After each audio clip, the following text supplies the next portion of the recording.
Ụmụ Chukwu okike abịa ma ekene m unu, ekene m unu ụmụ ike nji aba, ekene m unu ụmụ nze na ọzọ, ekene m unu ndị uchie, ndị mbụ na ndị egede, ana Igbo niile, ekene m ahịa na-anọ ụbọchị na Igbo jiri debe, ekene mmụọ onwe ya nwa ahịa, wee na-akpọku mmụọ eke si ya na ada na-ekene, kpọkuo mmụọ oye ada ekene, kpọkuo mmụọ afọ ada ekene, wee kpọkuo mmụọ nkwọ ada mmụọ na-ekene, wee kpọkuo mmụọ niile, mmiri niile nọ n'ala Igbo, wee na-ekene ezumezu mmụọ nwe mmiri niile nọ n'ala Igbo, wee na-asị ada mmụọ na-ekene unu niile, were kene enu kene anị, were kene ikwu kene ibe,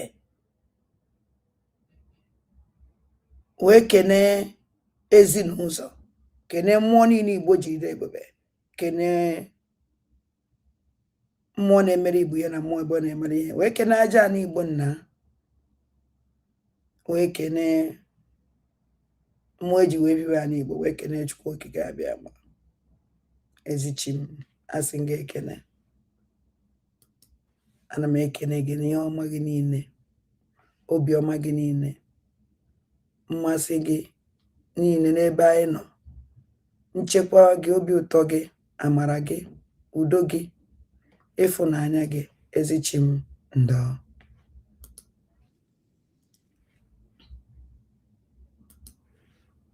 Ise.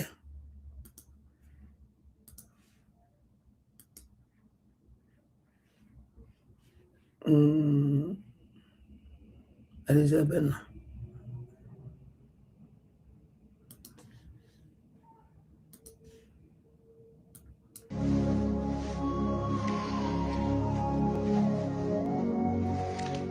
Ezi onye nwe anyị na Chineke nna nke pụrụ m ihe niile, Chukwu okike abịa ma bụ onye anyị na-efe na-agọzi aha nsọ ya, onye ọbụla naanị ya na-achị, onye mmụọ na mmadụ na-erubere isi, onye ọbụla naanị ya bụ ọka aka. Ụbọchị ene ka anyị na-etuga eze ebube dị ngọzi, mmalite na ọgwụgwụ, ndị gboo wee tụọ oge ebighị ebi. Onye nwe m, ụmụ gị wee gbakọọ n'ụwa niile, iwe nara ozi ọma nke gị onwe gị n'ezi ha site n'ọnụ mmadụ dị ndụ na nke ebere dị ngọzi. Anyị wee na-asị na onweghị ihe ọbụla nke anyị onwe anyị bụ n'ihi na ọ bụ anụkpa ahụ sọsọ ka mmadụ dị ndụ bụ. Ofu ụbọchị anyị ga-anwụ, maka na okwu nsọ gị na-adịgị ma ruo mgbe ebighị ebi, n'ihi na okwu gị niile ga-abịarịrị na mmezu. Ọ bịa nwere Biafra ga-eji wee bịa na mgbe nke anyị. Anyị wee na-akpọkụ uwe na-arịọ gị na-asị, lekwa ude nke anyị na-asụ n'akwa nke anyị na-ebe ka o metụta gị n'obi. Onye nwe m na Chineke nna nke igwe, biko dịka isi wee napụta ụmụ gị n'ọbụ n'Ijipt, gotu agba egbeziga ụmụ gị bụ ndị Biafra mgbe ekwensu bụ zuu nke mmadụ dị ndụ karị. Anyị wee na-aja gị mma, na-asị gị n'ime ọnọdụ anyị na anyị ga-ekele ha nsọ gị, wee nye gị nsọpụrụ ụtọ na ịja mma mgbe niile, n'ihi na anyị enweghị chi ọzọ ebezuga gị. Anyị nwe anyị anaghị efe arụsị. Ọbịa mere iji wee na-agọzi nsọmụkwụ anyị niile. Ọbịa mere IPOB ji wee gbaa mgbọrọgwụ n'ụwa niile. Anyị anaghị atụ egwu mmadụ dị ndụ. Anyị wee na-eto gị eze ebube dị ngọzi, sị gị biko gbatara anyị ọsọ enyemaka. Ọ bụ naanị gị bụ onye anyị na-efe nwanyị bụ isi ala nye, ka i wee napụta ndị gị n'ọbụ nke ekwensu. Anyị wee na-enye gị ofe na nsọpụrụ na ịja mma, na-asị lekwa ka ndị iro anyị niile ka kasị wee baa ha ọnụ, ha wee daa hapụ ikonye ọzọ. Obodo ekwensu bụ zu ala nwekwa n'ihi eze ebube dị ngọzi. Anyị onwe anyị bụ ụmụ gị wee na-akpọkọ ha nsọ gị, na-asị na enweghị chi ọzọ egwezuga gị. Anyị wee na-aja gị mma, wee na-eto gị, na-asị onye kere ihe niile kere eke, mana onye kere na n'otuto niile na nsọpụrụ niile na ịja mma niile site n'ebighị ebi, mara ebi ka a na-arịọ gị. Ise ise ise. Wow, ụmụ aja n'ụtụtụ ọma, n'ụtụtụ ọma na ụmụ ike nji aba, ụtụtụ ọma. Onye bata ya share this program a nji wee teta ụla, eji kpọte m n'ụla na ụna ntete na akpọtere m akpọte, and enwetago m many messages worried ndị be anyị dị, ọkachasị ndị nọ na be anyị na village. Ha dị serious worried. Ha maazị ebe ha dowere isi, ha maazị ebe ha si eku ume, ha maazị nke ha na-ebelieve, ha maazị because of ihe mere na this program. Mụnwa sịrị na m aya ege program a, mụnwa sịrị na mụnwa aya ege. Amara the reason why nji si na m aya ege this program. Ekwuru m ya sị na program a Ngozi ya eme dress go m ife nchọrọ idres na ya, and onye ọnwụ na afọ ya onye ese ndị kwere na mie, mana o nwere nke o ya awa ịfụ ịma ha kwuo okwu gbasara ya. Na m pụtara idres this program doesn't mean na mgba na agbasaga, kama na achọrọ m ime ka obi ndị be anyị enwe m ike imecha this program ihe afọ na mkpọrọ ngozi otu mkpụrụ iyi because ikpu ịgbasa gawo dama mụ nwa anọkwa na saga anọ m na saga onye m na na-agba na-agba saga ugo 247 na November mondụ m gbara saga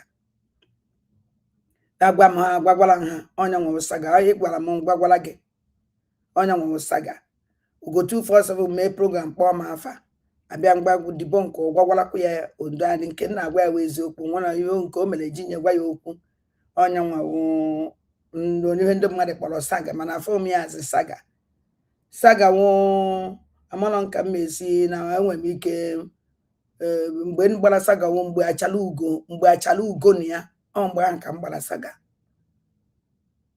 Paul Achebe fọndụ mara agba ifi ọnwụ biko ha ọndụ mara agba nke anyị na-abute oche mmecha mme program sendie bịa mekwa program nke sendie anya na-abatụ onye nwụ saga mana m nwee ife n'itinye ọnwụ na ya destroy our people or ihe ọnwụ na ya ebute asị onye ahịrị osi ebe a onye ahịrị osi ebe a ejide life of our people na damage na-etinye ndị be anyị na high BP.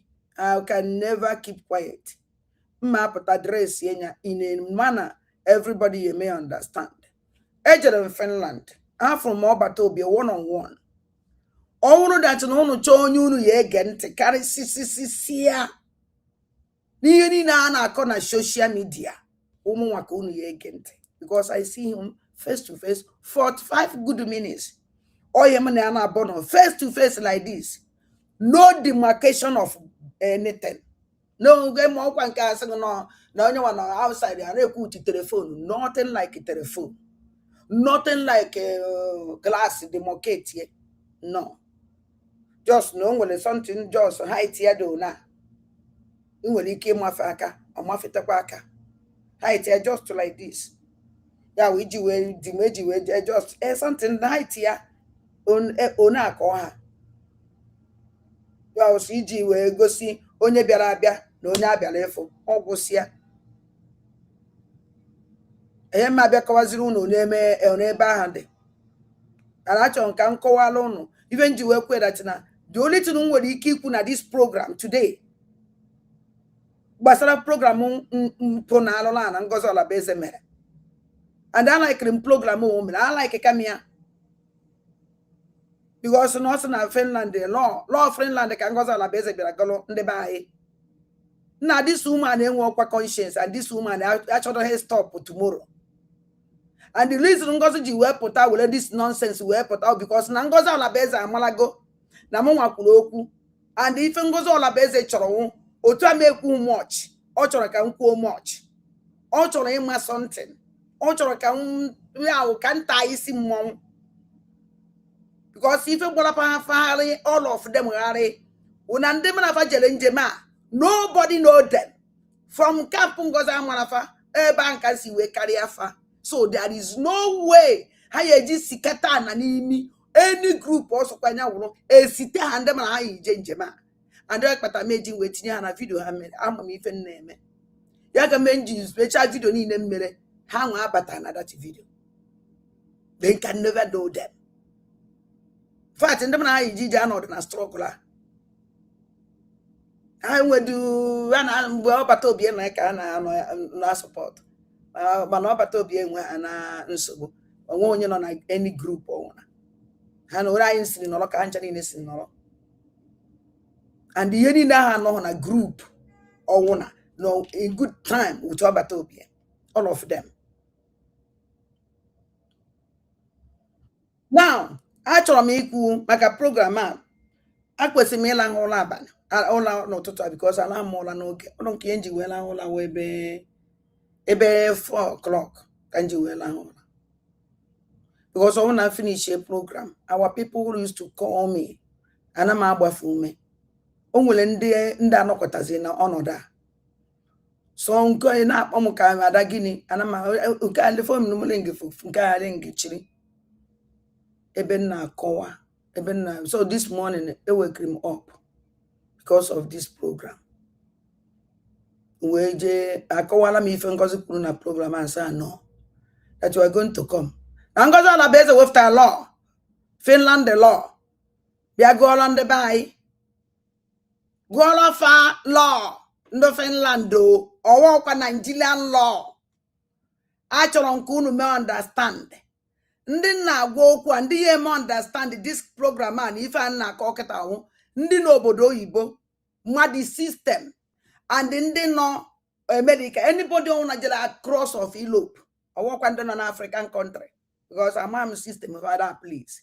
Man, only on Nabiana Obodo, Europe, from Europe, Bagoezie, onye when he deceive with you program yesterday night.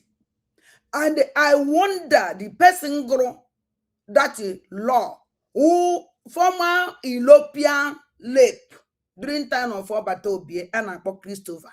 I think wonye grow that yeah, that Christopher I think will be Britain. I don't care, but not Britain. Mama side on no Europe park on, but this other Swiss or Mama born no Europe park on or Belgium. Mama Samazi may born another born an amata. Near Matrano that on Abata on an Asia. Kai got through this can't feel too much. Kai got through this program Ngozola Beze Mele day before yesterday. So biko no majad achọrọ nke unu gee ntị. Esim through progress of analyze when I made this program.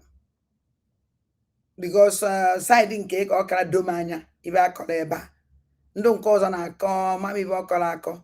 Achọrọ nke unu gee ntị. Really have the time, but believe me, I will bounce back. Anyways, a lot of people has really been asking me, what do you know about Simon Ekpa? What is happening? And so many other things that is happening. I've been seeing a lot of videos, but I don't really have the time to expatiate on them. I don't really have the time to talk about them anymore.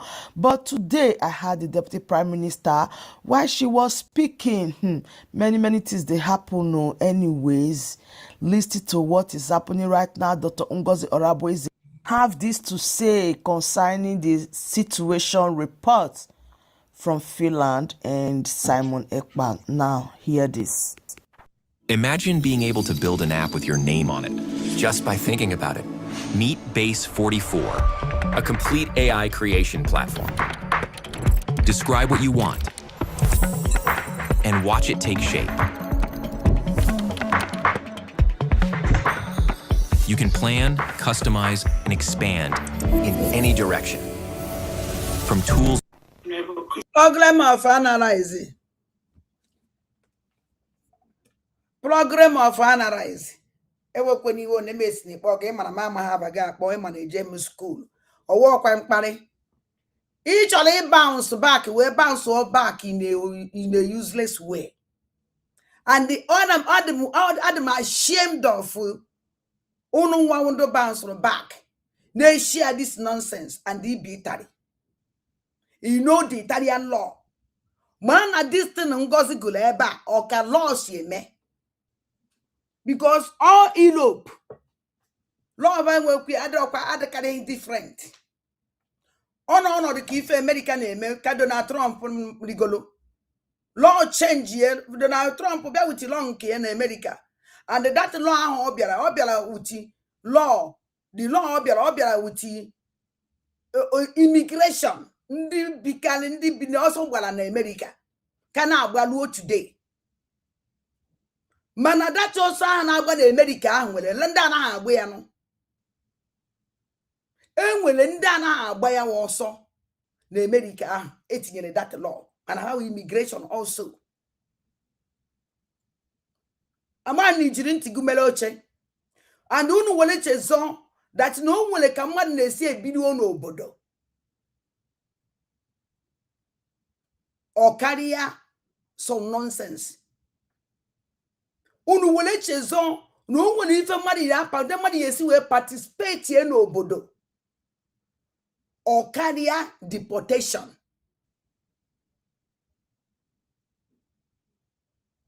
O nwere ihe wo that na mbere problem. Abịara na bono nọrọ enwere m nsogbu gbapụ gba ọsọ bịa n'obodo gị. E declare am wanted n'obodo gị. Edi ndị obodo m declare m wanted. Ejide m n'obodo ga. Uchi deport m nwa. Asị mba biko, my life is in danger. Na achọrọ nke ekpe n'ikpe n'obodo a, mama ikpe a n'obodo a. And before deport ejide onye a deport eyi nwere the protocols eje before na deport the person and hand you over. Kpatara that na o nwere ndị America ejide na Russia committed something na Russia. America request ke deport the person back. E deport ya o nwere nke mere na Europe a. Ina nife na agwa gị lada ekpebe ikpe obodo ahụ ọ nọ ya. O nwere ife nchọrọ ime gasị maka unu niile no Europe, o nwere n'obodo oyibo. Some of you amara left and the right. And all nukuti ife ifele na ijele obodo biri obodo ngozi ọla beze wee bịa wụla ọgọdọ wee machicha brain unu.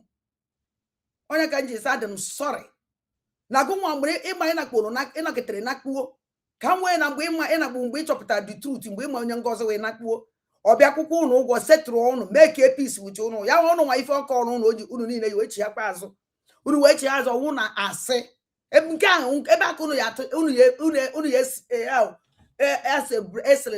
celebrate chas because nke unu na-ebu nke anaghị efeva ọbata obie nke unu na-evu unu nọ ha na nke ọjọọ unu anaghị ebuye mana nke unu na-ebu nke ọjọọ ka ọjọọ jọrọ nke unu na-ebu mana nke ọma anyị nwere ike ifeva ọbata obie. I never see you people carry it. The only thing unu na-ebu nke oya wu mmadụ nụ BP ya rise ya unu eme ya na rise otu kwesịrị ekwesị mana nke ọma unu anaghị ebu ya the problem nwere ebe unu nọ. Onya ka ojighị dị mma mụnwa na-ebu nke ọma ana m ebu nke ọjọọ nke onye metere nte onya nke onye emetekwara asị m ya metoe. O nwere ife nchọrọ ikwu maka okwu a na-ekwu ịnọ Italy. O nwere law obodo na anọkete ga through their laws, especially onwe onye ligotelenu ocheke law obodo ndị obodo fa wee sị na nke adam mana eyi echenjie onye ọna batana na-emekwa ife na befa onye ọna na-abịanụ na-emekwa nke ahụ fụrụ ọdụghị mma onye ewepụ ya ewepụ onwe la a na-ewepụ kama ife emewo adị ya ọ sị na nke a ka na nke a mere ihe aka ewedatụtụ ya ewedatụ mana wepụ ya complete anaghị eme. O nwekwara nke a na-ewepụ were ọzọ tichie because ya ewepụ hapụzie ya like that. Program a wu specially for ndị banya nọ n'ụlọ ka nji wepụtawa njem a ndị ama ha nọ ndị deceive asom ndị Europe nọ Europe batara Europe ise dị ihe ekuru down mara goduro ife gbasara obodo ịnọ na ya ibedogo mkpa wee ego ndị usoro njebe ndị a na-akpụ ka ewu ndị follow me bịa n'aka ịkọwala m ife kwuru ọsị na ogini iruo n'ọfịs ekwuru ka zombi ị na-ekpe n'isi na-achị ka ewu ị na-ekpe n'isi na-achị nke na-achị nke a ka ọ na-ekwu this document gwa ya na enwere nye ji nye na-enye n'ebe a na-enye ebe a ị na-asọ but instead for you to cool down ebe ọ na-eji ya asụ carry me dey go jelo onwe gị pụtara n'ọfịs balance aka mmadụ na-aba mba ọba ada mba eba mba ọ your right ha nọ your country o nwere onye na-enye ha nsogbu and ndị ọcha na like onye ọnwụ na full ground mana ọfọ ha na ị na-ama jijiji ewere ha mere mpụ program of analyze ne ka ngwa gị ala gị kwara nke isi na ịba ihe bounce back we are waiting for you man ihe bank super back bounce back now we destroy life of our people with nonsense na-esiri Ngozi Olabeze n'ọnụ were apụ. Finland reviewed their case. John Ngozi na-abịa eme program today. Takaba change the law. John Ngozi Olabeze takaba change the law. Ha ka ya change more. Another law nakita abịa na ba na ha negotiate window taxi. Ka m gwa gị that na-enwere my idea everything na-eme na Finland. Taxi onye ka ndị taxi na kita ebere lawyer ya akwa taxi n'isi kita mechenye awụ da taxi na fe ebe and ndu na-ebekarịcha na ndị ụba ondụlọ na kita abịalụ.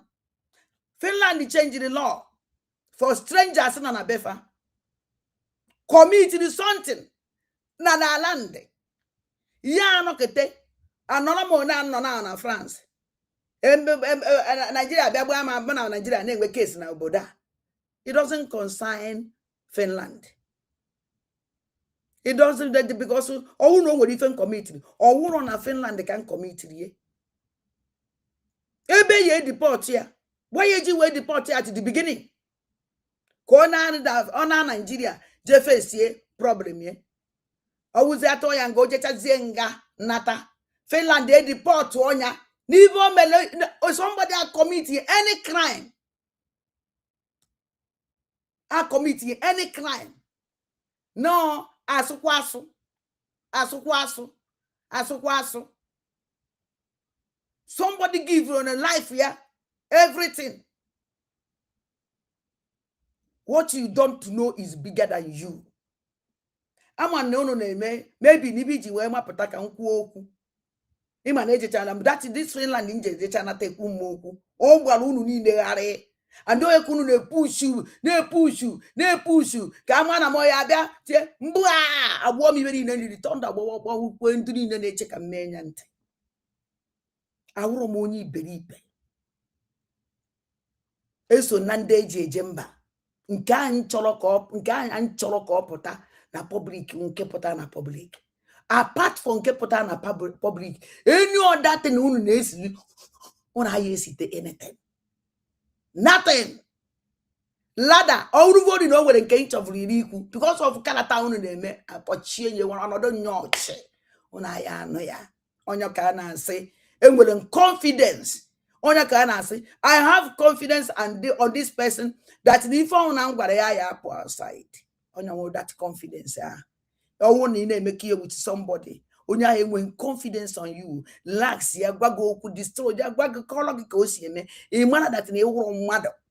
And I can never betray that confidence. 45 minutes. So if I'm not about to 45 for getting to 1 hour. Ima na akpaju. That 1 hour. Yes, you na nro na ene mu nene. Ai palankata. Ebe adan nejere bụ nwanne nwoke. Ikoro mmụọ. Igbago ibe batara no. Igbago ihe onye ofuro. Oke adaka mmụọ. Adelu Igbo je eje mba. Aka akwa mmụọ ọkwa ajọ mmụọ ka nkarịrị. Imadukwa the self mgbe ofuro mu self. The smile and the joy.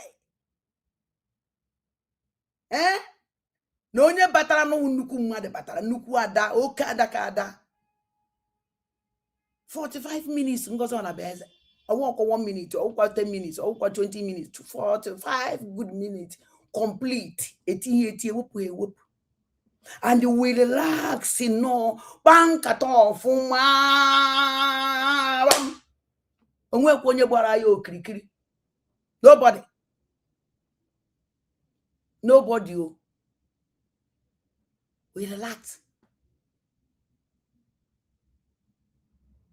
Ogwa mi fo ja chọrọ egwa m, gwa ife nchọrọ egwa ya. Okọrọ mi fo chọrọ ikọrọ m, nkọrọ ife nchọrọ ikọrọ ya. Ibe anyị kwuru kịta ka ihe anụ debe. Ụnụ niile na-achọ ka m pụta na social media ma ma garị. Mgbe njele ya onwere onye ma na njele. Nobody. Afọ nka m esizi na taba jekobe ekwe. Ọwụ na o nwere nyime ndị mara mere miti asị m njebe. Asị na ejele m ihe. The only thing m asị na njele ụmụ ife. Jeje mjefu ụmụ ife. Matakwa na ndị ụmụ ife fụ na njejefu because ha chọrọ ka ejefu ya. Duka otu aye ocha wonwe onye jere fo awalida maazi na aka na opụta sa aye ekutukwa so na ọka no ndo oya ka ụmụ ife mere gbapụta ikinyo after ka brigi wepụtara lawyer UFS ọbata OBS case instead go nwe ịchọ nke gị mee na ọwụ na ifuru ibe asịrị ka gbapụtara social media amagari. Ndo Finland ikwe miss program esendigo poleve na Finland ka babu ibe kọrọ. Because ndo Finland anọ na social media ba chọrọ ige anything no one na akọ na social media, all of them ha just to focus to. Mana tọrọ for this morning. Amekwenu iwa Hasn't sent the good, then I send it.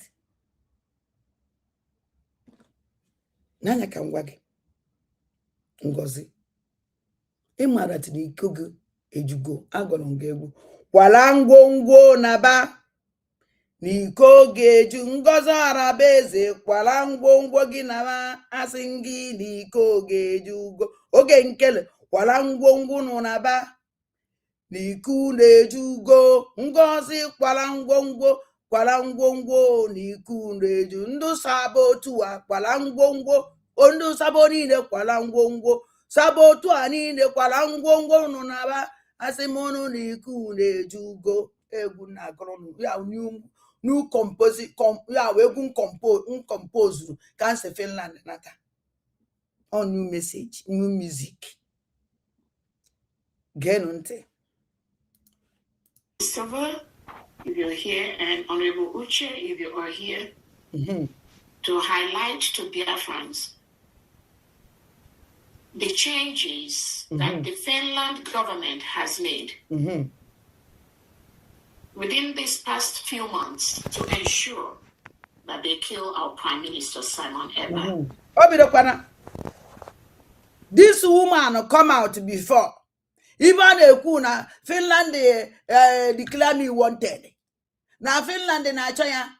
Now Finland want to arrest her. Now Finland call America to arrest me. Now Finland call America to investigate me. Now Interpol, they use Interpol, they look for me. They use Interpol. Mpotaso no even na wase. Na nke Interpol agana.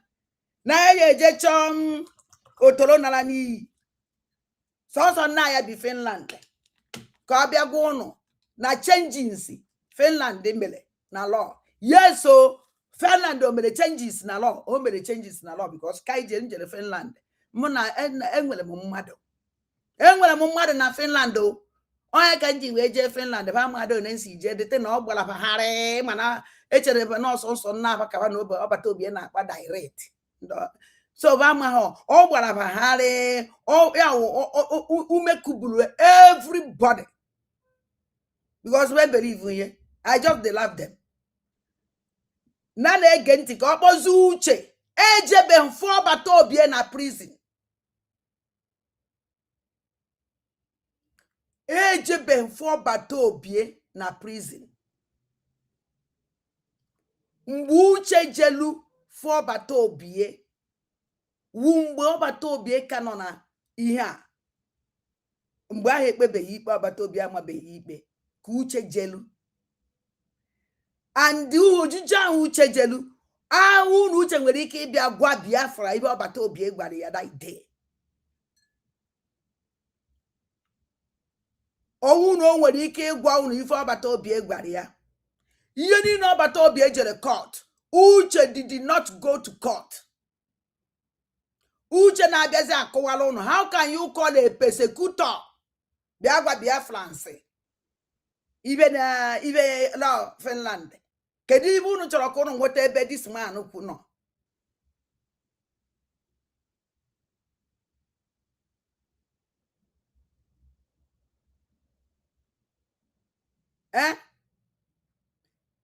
Kedu ibe unu ya anụta ebe Uche nọ? Persecutor. Uche is a persecutor. Na persecutor ọbata obie na Finland. No ọbata obie nwere two problem today. Only I use brain use everything Uche. That is why eji weji the mother no, including ọbata obie, because mgbe emere ndị mmadụ arrest, mgbe emere ọbata obie arrest, means also na arrest. Ihe mere arrest mmadụ no, with ọbata obie had 5. And all the same thing kaba charge those people terrorism, or if I charge those people terrorism, or I charge refer and the money laundering, or if I charge those people. Mananda ahapugo ha akwiti efa manuche number 1 ọbata obie na Finland onwere onye kpụrụ ya no use onu brain.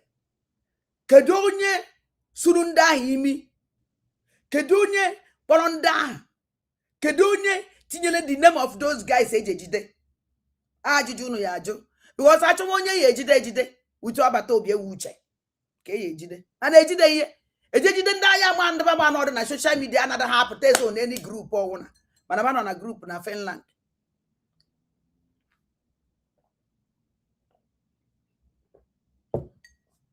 Ha nọ na Finland lezon with uche ada uche onye na-eme ihe ma niile na Finland.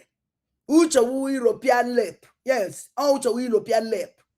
So achọ onye ya ejide ụdị European lep mana ejide European lep ọbata obi ewu uche ejide mmadụ mkpụrụ mmadụ na-anọ enwe de nụ ọkwa ọwụ na baji enwe de n'ọwụ na ebe na ihe ọwụ na ba nọ na ya na gọọmenti esodu na cabinet atọ ejide fa. Those people emegofa case fa agana elelizie fa cancel ya nyachi ya everything it has aces.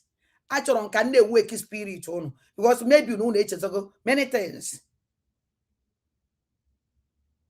echenjiene and all those people ndị akịta wundu na-agba mbọ na-eme everything na Finland. Mgbe a kpọrọ protest ndị mmadụ ekweghị eje ọkwa ha nwa kpọkwara protest. Our people nọ na Finland ndị otu ọbata obi friends ọbata obi ọ ha kpọrọ protest mana ndị be anyị eje that protest ahụ mana nsogbu adọrọ. Now ejecha Finland nata Lord Finland change since yo awo kwata ka change and this la na-ekwu okwu ye assign bekwehiye ọdụbekwe authentic yo ọnọdụ ko na esi weta ana asa obodo change law ana debate godie na ya etinye ye ewepụ nke a tinye nke a ya ewepụ nke a tinye nke a ọ ka nọ inter negotiation o because ụzọ uche bi Finland ma na-ekwu maka law jeje n'oje print ya akwụkwọ ọnọdụ ọbụ na France ya echange law edesi afa that law ya echange ka na-edebe debate ye pass bekwehiye it never pass o ya ka uche jeje print ye ka ngozi wee nwee ife ya akọ were counter o we because ọ bụla na-ada ndị mbụ na ndị egede support bring government because of lawyer pa wetela our leader ifele were jide ye o we chọọ iwe oye me we kọpụ onwe ye azị ọ gbara onwe ya n'iru o were this nonsense wee bịa na we dey here. I like nka ngozi si me this program achọrọ nke unu kwụsị ụkwụ ike na ala ka anyị mara because no ewefta law obodo unu law obodo o nwere onye law ya eme n'isi hapụ onye ọzọ because ebe ọ pụtara ọ gwara ụna na that law ahụ o hikwuru ọbata obi ọkwa ibe okwuru anyị ihe na-ene n'anya nụ ngozi kwala ngwongwo na ba asị gị na ike onwezi ife ihe ekwunwuzi eke ejego m afụgo m anụgo m n'anya ka m gwa gị na-ege ntị.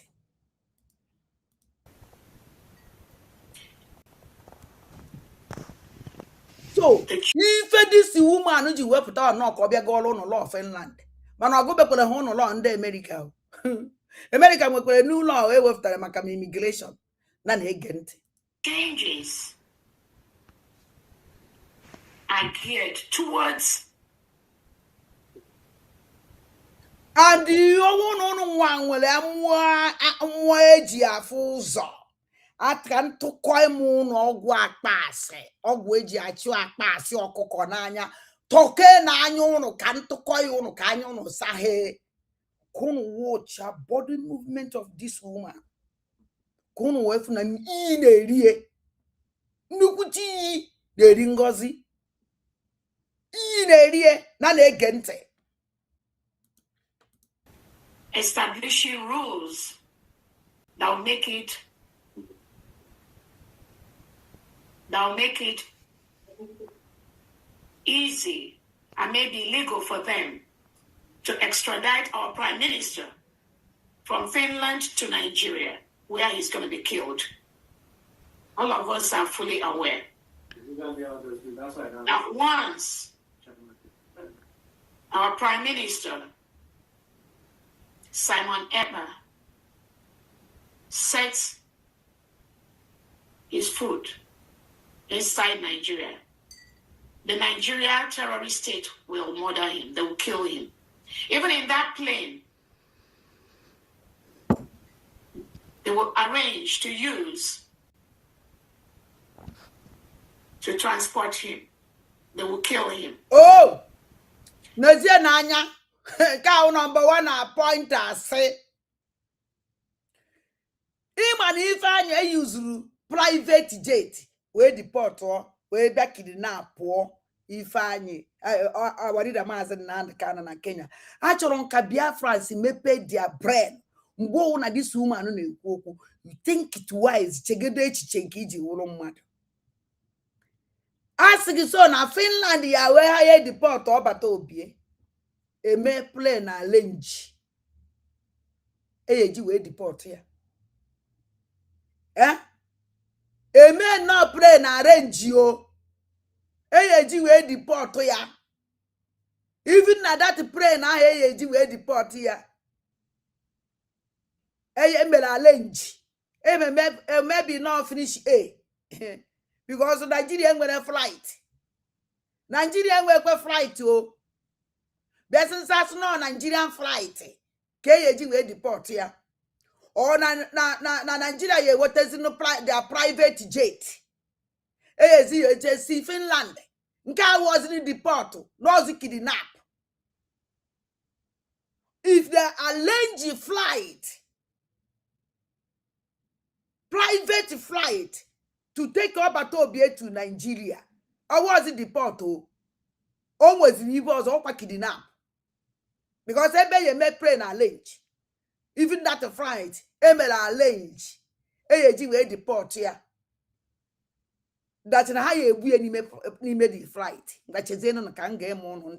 Can you on the buy a deport to Jolobodo, you a deport or Nigerian police no. Nime flight on Biarano, a way deport on Makia deportation.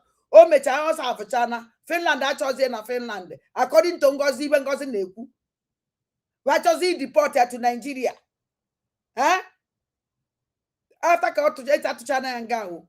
Oje sentence yo after ke sentence ya opatazie e deport kwazie nya na na egente nwere so ndu niile jere ne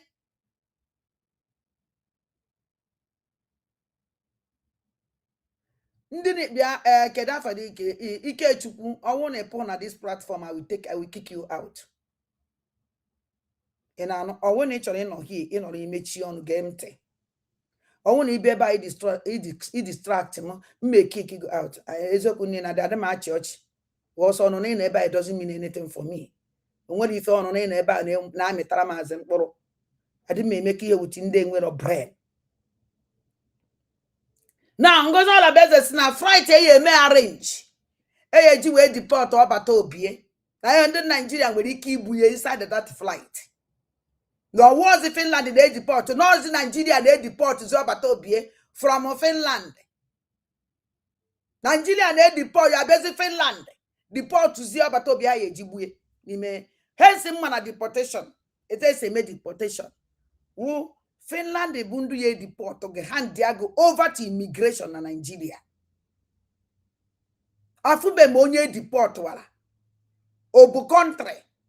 Ne deport country guy ya deport go wouldn't the arrange flight Nigeria nwekwa flight international flight so Nigeria you send the private jet ya emezi arrange okuna uno onuga akuka arranging of this flight here this woman bidoro kwu okwu arranging of flight since last year can make 3 times on the okwu on a repeat arranging of a flight. On what I'm going to be a France and I may arrange flight here from Bodona Farm Gasena to Nigeria. Then on what I'm going to again when I go if this woman ne kwoku Malan no with a plan of an me plan of an me.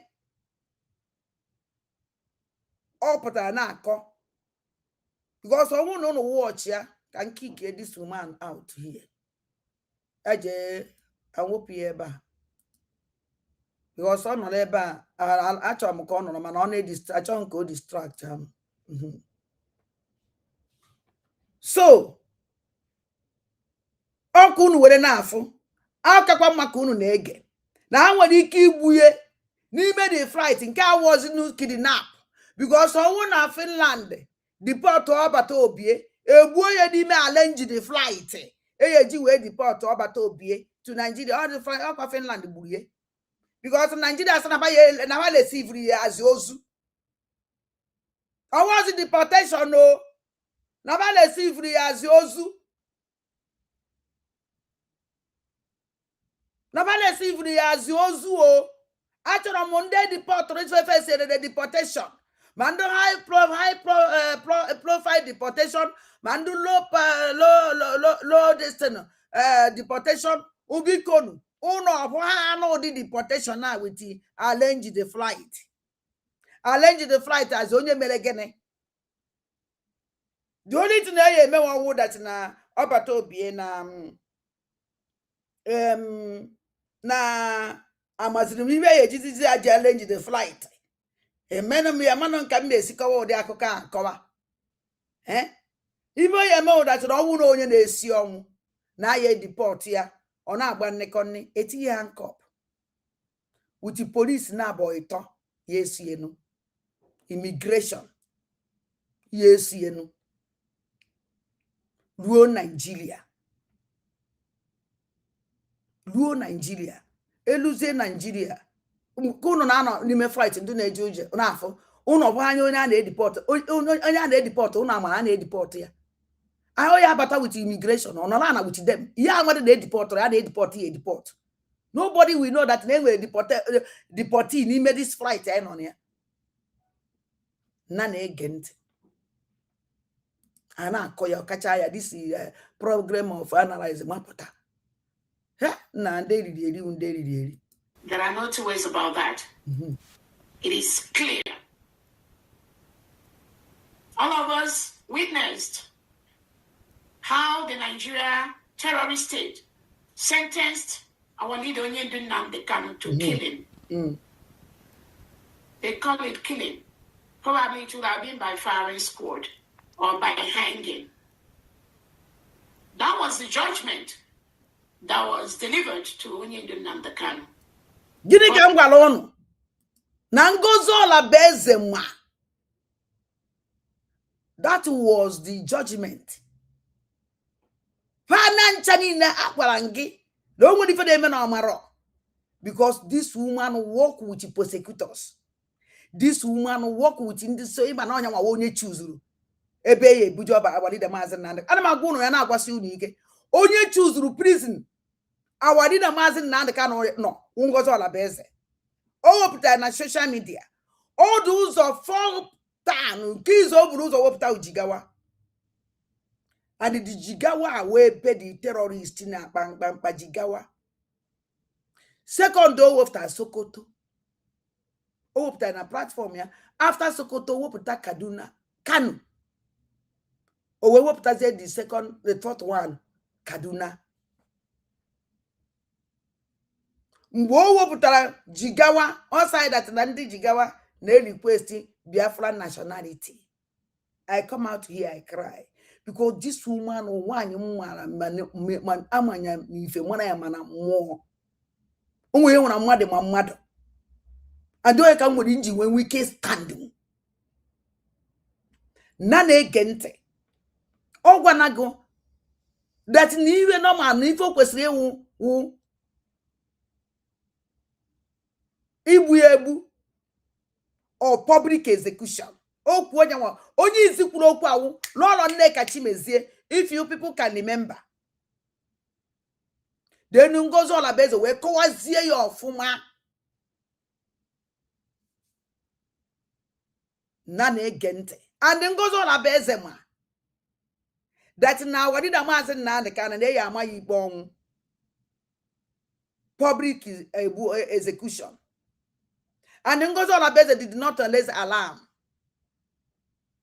olezi ha alarm nwere ka o si gwa Biafra si nekwe no onye ụna dịkwa njikere onye mara ka ife oyi eme ya bido n'oge na wari na Maazị Nnamdi Kanu nekwe ibe a chọrọ ịjọji ya mana Ngozi Olabueze hide it.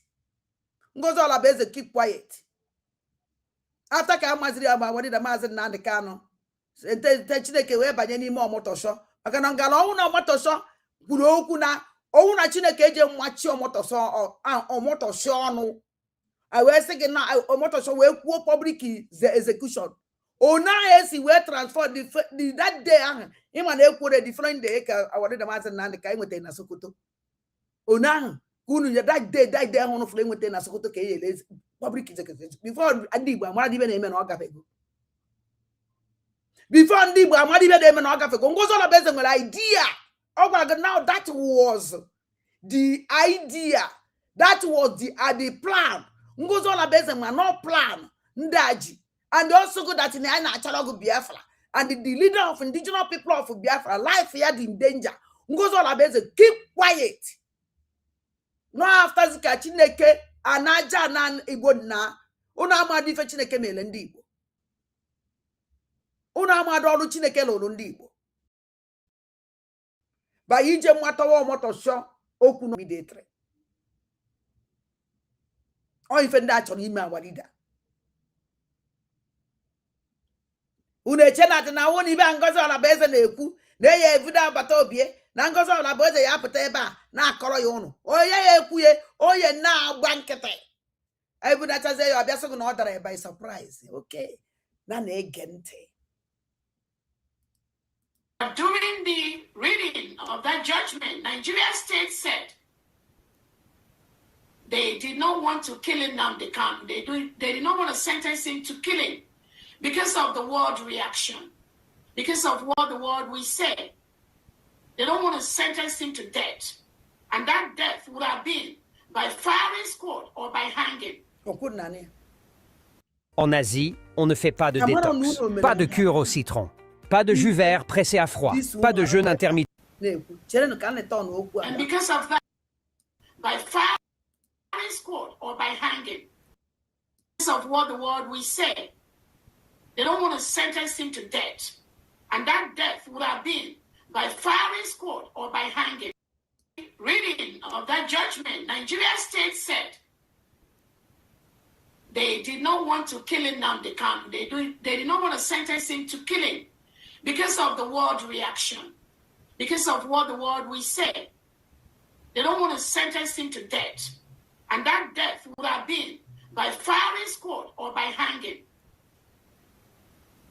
And because of that, the judge, they said that it's on social media. That is the only reason why they are sentencing him to life. Judge nda na judge is in social media.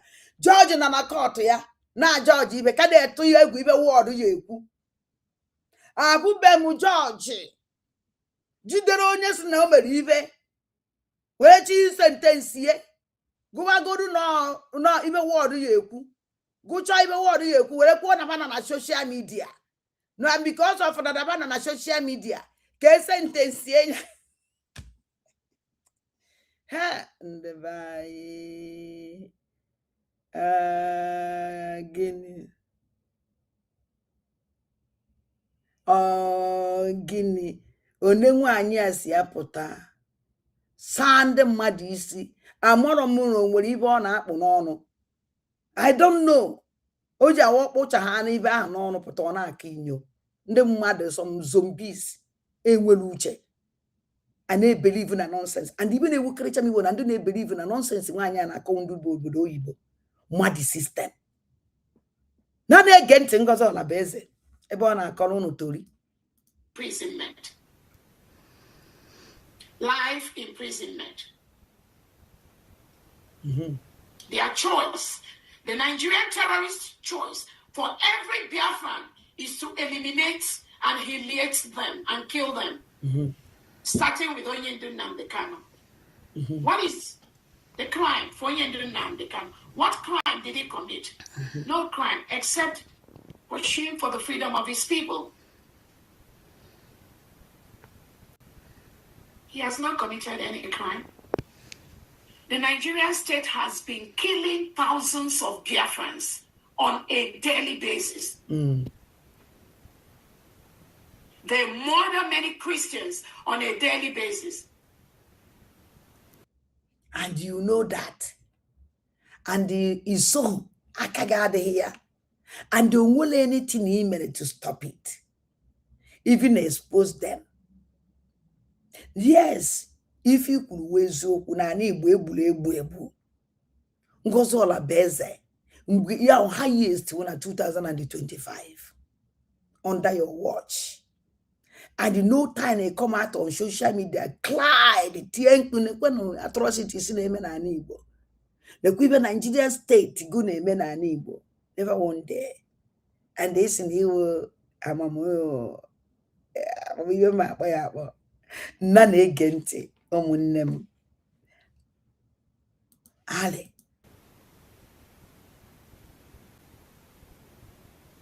Nnamdi Kanu did not commit any crime. Not even one single crime.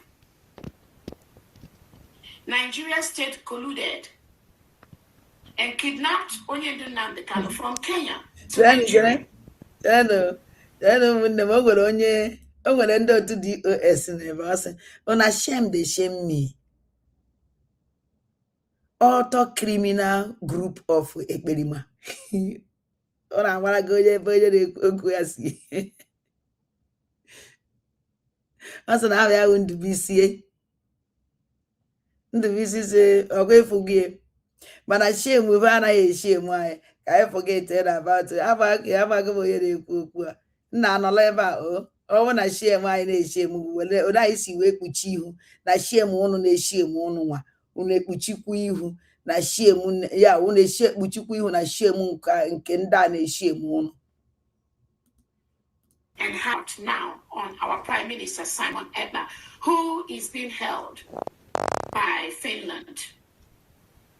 Nigeria is plotting by the second, by the minute, to kill our Prime Minister Simon Ekpa. That is why we call this emergency alert to the whole world, to our allies, and to Biafrans. Now, Ngozola Beze, where idea. Come fi okwu a nchọrọ ikwu. Ka ị na-aga. For Nigeria to accomplish their plan, they must use Biafrans. That is the divide and conquer tactics the Fulanese terrorists have used for the past 100 years.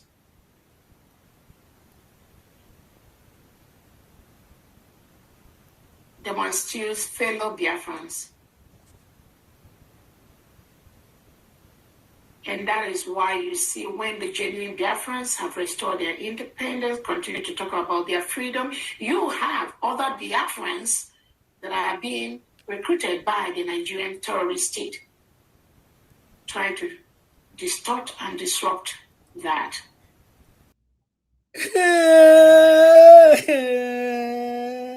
Oh! Guinea.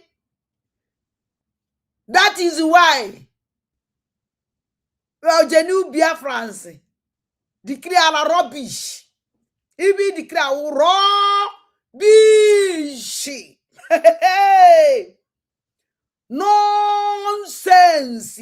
You declare your USBG terrorist group, or if you declare. Oge megivananya. Oge megivananya. Mwe Biafra ge independenti. Oge megivananya. Mwe Biafra ge dikira independenti. Oge megivananya. So say even me tinyere gi. Ngwa, na-ekwukwa. Which genuine Biafrans have. So be not deceived. At each step of the plot by the Nigerian state to kill a Biafran, they use a Biafran. Là, il y a Théo qui nous demande, Baptista, en combien de temps tu penses qu'un débutant peut lancer sa première boutique? 30 minutes. Qu'est-ce que tu racontes, frère? Non, vraiment. Oh, Kenanuno. Gwalo Kenananga. Oke nọ n'ụlọ gwara oke nọ n'ahịa. Oke nọ n'ụlọ gwara oke nọ n'ọfịa. Na azụrụ na ngụga ewere bụ azụ nne nwaanyị tarie. Ọnwụrụ datụ na ụnụ nwawo oke nọ n'ụlọ. Eje korai dị awụji Nigeria oke. Weyere ha bata. Were na-atọ ụmụ Biafra. Nke anyị kwuru ekwere m ekwe na-ekwukwa anyị na-ege ntị. That is why the restoration of our new nation never came all this while. But you will see different groups, different people, different individuals, different organizations calling themselves Biafra, propagating for Biafra. But did they ever get it? No, they never get it. Majority of them are used by the Nigerian state. They bribe them. And once they give them so much money, houses, cars, they abandon the pursuit for the legitimate nation of Biafra until the United States of Biafra government came into existence. The United States of Biafra cabinet members, the United States of Biafra people at this time, 99.9% of them are unbribable. Unbribable. Yeah. That was why we so my sister Ngozola Bugolo Fulani, my sister country Ngozola Bu Eze, my sister country. Who will bribe you people? Nobody will bribe you now. 100% USBG or humanitarian organization group. Nobody will bribe on. Can you bribe on? Oh, Biafra, I bet bribe on. Yes, it is sure. Nobody can bribe you. Or if we Biafras, and I get I did not bribe. Or can I bribe on? That on Biafra. I just bribe on. I don't understand the reason to be a bribe on. Have you seen a banner bribe Sabo? Is a bribe? You are only sabotage again. You are sabotage okay then. Is a bribe boy me? No. Ndu bakuno no go to sabotage Biafra bribe on. O Nigeria paid you people a very huge money to destroy everything. And you people have succeeded. Maybe according to Tunusi we feel wonya we be juchalo no niile.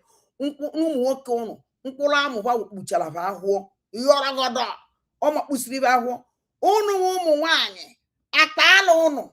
Enwe ozikwa korosha. Onwe amount of push up dey push me up. Maka na o yọrọ yo chichichicha we wụrụ plastic. Push up ọ na-ekponyenwu plastic. Push up anaghị ekponyenwu plastic. One aka alụ unu si were maricha naanị. Dọtị ya were wuruzie otu aka ọ dị. So, how can you expect Biafra to come and bribe saboteur? Kono have a sabotage. Kwani that na unu alụgo ọrụ unu. Mana mwana onye na bribe no I kid you where the show. The girl say man there's nothing like a bribe from our side. Uno have a complete mission uno na holo na abia. Because mission uno halo na abia. That Biafra uno kwakuru uno ugwo. Number 1 unu gbo ndi bo konka ndi bo land unu fail woefully. Wa ku unu ugwo unu konka Biafra liberation unu fail woefully. All the money adi no onye ma woputa 20 billion. Adi no onye ma woputa unu riri na nkete. Unu meche unu amakuru yesikwu achari na omnyo ego e. Ozi nke Nigerian government bugoro unu ihe ni na onye awo okwara unu okwaka. Okwani aka unu eji apụta because onye una ketere that money can never come out. Onye una ketere that money enwenataghị ike ịpụta. Nando potano the genuine ones. Wonder potano. Or when the potan from the beginning, or what when the potan go to go 247. Pota because of no oku. Or where potamazie because of what watcher Kenya ye way and you were aware that an Andoni also as a catches yemma, no child balance you off man, and laugh her. I even now jealousy.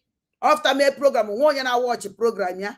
All the Chihuahua go 247 but I may program. And I watch a program. Ya can is in na 5 minutes now. Jealousy or quay or where mapo. Okay, about water. So now even Nakita Chime came out. Even Nachime came out that even in a call. Oh, nobody. Biafrans had their Bible. I didn't blind. Our dinner mazin nan the can say we can never pay CNN, BBC, carry our news. Now one day the fire carry our news by fire by force. Oh, we are in now. And in case you maybe I can be don't worry, the map they say. Fire not also na their platform they think to kumaka Biafra na conversation. If you give we go see that we don't bribe. We don't bribe, man, we bribe saboteurs, sabotage everything. Nana ekente. No get a jenje kuokwi bribe saboteur group. Eh? There's still about 1% or less than 0.5% that could be bribed. That's the face of the struggle at this time. Yeah. And that is why we are so successful in what we do every day. It is successful. Actually, why your achievement a year and now it is so successful. Yes, it is successful. Yes, it is successful. Hey, it is successful. Hey, Ada, it is successful. Hey, when you na so what? Because now, if you that need destroy everything, I can feel that now it successful. Onya kiji we feel that na onya kunji move eburu na move mama in on America is in you the head of Biafra enya warida mazi Nnamdi Kanu award go na picture e made go invite e made na enyela award awarida mazi Nnamdi Kanu request ndi yemele fundraising first lady akpọ your group. Nobody is counting you. Nobody. Only money may exist on the problem. You and your group. On the problem. You just only exist on social media. And they back here and the on social media. Then in Asia and Nigeria. Ola Ajia Buku Haram Mebego. You use the connection even in Nigeria. Ajia when I getting okay mad Ajia echebega Ajia na Nigeria use the Ajia go where mebezi ụmụ nwanyị ibege meme ụmụ nwoke meme mebezi ndo Boko Haram terrorist country Nigeria mebezi meme by then Biafra anago imebezi with your connection use the connection ibega Ajia na control the whole ụmụ no na the whole na-ekpukule aka ndị Igbo adị ekpukule na ehụrụ ndị Igbo chakwu n'isi na ebe unu ike ha eke ịchakwa efta ha ekechapụ ya ahụrụ na aka si were olo nwe dia Christianity anyị nwawo ụmụ adịnane ụmụ ajani anyị adị eke ịchakwu n'isi anyị kpacha isi owu anyị na-egosi ntutu anyị maka ntutu ndị Igbo amaka ịkpacha isi owu a na-eduli n'isi si na a na-akpa isi owu ịkpacha anyị dọrọ anyị adị eke ịchakwu n'isi ọ ndụ ka wetara anyị ịchakwu na na-ege nwaanyị ya ntị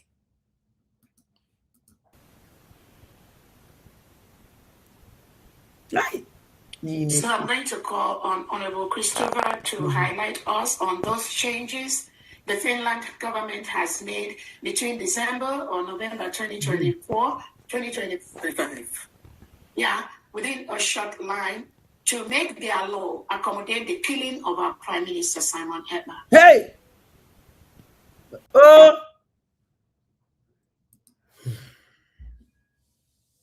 Ụmụnne m biko, ihe a nwaanyị a na-akọ egbuo Awarida Maazị Obatobi egburu ọba Finland biko unu egekwana ntị. This woman, thank God, from the beginning, na court, Obatobi disassociated onwe na this woman na court. Na this group called USB. Anything no one on na ekwu, anything no one on na eme akia ope ya do ya na ya anything about this group. Thank God. Because all that na kunu wole fuka this woman no si we wulo o aso na ma chosen achom no minimize ka ha fe na about yi. But no kwa mo ye ekwu ifo wu me ekwie. Because I me ano no na ehu anwo no ogbole. Now, this woman come out here, na-ekwu gbasara Obatobi na akparị Finland. Na Finland chọrọ ibu Awarida Maazị chọrọ ibu Obatobi. Na Finland ya ha organize a plane na ndị ya na eyebe egbu ya inside the plane vuruzi ozu evu n'ala Nigeria. Ihe niile ahụ ife nwaanyị a na because ọ mana case Obatobi is coming soon. Unu na-afụ ya? And I thank God. I'm a more Obatobi. He's a very smart man. Because oh, you defend you whoop down when any condition or no. Ça va?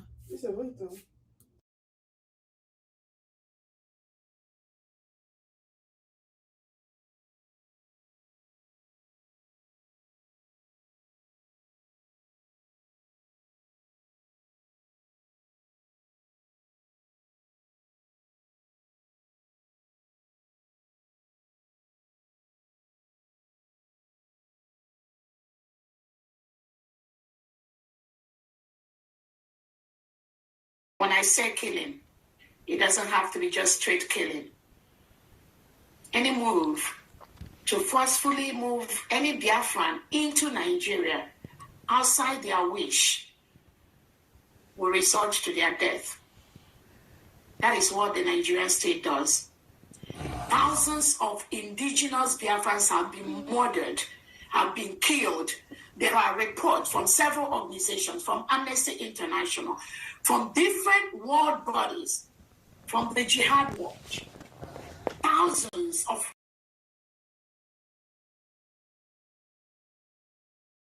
Achọrọ m ịjụ na ajụjụ na ndị na-watch this program biko na ụmụ aja achọrọ nke unu zaa m ya. Why my eji m enweta ihe na YouTube? Eji m enweta comment na YouTube. I don't know why. Now, my question na this woman. Nifa, this woman na-akọ. Mana na Finland is a great country. Finland is not an African country. Oduka, Finland, oye method their name. A very wonderful country. Our no nonsense country. Country law, jiru law we sa onwe faro. Finland na law can kato. It's like they change the law na their country every day. You are not getting no. When they deport one mad befa na ebuye, they deport all the person. Kebuonya. Na abika on na comment section. Do know obodo oyibo ya na ma chọ ka unu za because unu na comment. Oye na-enyere ndị nọ na buy aka because ndị onye ndị ahụ asara isi ndị nọ na buy. Get this nonsense. Odunu canal. Even you know from Nigeria. Mana Nigeria ne equivalent presently.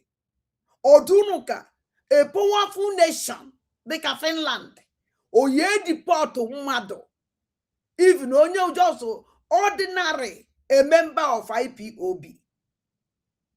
Ordinary, and the Haman Ebrata and Ebi, or do no ka, ebo ye me such a pen. Nka that night, Imakwane Nebuda Robert Obi Ebunya, according to even 1 year neku.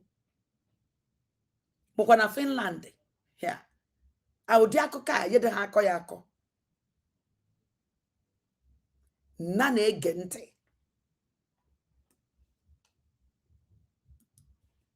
Biafran Christians have been murdered by the Nigerian state. Thousands of indigenous Christians. And that on unechos okwana. Na first case Obata Obie ne present he. Obata Obie defended the whole way. Presented he. Witness Obata Obie na court. Presented the and even the way to Obata Obie nga ife ke persecutor kunu. Obata Obie show his own evidence na court, which no ya mgbe jo yiri obi pụtara gụọnya na owu na-emela Obata Obie allow a leadie na owu na-emela Obata Obie allow na owu na oji good lawyer na owu na oji good lawyer mgbe m pụtara tinkiri ada pipe low. Oh, no, but Obie good lawyer. A frank is he will go a lawyer, a good lawyer. Nay, defend somebody. Une J court. He present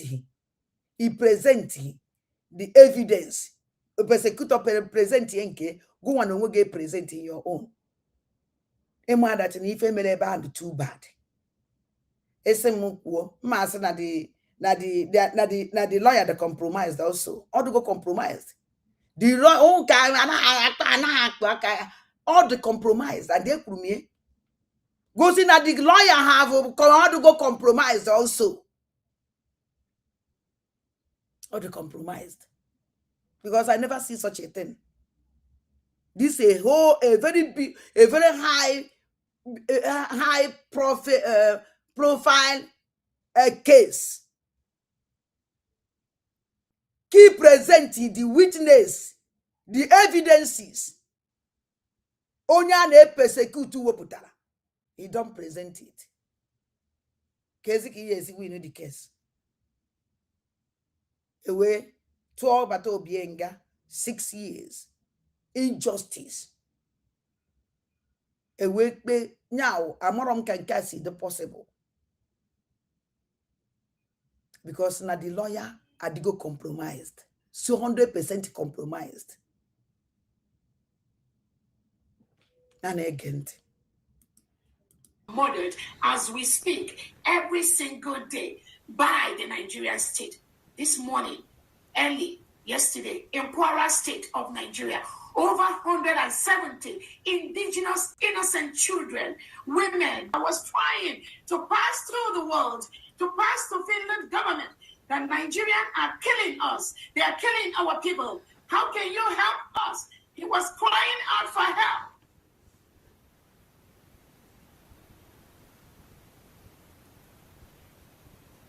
But instead of Finland to help him, indigenous Christians are murdered as we speak every single day by the Nigerian state.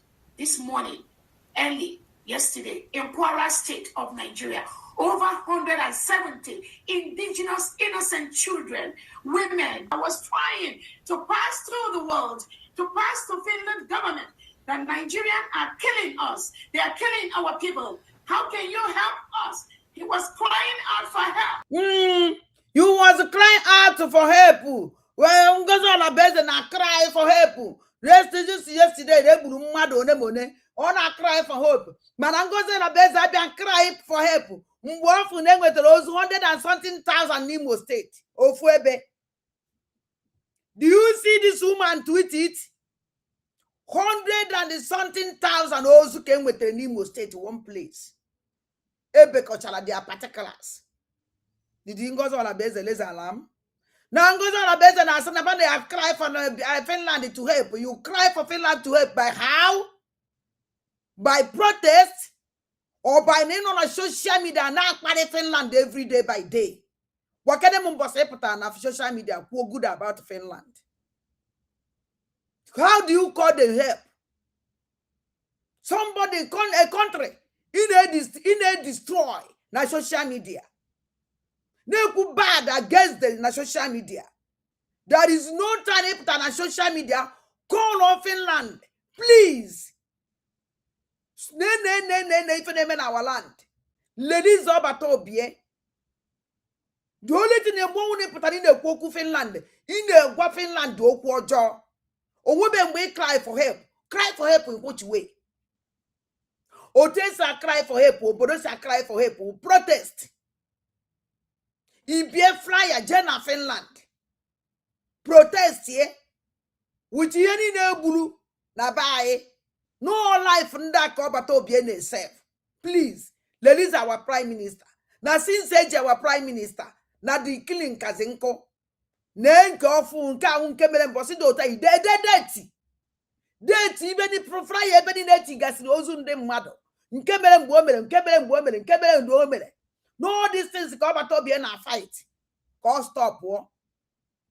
No yakoji wes no. I can't continue watching and able my people. Let me ask for stipulation. Ngozo la bezi melie. The answer is no. Kezi cry and I cry. And to this kind of cry, like we na Finland cholo, Egypt private, organize private this thing. A western job at Obie, and then when you keep you inside the flight. You know, make anybody hate you about Obie. No hate Finland. Or try case I cry for help. How did you cry for that help? Let us know. Because everything is on social media.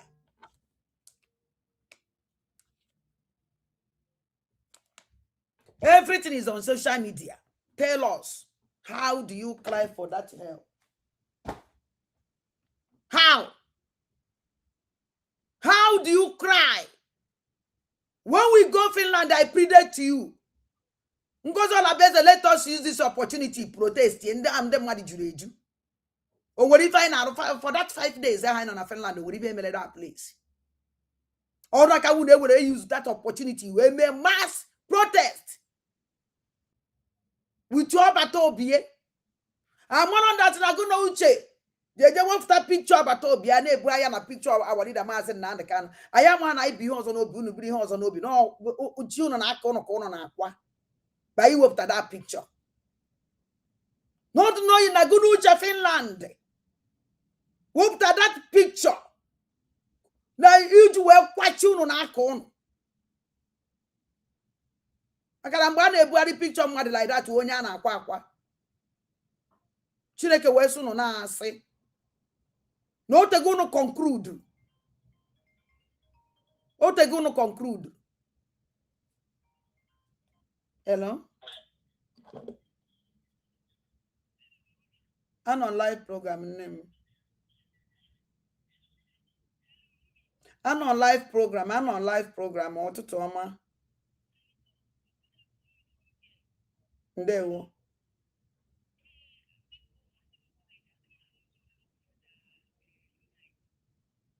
I'm on live program and I'm going to the worried Biafra Unite. In nature and program name. Well, Biafra Unite, no, yeah, how dear, okay. Oh. Huh?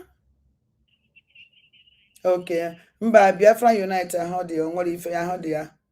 On our warning. Thank you very much. Don't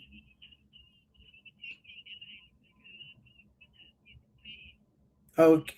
Okay. Thank you. Then so on don't I'm gonna happen on live. Thank you. When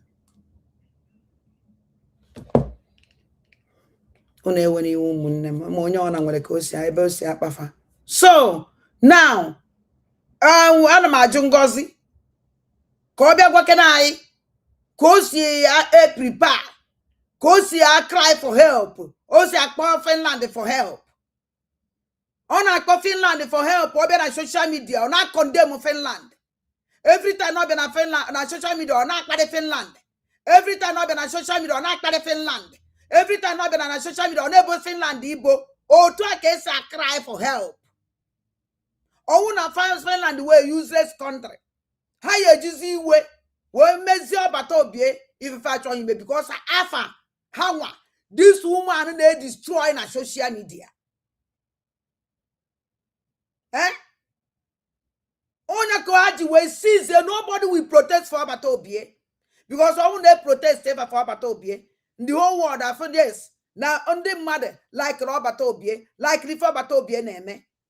But no person we sees everything. Turn on Robert Obie aso. Ka Finland the whole world for that na no ezoku na ndị mmadụ dị happy na onesi jido Obatobie because na owu that na bad happy at least owu na Obatobie na azụ anyị ndụ na anyị kara ịbịa protest rie kunu wefu game ndị azụ na ndị azụrụ ajọ ọjọbọ onye pụta na akpọpe Obatobie PM kedu ibe mere for iji wee save that PM. Can if you women iji wee the whole world? Ni accusation na made this your PM. Where's what on your kwa na asiko? Nothing. You seize everything. Seal everything. Can we see yes? No matter be in the mother side. Thank God. Na saludo help the issue. Help the matter. Because if I saludo men, we help Obatobie so much. Here the men in Nigeria now, we help Obatobie so much. Very wicked individuals. Like this, I call all protest, I call all. Onu can condemn what the protest. Some group, will put on their own protest. So they are their own protest. Can we condemn what protest in the marriage? Can the mother in the one from the agent? Can that have EJ? Can a government go for protest? Can I with government? After Kaija has Finland, Jemecha email. Wait at Aziazo. Power council said their protest up till today. Up till today.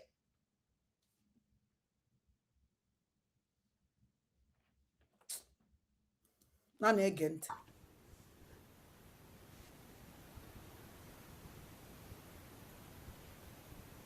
But instead of Finland to help him and help us and help stop the killing like the one that happened in Kwara State, to stop the killing that happened in Biafra land, in Ehamo. Si vous avez besoin de prothèses complètes mais que vous ne pouvez pas supporter des visites chez le dentiste interminables et That is why this alert is being sent to that happened in Biafra land, in Ehamo. If you guess you wake up to one, I don't know what if in Biafra land, in Ehamufu. You are not going Ehamufu, in a case he caught can return back. To stop the killing that happened in Biafra land, in Ehamo. Uno from Nakot Yakot. Kunu whatever can dasi dalolame. Kunu whatever can dasi we dalolame. In Biafra land, in Ehamufu. Ingoza ne kuzi Ehamufu, eba hapon Ehamufu akot wanya. Chere can return wire back. To stop the killing that happened in Biafra land, in Ehamo. Uno for Nakot Yakot. Onye chọrọ ka anụ adọ ya nwanyere ọda ebe anyị ya kpọrọ ya amufu sukọt ọnya nyanwa onye nyere fe ọda bifo ha na-ewepụta ha kọtụ ebe ahụ ọ kpọrọ ya amufu andọ ya family unu wọchị unu afọ na akọtụrụ ya akọt ka nchi ha azụ ka unu fụ na akọtụrụ ebe ngozi ala bụ eze Biafra land ị ya amufu akọtụ ọnya mana onye kọtụrụ ya nọ ebe akachi agwara m ụnụ na ihe anyị na-eme n'ọba ife mmụọ onye anyị na-achọ ụlọ aja bụ oke mmụọ onya ka nna agwa unu Biafra ije mmụọ iwuliti that it can never oya alapụtarịrị gị ka nleta ọnụ ya back ka unu fụ na aka ọtụrụ dachi ya move akọt Why eji we court ebe Ngozi kpọrọ ya amufu? That is why this alert is being sent to all our allies in Biafra land, in Ehamo. Okuna fugie. Now, can I continue? Okunu nege. That is why this alert is being sent. So, achọrọ nkunu jụọ Ngozi Olabeze na ndị otie. Ndị media personality, ndị media chihuahuas. Why do chihuahua ji wee court ebe Ngozi Olabeze si na ife aka eji wee na agwafa onesi egbu Christian na Biafra land in Ihamufu a court or that Ihamufu a court? Why eji wee court here? I want to know. Why eji wee court put that Ihamufu? Ebe Ngozi Olabeze no for here for save. Why Ngozi Olabeze ji wee nye for that to cut out that Ihamufu? Because all have we magwala fire. Okunu welefo. Ndono na hana ai. Okunu welefo. Ndono kweji ife. Okunu welefo. The kind of evil these people neme. Mana Ngozi Olabeze ya agbazigi. Nke neme na jigawa. Okpowa alologu jigawa ofuma. Mgbe disi girl agbara ọkụ. Kere afọ ya anọ agbara ọkụ. Mgbe Ngozi Olabeze isi Finland nata. Every day ka ọ na-akpa for that girl. Every day ka ọ na-akpa for that girl. Every day ka ọ na-akpa. Ọmụnwa onye si ya. Why you all the time and na-akpa one person? Also onye aka egbuolu ne. What of ndị egburu na ani? Have you seen anywhere this woman mentioned atrocities a na-eme na ani Igbo n'ọnụ ya? Ọ were ekwu okwu. Ọ na-persecute Finland. On a persecute Finland every day. Man, is that in the Biafra. Man, all the atrocity, abomination, naming at that land there in a cho. Never one day come out. Makia, call on for protest. If a jacho protest kejachoa. If a maybe or protest keja maybe obodo. Protest. Government into money turn on eganya. Oh, no, Finland, I am quoting names about 4 or 5 protests in Finland. And they naka 4 or 5 protests since Jawa Obatobi and they disturb in the Finland. Because I'm an undergraduate capable to do that. Come on, I went to buy in anyway go. Oh, they go, I OJ flight. I go near Juba flight, yeah. Or what under buy I like Obatobi. Or what about them willing to protest? How do willing? Mana check good nego Jibwa flight or Bakoya na naela. Or hey ego kanko, Makwana and send the NK at least we make it to wa eba nchoroke, at least we won't block and made you need to eba. Chizona ego amakapano, I know when if ego, I know when ego na chukwu ego. Na condition I knock it that even in a save that money when we can buy wanting to give for you my guy making use of it. None again. And to all our allies, all Biafrans.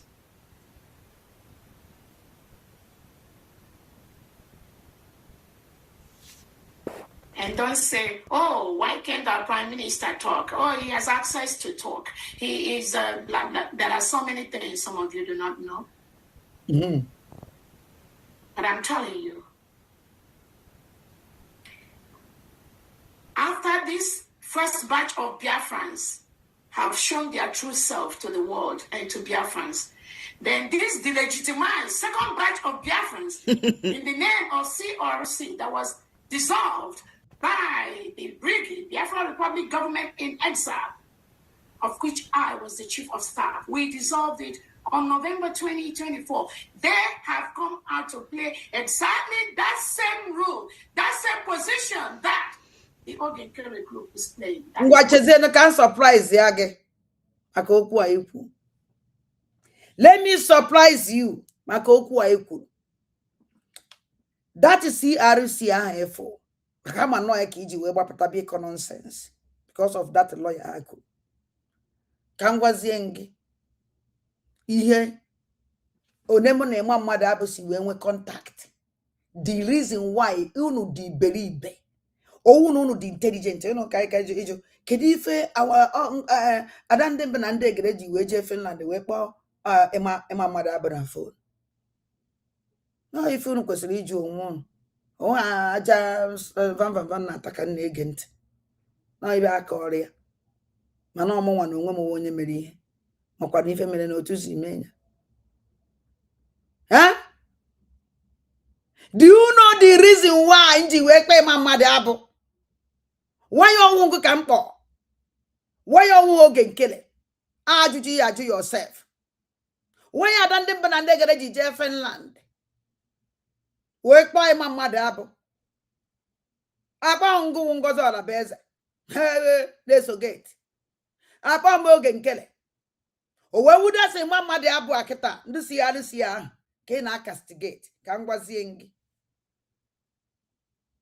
O nwere ife merenu kuchi mụ ya akọghị. Abịa m ebe a igbo egusi. Mana achọ nka ngwa gị na asị anyị tụrụ ebe a ka o ya anwa gị n'ọnụ. Ọ bata obi wee sị m kpọọ ịma mmadụ abụ because of that. Wee sị ya mba.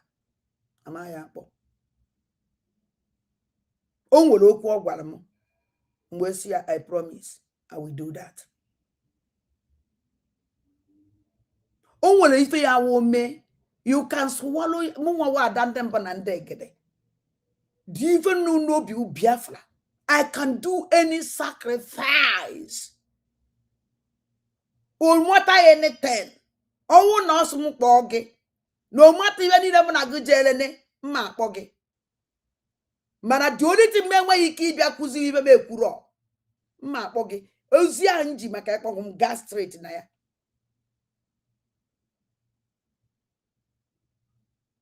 Inani na agwagi.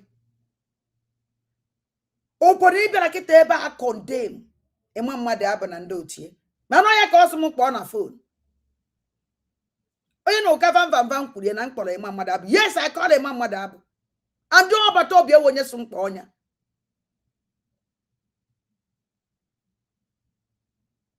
Why oji so m kpọọ gị?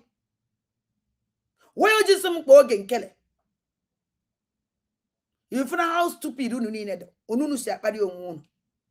And I call him because I promised that I will do that. Munga was somebody man go 4 years or years. No made that to satisfy my conscience. Because I want to map on here. On work o si we me. Ma buku do. Ma mayodo. Buo we me sno kwa na ma.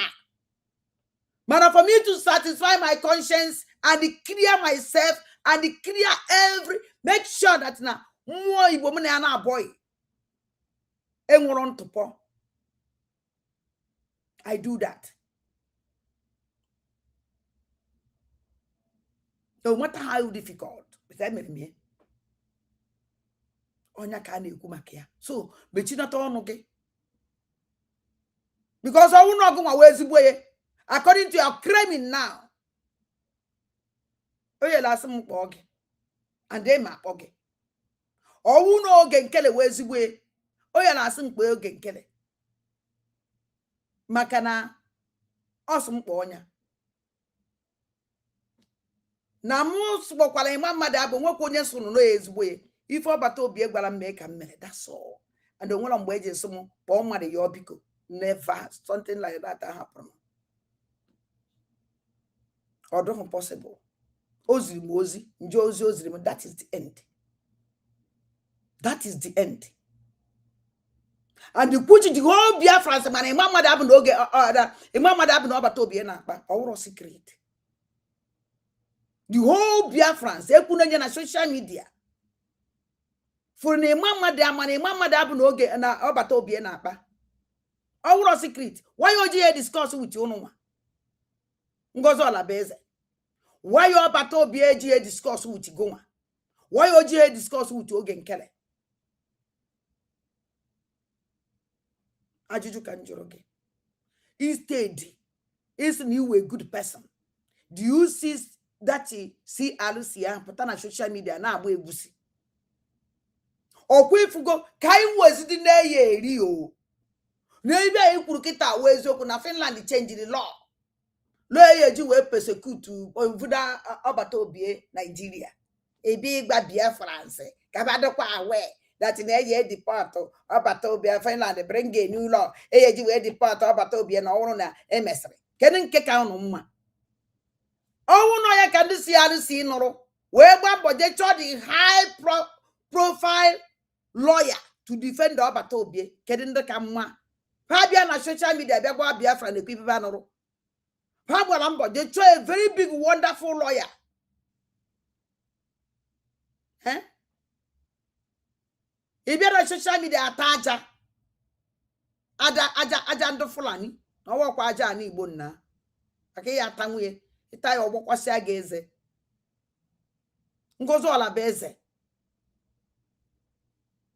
None again.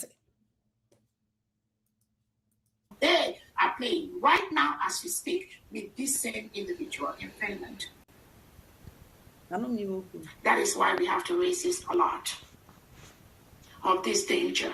That same rule, that same position that the Organ Carry Group is playing, that is what they are playing right now as we speak with this same individual in Finland.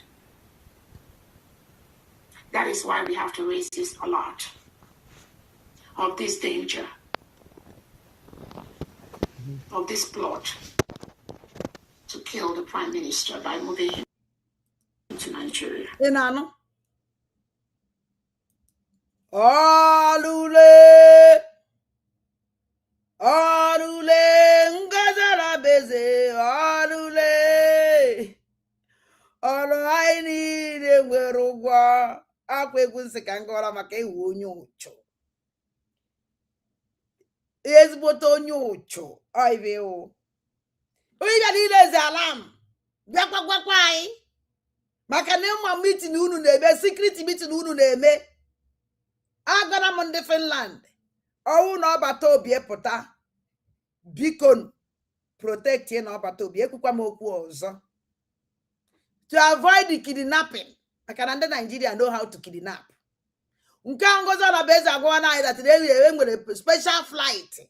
Emel organize yo. Eyeji we no Batobie. And that is special flight I am organize. Eyeji we deport Batobie. And eye we inside that flight before every na Nigeria. Wala no kuwa. Mwanya kuwe mele. Very important. Ngozo la beza can never say something not sure. He have sealed the meeting. And I will trinity. Owe potato aja. Owe potato kinyo. Let everybody know that in a organizing flight, I will on car wombo. Or on car ebo. And in car the third one. Ngozo la beza na bia social media. Na agwa yoku organizing flight. Obia le go no. Ile is a lot. Obia nyo na lot. That in Finland be a new law. Eji we deport Obatobie. And the man that in Obatobie no before when so when a sellis attack. Chineke save Renia. So because on the Finland. They go no Obatobie. Unu mwana kunu yesu will protect yenya with the last blood unu. Because all this umu dene. If I because hammer that in Ikofe Jugo and the hammer no Obatobie will come out. Hammer no Obatobie, the evidence is too much. Obatobie needs to be an court to go see evidence. Evidence is everywhere. Obatobie needs to give it on social media. If the not just evidence. You give evidence, you don't give evidence. Evidence is everywhere. Even the Finland are go tired. Hard not tired.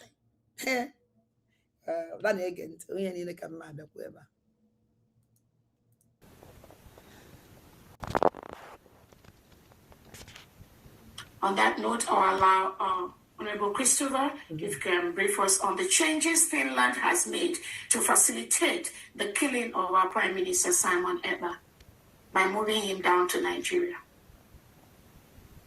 Thank you. Now, before Uche na Finland, go this thing. You actually uncle now what the game as labor. Before at the beginning, only this woman for alpha, Kobia go this law. Oh, uche na Finland ka ọkpọ ka ọ bịa gụọ ọnya o wee wụ na uche na Finland ekpe ha agụ maka na uche Finland ebe ọ dị sure ọ na-apụtago that law onye nwa onye kwesịrị ịga maka obi Finland mana uche Finland ekwe ha apụta agụ okwe ha apụta na Ngozi Olabaeze kpọzie Christopher ka Christopher pụtazie gụọ ọnya so onye ya agụzi that onye ya agụzi ya wibe kịta o Christopher onye ya agụ ya nọ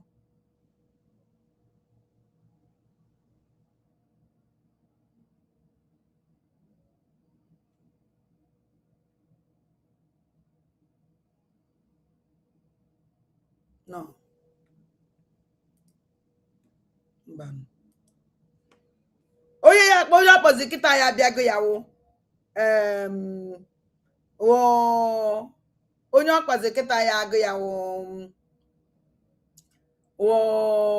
kedu afọ ya anọ ozi Christopher awụzi onye nọ na Finland because uche ma ife owu ọtụrụ ife ominre nyanwe ịbịagụ this nonsense na social media uche gba ọsọ okwe ha abịagụ ọgbọzie Christopher why o ji kpọ Christopher anọ Finland onye kwesịrị ịbịagụrụ anyị dị law ebe uche dị sure ibe Ngozi Olabaeze na-ekwu uche na-apụta gụọ ọnya maka onye nwe onye izi ọ kpọrọ why o ji ikpe ego ya ajụjụ anyị kwesịrị na-ajụ these people anytime na ha pụtara unu kwesịrị na-ajụ ajụjụ ọwụrụ obi eze nwanne m ọsụ jụwa na ajụjụ jụwa na ndị ajụjụ why uche nọ na Finland ekwesịghị agụ ya ọ bụzie Christopher nọ another country ka ọ bịazie ego ọnya ọ gụchazie ọsụ na ife ya printiri na ya fụrụ ya na destin maka ebe ha ji eje print ya na Finland system ka ha ji eje print ya nna na-ege ntị.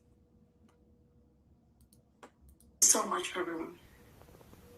Yes, thank you so much, Your Excellency. Can you hear me? Yes. Yes. Greetings to you, Your Excellency. The Christopher, Yago, the betrayers, the saboteurs. The Nigerian government ego kewenelo abatobi down. Onya deputy, European deputy. European deputy ko secretary odon ko yawo secretary ko deputy amasem nenya ndu mwalo abatobi ejiri mmamari kocha abatobi azo dibia gbawala mo na this man we Fulani to born to where I can't believe it and the very quiet on the worst if we had these people the kind of otuasia power they will use their last card. How you use here? When is in Gezent goes in on law. Kajan and that law age will vulnerable be and a private organize a flight. Boy me will live in Nigeria. Well, and again. Greetings. Greetings. Honorable cabinet members in the house. Fellow Biafrans who were able to make this live event. And before I begin, I want to send my sincere condolences to the family, friends, and loved ones of those people who have lost their lives unjustly to the Nigerian regime and their terrorist militant wing, what people call the headsmen, whatever you call them. This is the Nigerian regime killing them. To whom it may concern, the earlier you remove Nigeria from your lands and set yourselves free, the better for you. You have said in your speech, Your Excellency, I was taking notes, and I want to ask certain questions. These are rhetorical questions. Number one, and the first concern I want to raise is this. Those who made PM get 6 years due to their incompetence, should not be in the picture today. Nowhere near him today. Ta Zuzu poor Anumano. Photo man don't talk. Those who made the abato be able or not today, any the so. Yes, if I could ways yoku, because you can never near him. You know that. If not, give him a Benjefaya. Are you not ashamed of yourself? You call yourself a government. USB nonsense. As you know that you're on the right track. Kede 40 email. You make sure no bato be a pota. Mr. Photo. Walk photo. You can't see them come out with their picture. Do you think that Biafra is in a written photo? Only na photo and a photo too. Everyone only don't do after photo in social media. Unless no do you dress of me, you go see your dress. How beautiful you are. He pose or say picture in social media. And a man can hear me. But have you seen a normal human being, a genuine human being? Well, a picture a tinye ne kuzoku. If you are a genuine, why can't you come out? Let us see your genuinity. Junior PM. Kadi female each you can bia. Because they be the 100% sure. Not those people who sabo and you your work, everything in order to kick them out. Take them near and far from PM. You make everything to protect PM. Do you do something to protect him? What can I 14 if you will protect PM? If 14 may be a grind of Finland, they may law. You will deport on your queer. Can you this thing? I want to protest. Can you to save him? Can you to protect him? Did you look for a lawyer for him? I pleaded to you people. Kono Chola Bato be an international human rights lawyer. There is many things on be a call ways buto kwa semoni munyazo. Lies upon lies. What on ways you nonsense. I pleaded. International lawyer to Abatobie. Do you give him one? Do you go to court? You just have Finland the since here and me.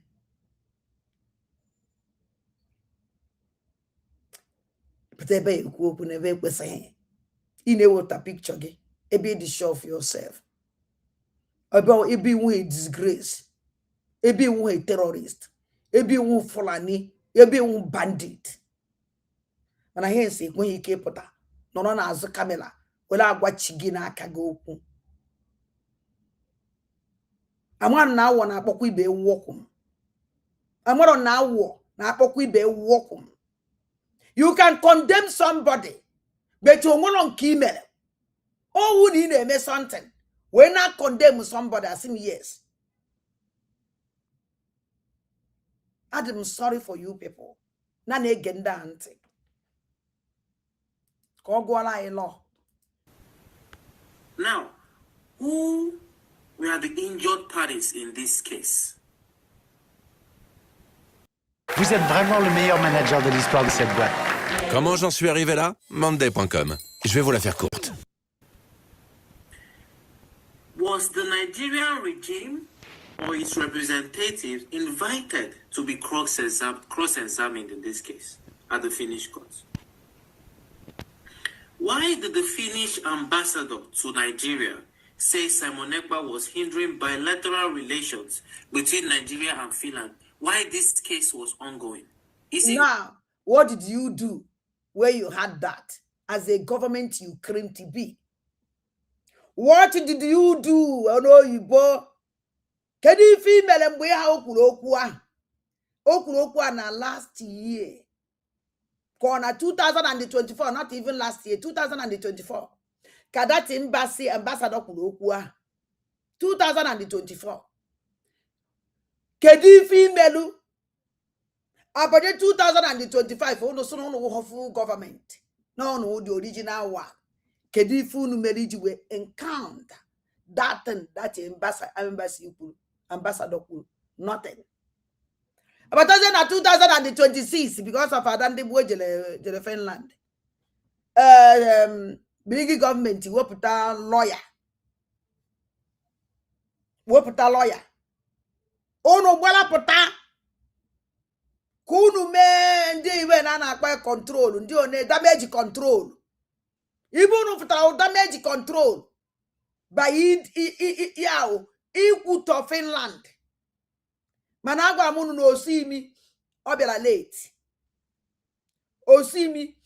bịara late unu niile bịachara late na-ege ntị nonsense this man na-akọ ndị nwụrụ shie agwara m unu na ndị anyị no Fulani born to the way because let me tell you something onwula na Igbo woman the educated ya pụta this nonsense ife ndị Igbo na-eme ụka ọ na-aga aga kedu nke ya esu ka ya esi mee ke nke ebe ya esi kedu ebe ya ebido ka ọ na-aga aga ọ ife ndị Igbo na-eme ndị Igbo adị agba egwusi na social media eji m onwe m were na-ekwu maka ya ji m onwe m abụ m onye Igbo bi na-ewu nwa ibe nchọrọ ka ọ na-aga aga dana m eme ka ọ na-aga aga all this rubbish mkpụrụ ha gasị ibe a na-ebe every time apụta ma anaba aka inyo na-efi na ba ibe na-efi because of ụmụ oyibo asụ mana iwere dictionary English na Britain na iwere dictionary English dictionary France dictionary ibe ha esi na nwere ha chere ile bụ ABCD onweghị ike iwepụta nke English ahụ ọ na-asụ na na-ege ntị this judicial interference. Some people blocked access to the PM, which made him have a weak defense. Shut up! And now he has been sentenced to 6 years. Should this...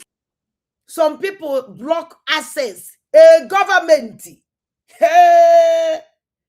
This is about government. Will go to put on social media. Say now some people block access to PM. That also some people block access to the PM. This is about in charge. A solo gate. Somebody saying now will solo gate. Somebody saying now will BPM. Somebody saying now will get the show chief of staff of Obie. They are na social media waggy that na ordinary people, ordinary people block access to PM. That young melody were very difficult to them. Huh? Oh, no, lie down. Lie down. Now, woka ibuno with a man up complete.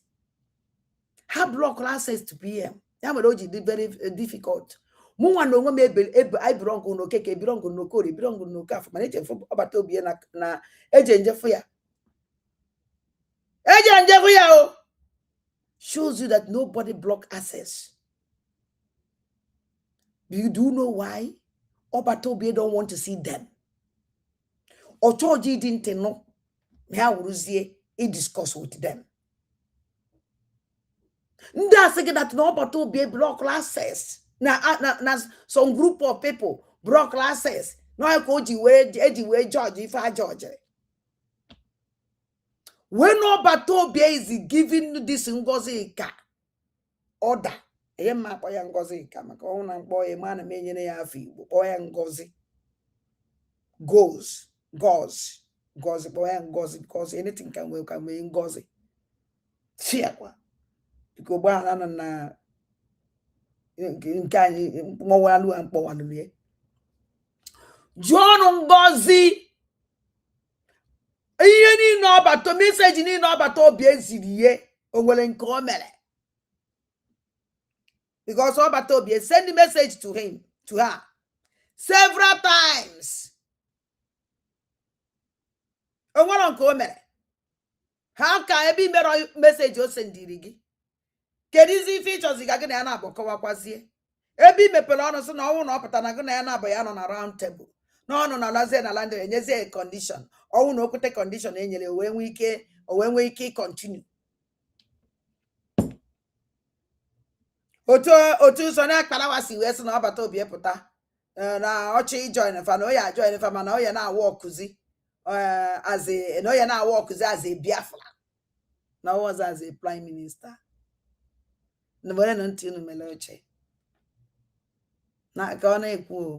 People still have access to the PM today because they apparently do not mean well for him. Oh. There are many things, we cannot publicly discuss here, but what we can assure the good people of Biafra is that our government will take concrete steps to ensure that the PM is saved from these wicked demons. Okay. From this internal. The rubbish now, you are going to assure Biafrans that no one take a concrete step you will make it sure because I tell them can't go why or for my I came and down our government will take concrete steps to ensure that how you take concrete step to ensure how you take concrete step to ensure PM is saved. To assure that PM will be saved. Do you know the reason why you will take a concrete step to ensure that the PM is saved? When did he? From these wicked demons. From these internal and external demons. Your Excellency, I think you try to differentiate. Shut up. Can't go to this one. Call Banyende by Makandana Majiji. I'm a Kanji programmer. Uno laugh from Ela Homare Tolos or Toto. And don't one can Jeku Biata, Chewu, Mame Tetene. Unu met them. And even you have with the good series of messages in them. They might be worried about this nonsense program. Where's some become gay Kawanya? Now, this is working photo saying that in the farm you take a concrete step which you make sure na PM with the save number one. I call another one no any deport PM. Not because of their concrete step. No, I can be deported PM. I'm gonna even never could about Finland is lie. Now, when you take a concrete step, say that some group of people broke all the access to reach your batobie. When a concrete step, are you going to do concrete step with somebody that you don't discuss with him? Are you going to do concrete step with somebody that you never even see? Are you do concrete step with somebody that you never visit since Yanga? Akwa ajụjụ ka njụrụ Christopher iya abịaza ya Christopher nwoke foto iya abịaza ya. How can you take a concrete step? Which concrete step can you take? Somebody gonna be more in contact. Somebody actually didn't know anything about you. Somebody when they need to know what you met with you people. Somebody Ono melon overthrow and I can destroy here or even melon. Couldn't they take a concrete step? Guy man I go do against the or they take a concrete step. Concrete step or they take go against the Finland. Hey, but I condemn Finland though. So now Finland won't dodge. Na Finland adroma, na Finland merenka, Finland merenkozo. Everybody they take a concrete step. Because any concrete step here they take. Yeah, by against the Finland law.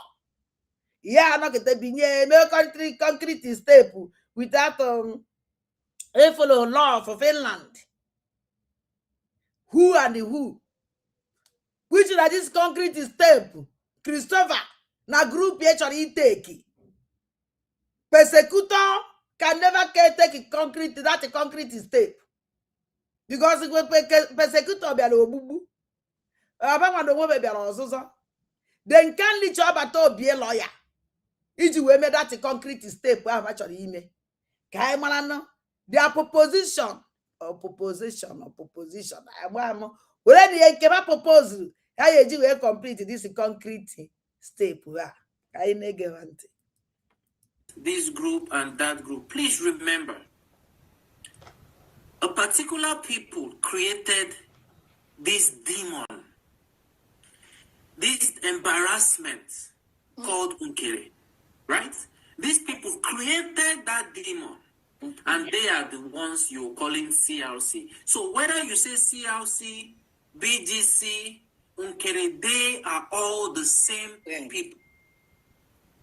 And now that demon that they created rose up one day and declared himself the prime, whatever he called himself. Now, those people that they call demons now, how ministers by then in the cabinet.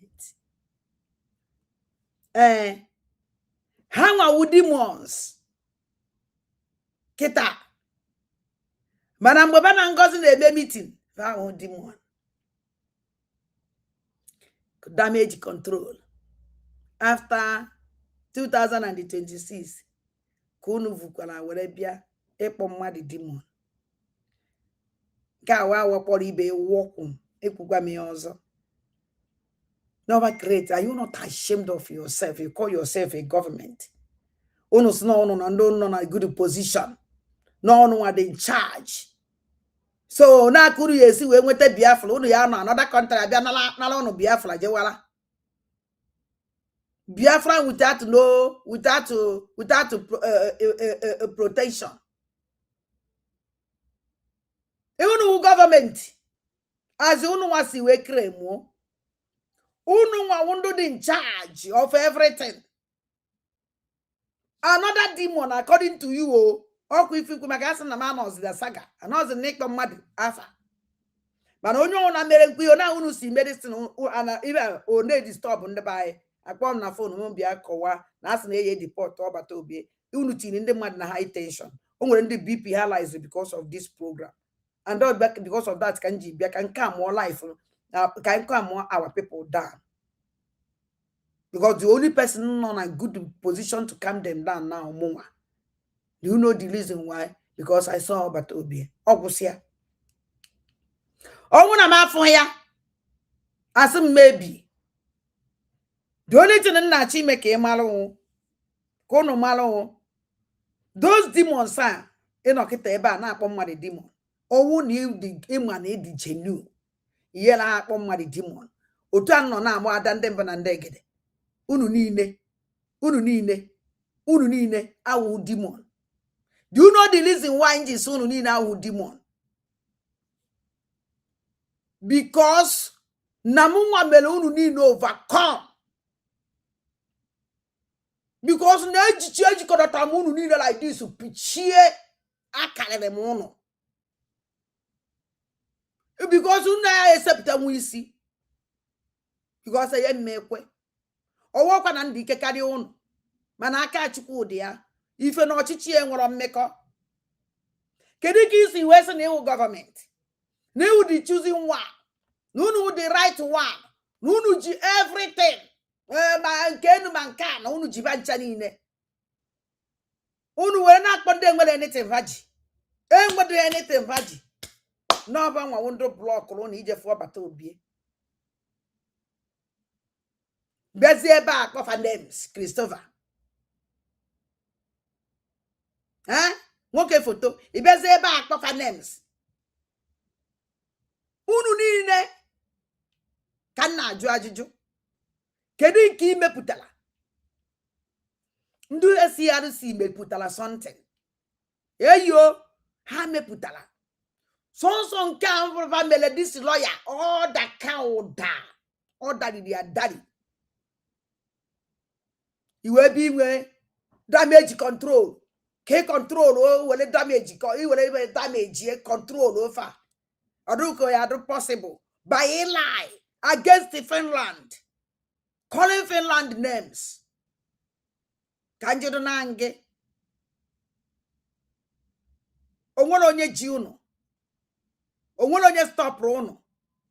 Mana you people have choose the mission. Mission is destroy Biafran struggle. All of you.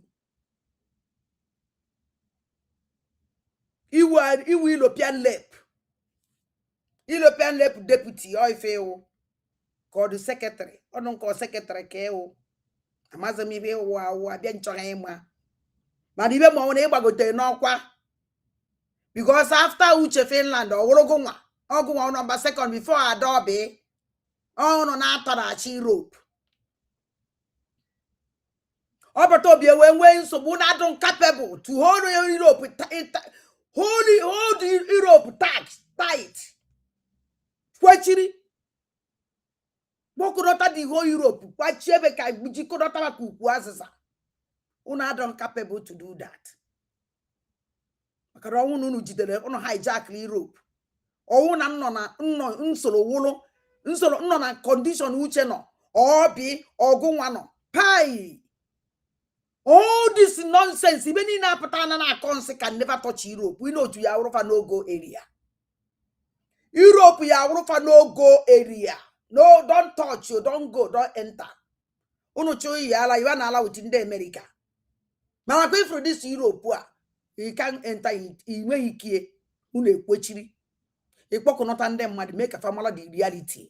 Because we may never for the truth. But a lie. You can use as we did tafa. But I want to put a open. Half again need open. In that go off a far fair. Without Europe, away from Gosala Beze. Without Europe, away from Carry nothing.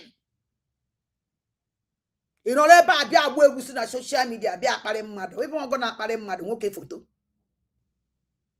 You know, be a pare CRC. A pare ndo tugi. Go one akpare fa kedi fi meputara.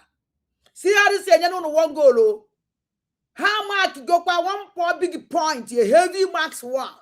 Kedi nke makre. Ekpa ibe na social media agba Biafra atagba egusi. Akpare akono.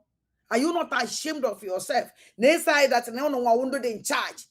No one would USGB. No one would do Biafra. No one would win embassy. Would win army. Would win everything. Would win marketing. Well, it couldn't win. May go again with that apology. Who even they go. But I can go be aside that now this is 2026 very soon. They be do go a man at Biafra land. I can check what can we go to man at Biafra land though. I can check what also very soon. Very soon. I am up soon now. I'll get a now. But no can I negotiate jet. Private negotiate private this thing. We have nothing there. None get this man. Trying to take the PM's position. So do not forget. Yes. These are the same people. Please let us not yes, let us not make that mistake of forgetting. So now let me proceed. This is public info. Why is the boss? Why you can continue? No, and they try to make that mistake. Why is the boss not continue? Because this prime minister won't go all about only is unu bruise or me and gozi. Unu bruise or me and gozi all about the prime minister. Only is Zainolo. Or prime minister. If they dress we go as a prime minister at social media. Yes, so dress and then goes all as a prime minister at social media, which in my life. Or because of no for now, then they get a tiputala. Ono will make boo. Or can not want a deputy, but only a prime minister. Even in our we are Sabotage or a need is a man over can they gaze or had to go satisfied. Ono also. Now again, were bruzo ọnụ ụzọ hijack anya ọnụ pụtazie ata aja ka njọ gị Christopher Musa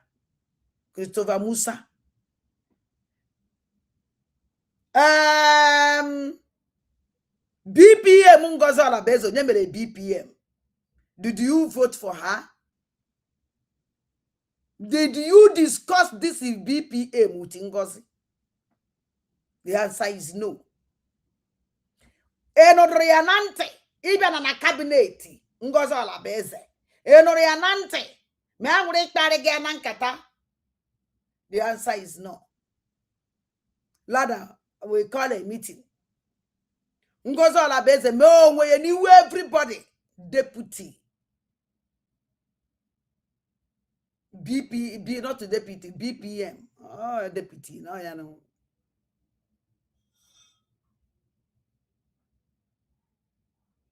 Meanwhile, BPM. I can remember, how can I sound on Nante? If I don't know who to read that day. Because I don't know who know where to put supplies. Where join us here, this in email, Onwegi. I is sure ni me better near. Or see yes. Or see an if I walk or believe I can achieve, but ni me if I. Or see yes. Or if I don't know who Julia. Man ogen do to group ogen kelefa. Mgbe ha mere ogen kele APM, ha vote public. Nke ala mekwara prime minister, ha tokwara vote public. Which na mụ adịghị against ibe group mere onwefa. Ebe nwechara prime minister ka nkọ. Ibe onye kpara nkata ya ka ọ zara ya. The only prime minister the whole Biafra si vote through ọbata obie. Aye nwere ye too. So, oge nkele wụrụ prime minister na group ye yanwa. Mama mmadụ one na ebe a. Ejeje na awo onwe m isi. Is all nonsense. We have only 1 PM prime minister Simon Ekpa Njoko. And do ya ka Biafra liberation recognize para. No so one ha. Ka hapụkwa Christopher ka ọ na-emekwa damage control ye. Kita ka ba chete na enwere CRC ya bịa damage because of na wetere lawyer. Unu ya akwụchichichi ụdọ. People lawyer. Unu ya eji ụdọ kwubikocha onwe unu. Ebe unu na-akwụ ụdọ.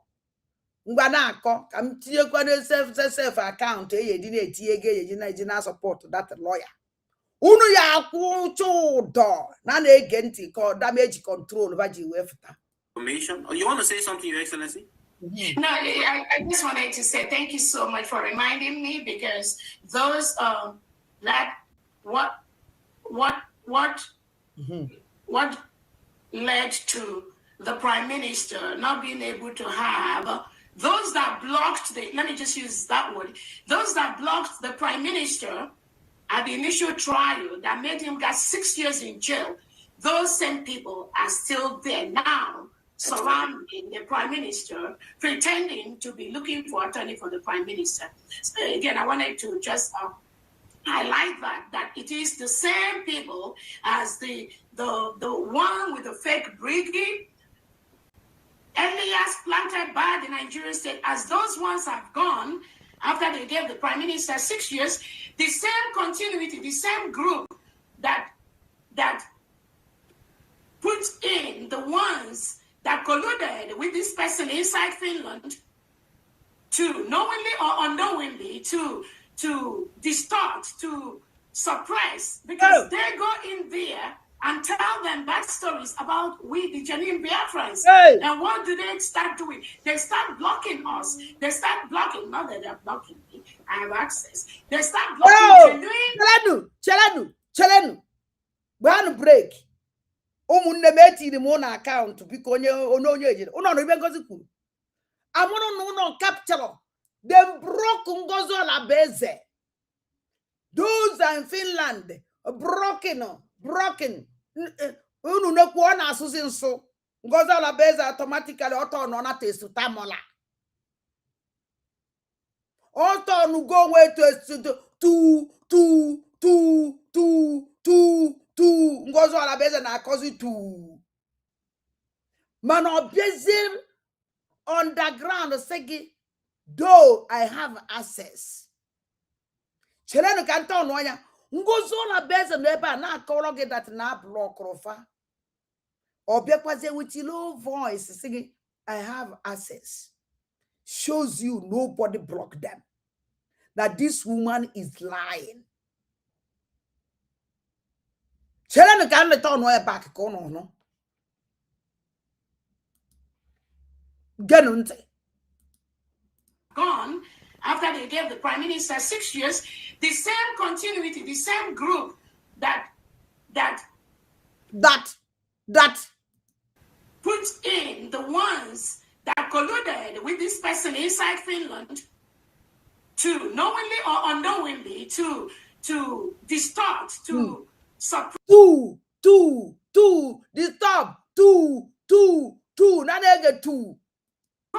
Because they go in there and tell them bad stories about we, the genuine Biafrans. Now, they go in there to tell them who is them. Then go in there to tell them which them. John Ngozi. Then go in there where? Then go in to tell them who is them. Acharon kono ne a man asemu.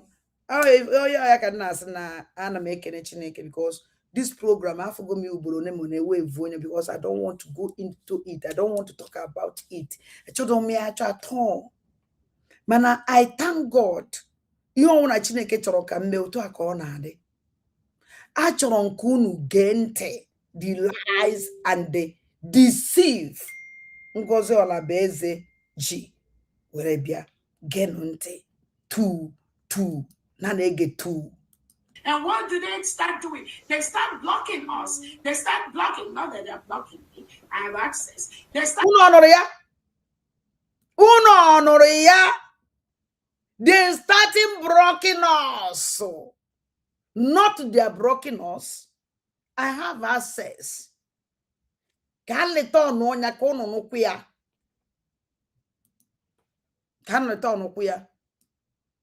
And what do they start doing? They start blocking us. They start blocking. Not that they're blocking me. I have access. They start. Not that they are blocking me. I have access.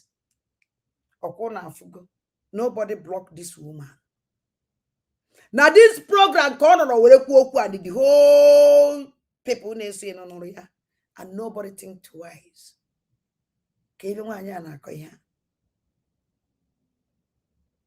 Ebi will access.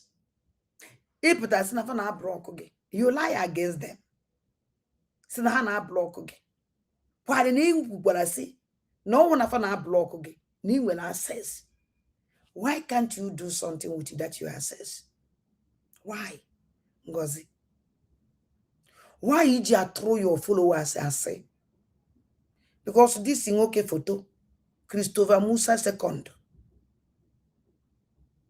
And when on that na block. Now, Igba here that Igba and follow ni will access to PM. Ebi will access say as you crem can ne kukweo. Why you we me something to help out? Because Ebi will access. Kezi ende na block ogi. Kezi ndị na-ejezi meeting ndị akọ yowa at least ijekwa ndị a na-asị ka ndị a na-ehi ijekwa ebe ahụ Ebi nwere access ijekwa ebe a ndị a na-eje akọ jerekọ ijekwa gwakwa ndị a na ọkwa asị ka ha na-ehe Ebi nwere access of all these things na na-ege ntị ekene dịrị Chineke. Blocking genuine Biafrans. They start blocking our international attorneys that are working closely with the Prime Minister. They start blocking those international attorneys that knows our history, that knows our people, that knows our Biafran story, that knows about the terror. Why do you say that they are blocking? If there are Biafrans that need you all the document, no one will be choosing one. No one. Without no one, nothing will happen. Ebiakweba na asekwa ngumwa ji the whole document Go one G the whole document here, you will meet the attorney. Go one, even on the attorney will go one K, I self, no go one, I judge the attorney because the document the attorney need, you go on one year, according to you. Ngozi on beze kanjukenege. Etalapo ko kezegede. Why your life was ya nne murogono akpa hoya or one sick keji chineke ji build onya. Iju wee na apụta no ihe na egbu onwe ihe na ibigo na ncha ncha every day. Kanjukenege ajụjụ. Aprok rovagene everything. Kwari no gunwa uchi for staff. Ngumwa u DPM. Ngumwa wonye ji documenti everything you have it. Ndana brok gonna enwe kwibaji. According to you. They don't have anything ndana block. And the one na block you will access according to you. When you kulu kaine kumakia. Kama kechi kita bia sana eba je ka otre na dande banande gede sana unu ye kita afia na social media bakande ngoro share na dande banande eba na sana ngozi ngala sana ya ngala access ki wele fu kanda si we dai iberibe na na egenti that knows about the killings. They start blocking them, and that was what made them put the Finland lawyer, the one that handled the case, and the team of Finnish authorities. No Finland team can give us Biafra freedom. No Finland law, no Finland courts at this point can give Biafrans or Simon Ekpa freedom as long as Finland is colluding with the Nigerian state. Let no one make mistake about that. You know, some Biafrans would argue. Now, Ngozi Olabeze, number one, Finland ayenya Biafra. No. Otu country can never give us Biafra. The only thing Finland will support. And they have support through Biafrans life from the beginning.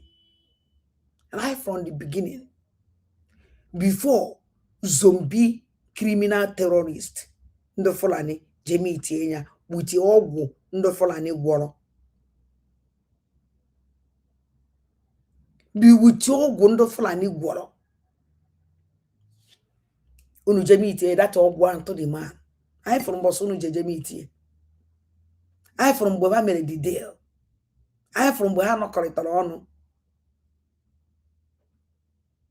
Unu ekwe ha na that president n'aka wopu ye na mmadu. Because that president is a best friend of Obatobie. Which no Obatobie would tell you with the invitation when he quiver ye men of Finland and don't accept. Oh no Obatobie say why would you accept? Obatobie follow this woman bamba to bamba with this man name Nejije Nwelonwe. That's Nejije presidential party ye. And Obatobie pray all make sure that this man will win the election. I needed the surprise. Now this man succumb like this. But let me tell you something. All question of time. Nanege nte ka Christopher. So achokwa nka the whole Biafrans malo. Maka ndị na maka ihe Ngozi na-ekwu ọ gwana gị na ya nwere Ngozi Ola bụ eze si na ya nwere access na o nwere onye blọkụrụ ya no shows you that na Ngozi Ola bụ eze don't want to do anything to help Obatobie because ọ bụgodị na Ngozi Ola bụ eze na somebody blọkụrụ ya a blọkụrụ gị n'ịkpọ protest ebe a blọkụrụ na ịbanye at least imewe protest. Because all protest is the key of everything. Protest is the key. Protest is the key. I am the key. Some people would argue, oh, Nigeria and Finland, there is no extradition treaty and all that. Yes, we agree. But based on our research, we noticed that despite the fact that His Excellency, the Prime Minister of the United States of Biafra, Simon Ekpa, has publicly revoked or denied the Nigerian citizenship, nationality, and has told the public he is a Biafran. He tore his passport. Everything is there. The Finnish media keeps calling him Nigerian Finnish citizen. The Finnish authorities keep calling him Nigerian Finnish authorities. So citizen. So what I'm about to read, and just an excerpt from what I posted is this. Cette méthode polonaise m'a permis d'apprendre le piano 10 fois plus vite. Let me tell you something.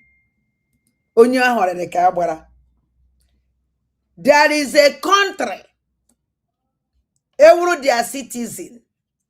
Now, a citizen of now, it's a Biafran citizen. A Judean Biafran passport, we another country, we take asylum. Because for anything you may go to an asylum. On any one, there is many ways you went up on even but on a on any because of an too much no bodo. And only anything committee. And you go because of natural gimele belly. Or there is many ways on any on a rad droge. Go when we kin age when I had Roma de Nyako, depending on a country, no country in a me. Oh, the country that we go to citizen. I been a citizen gaff, de origin. Origin. Obodis new one, but upon need their passport. I been at that passport, identity card, de origin. Wo bodo ya wo that na de your origin man de ba amoroge eba ndo de la amoroge da for eba amoroge man de the country doka won na amoroge na Lagos abi de Lagos, born in Lagos. Maybe de your boss dating boss amoroge na ni ne de ba amoroge do it de ba Lagos doesn't know Nigeria ko man Lagos on the country name. Where country na fire de cha na enye citizen enye go citizen. If you 100% citizen, de origin, de BC, de anything. Yeah, money citizen, o dependent country. No biazi una amalazie country nke na-eme nke ọ na-eme. Ma no ibelibe ka unu dara. Una na ha ama or some people ama anything. Abecha ha go chachara akwụkwọ. Vulu oyibo n'ọnụ buru ya na ntị buru ya n'ike na-akpagharị, but you can't defend yourself. Onwere anything ịma gbasara obodo, nothing. Enye ha go 10 years ivure, enye go 5 years ivure, enye go 2 years ivure na-akpagharị na-agba gugo ife that ife ahụ enyere gị kedu ife omenu kedu your right kedu you don't even know. Enyere gị were ya police jide gị kpa ihe enwere m stay enwere m citizen. I don't call this kind of nonsense. Even this guy na koketa. So when Abatobi na France na Finland they dress here as a Nigerian citizen. Oh kafa si eme. Oh never see nya akwụkwọ nkefa. Enye go do passport de. Oh kafa si eme. Doesn't mean that I withdraw now your citizen back. Doesn't mean that na that a citizen fanyere gonna find your gear. And you origin. The origin of delegie when do na when that na and an even na chi make a mala. So I been eba Sunday madis na nkete na abo. Onwere obodo na use 2 passport. One obodo dey use 2 passport. Onwere obodo ya wonye gi passport. Iye denounce before ha na enye gi passport of ha. Iye denounce your country. So na man wo denounce onya wole passport to Nigeria nyefa. Man anwakwa na anwa one day you may travel with Nigerian passport. Ejidegu enwere ike deport gị. Nana go citizen ahụ enyere gị. Onwere mgbe Germany ndị nọ na Germany ono ya ubia witness ife an na-ekwu. Before unless na Germany o mendigie. Before Germany nye gị citizen iye denounce Nigeria. Complete o. Before I na-enye gị citizen ha. You denounce on Nigeria. Jue kwesu Nigeria, Georgia, or the John laugh any traveler on ye may have go Nigerian passport naka. You choose go German citizen. No one when knock it and none out of the man who made this record like that. There is many countries like that. And I even Naga Christo Musa number 2, Lai Mohammed. They call him Finnish Nigerian citizen. And I want people to listen to this clearly. And Finland wakes up tomorrow and deprives him or denies him that Finnish citizenship. What would he be left with, according to Finland? Nigerian citizenship. Right? And no one be negotiate. Ebe Finland na acquire Nigerian Finland Nigerian citizen. Finland Nigerian citizen shows na Finland may accept 2 nationality. How may accept 2 nationality? No matter no doka go that he has near was in Nigeria. Imokuye umadi no obodo na social media denounce a country. Doka the passport me everybody. Who denounce Nigeria? Chukwu Di Ya Finland, the Nigerian citizen doesn't mean anything. No one call one of their system. On the non-Finland. Okay, when someone say yes, I that before. So when we call I made the go under Germany Amazi. I made the go, I made the bay.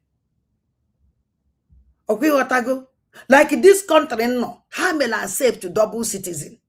France. Mejinchije mgbe nka wo Nigeria. When Nigerian passport na. Mgbe nka wo Nigeria. Nchije Nigeria. Ana meji French passport and the Nigerian passport. Nava. Ewelem Nigerian passport. Na natawa ewelem French passport bata. Because na French mele allow. Onya ka eji ekpo over French nwere ike dress gazi French Nigerian citizen because ha will accept double nationality.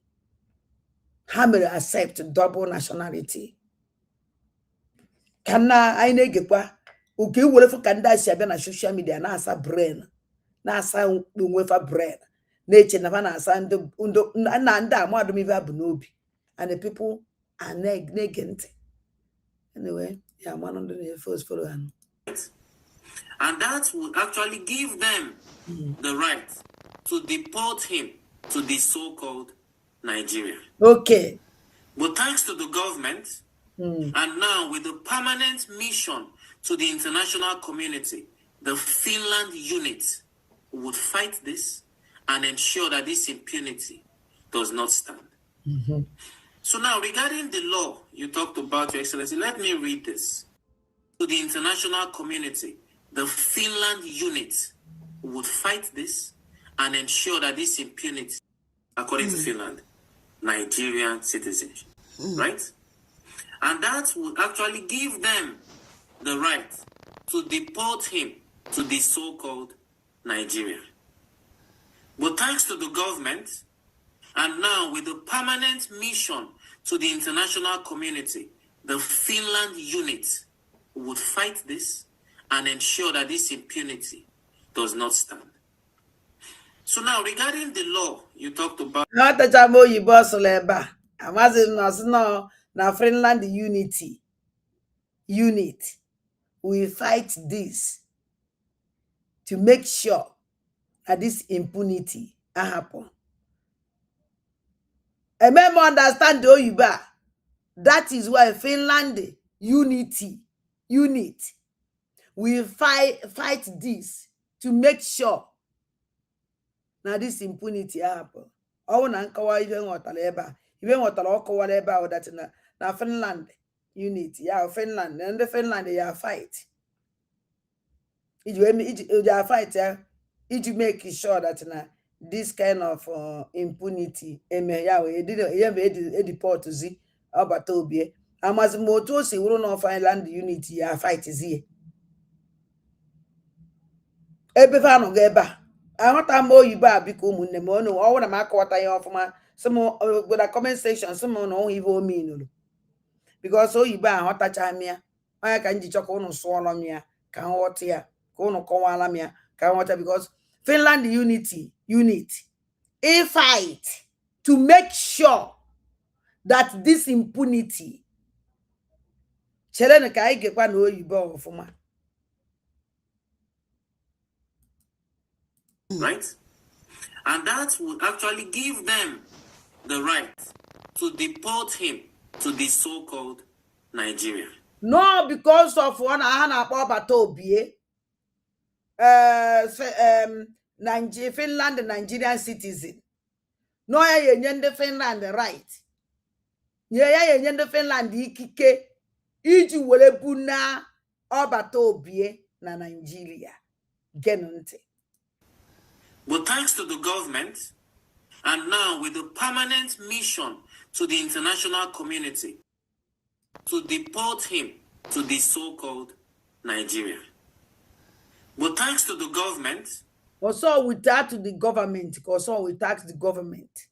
And what am oyibo osleba? But thanks to the government, and now with the permanent mission to the international community, and wakes up tomorrow, the right to deport him to the so-called Nigeria. But thanks to the government, and now with the permanent mission to the international community, the Finland unit would fight this and ensure that this impunity to the so-called Nigeria. But thanks to the government, and now with the permanent mission to the international community. With Amami, what you also without government, also we tax the government. Amami will call. Na international distance, Chelena Kaibia, Kaiwole Ofofu. To the so-called Nigeria. But thanks to the government, and now with the permanent mission. And now with the permanent mission. The international community. To the international community. The Finland unit. The Finland unit. Would fight this. We fight this. Finland unit will fight this. And ensure that this impunity does not stand. This impunity does not stand. Now, umunne mo no ibe asoro. Owo no ibe asoro ka nghọtalụ. No kwa Finland unit. Wunde ya fight no ka make sure that this impunity, you deport Batobie to Finland, to Nigeria, emeho. Kwari nonda, unde bịara na-agwa anyị na ndị Finland na ya agụrụ kịta law bagụrụ sị na wabụpụtara eji wee deport chi ya na akafa nọta Batobie na na-ege ntị. Biko mmemme unu ya akpọ na phone mgbe unu kpara mma like unu kiriala m ife a nwoke asụla ebe ọfụma biko. Regarding the law you talked about, Your Excellency, let me read this. I hope you can still hear me. I know. And I agree. Yes. I know. I go we day here. I again go. So this is from the Finnish immigration's website. Title: Losing. Now, this is the law from this from immigration. Cherekan letter no ekono nebo see this letter si webota. Immigration's website. See hear me? Yes, yeah. Very well. Yes. So this is from the Finnish immigration's website. Okuna abune beba si jeje print riye. Okuna abune beba si jeje print riye. Yes. This from immigration website. Kosi we kasi je print riye. Nane gente. Title: Losing Finnish citizenship due to committing treason. Title: Losing Finnish citizen by committing treason. High treason or a terrorist offense. A terrorist offense. High treason or a terrorist offense. You may lose your Finnish citizenship if you have committed treason, high treason, or a terrorist offense. Now, you may lose your citizenship if you are committing high treason, terrorism, or high offense. Now, Ngozola Beze and the cabinet here biago the whole world that no battle be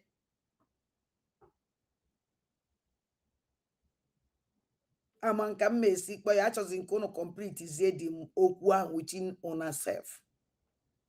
Because for them to come and print this, talking, sure that they deport or battle be unafanwa agwago Finland na ya ha na-ekwe kwuru ibe ahụ ebolo ọbata obi ewe eziokwu faji wee biazi calculate ọnụ nenu ife because ọwụ na kịta ụtọ a ọwụ na ọdụ 100% sure ona anọ na awolo onwe mmadụ o wee wụ dat na atọrọ m nga bomi ibo na nwụ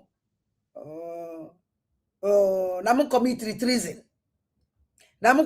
treason denu ụmụnne m ndị ya bịara agwaba dat na no na ma commit kwe treason a na-ekwu okwu ya o n'ọkwa asị n'ọkwa ibo ebiazie vufutaziela ụnụ lọ ndị Finland biazie na-agwa ụnụ na anụzikwere dat na-eye deport m na-eye ji private destiny deport m na enwere ike igbudu m egbu n'ọya ka bịara ile ezi ala shows you ndị banya na-ekwu ibe a na ibe ekwuru instead banwe ma ka eji esi wee make sure na ewepụta na that place nọ na-eti mkpu na social media na-eme protest na-asị na ife ekwukwere wasị abịazie m ịgụrụ ụnụ na-ekwe law face ni ada ndị mbụ na ndị egede that na eye deport ya na plan deport ya because ọwụ na plan deport m gosi that na gụnwa na onwe gị bịara na-ekwu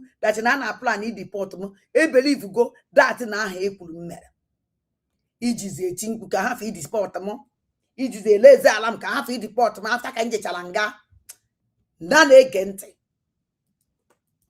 Further, you may lose your Finnish citizenship if you have been sentenced for an attempt to one of these offenses or for complicity in. Now, Christopher Musa na Eli Mohammed so no that na n'ime one of this even the treason, terrorism, high profile criminal offense that no n'ime niye or no that na it involve ya wo n'ime niye or na e support chele kambia because ye mekwu ho ibe okuro. One of these offenses or for complicity. Or for complicity. Yeah, complicity who that na either ni mere ye or complicity because otu mmadụ si ade complicity n'ibe ka nkọ. I nwere ike ịdị complicity na maka na ịnụrụ ikwupu ho. Ịdịgo complicity. Ọ na iwetele ego ana plan ya ịmakwa na ana plan asụsụ weta ego iweta ego I support on with ego idigo compromised idigo complicity or that na ịtụtala alo mgbe a na-ekwuye etoli falo fam eye like this is the complicity or na inyere moto gị or na iwere ife obibe ya eji wee complete ya adụghọ isi oke nenu nke a were na-eme is idigo complicity or quive. Oh, that man is a complicity in things. The other, why would you get equal job? Or you would get so come with a motor drop or never. And then we find a j. You will motor drop or you cuckoo. Hence, that image and yen danine, you poo, you zonia, that name, is so me. Oh, ya can call like. Ana m achịsụ ya n'asụsụ ndị Igbo mụrụ nze mụọ ọzọ ka unu were na-anụkwa na etu mmadụ ịdụ complicity ọ sụrụ n'oyibo ụzọ esi adụ ya waja akọwachakwa ha mba ncha aja ọsụ mkpụburu ya akpụburu ngwa na-ege ntị. Such an offense or attempted offense. Oh,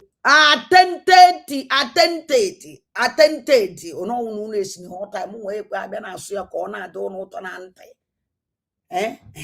Attempted offense. Attempted offense. Mmadụ ime attempt offense. Oh,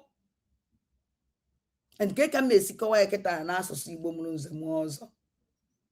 There's many ways. It's like even nkowala maka complicity.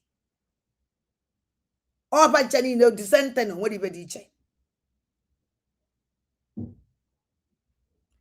Oh, dissenting. Because na bia kita bia gwage sege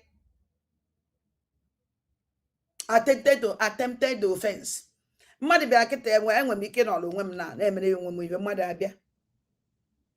Semo, hey, na ya nokwara ime na-eme na ndị apụla anọkwara ije zuo ohi na dis supermarket and na ha ya eje ya echi ha sị ime nuri ya kedụkwara ihe gbasara mana ha na-eje na ha jebe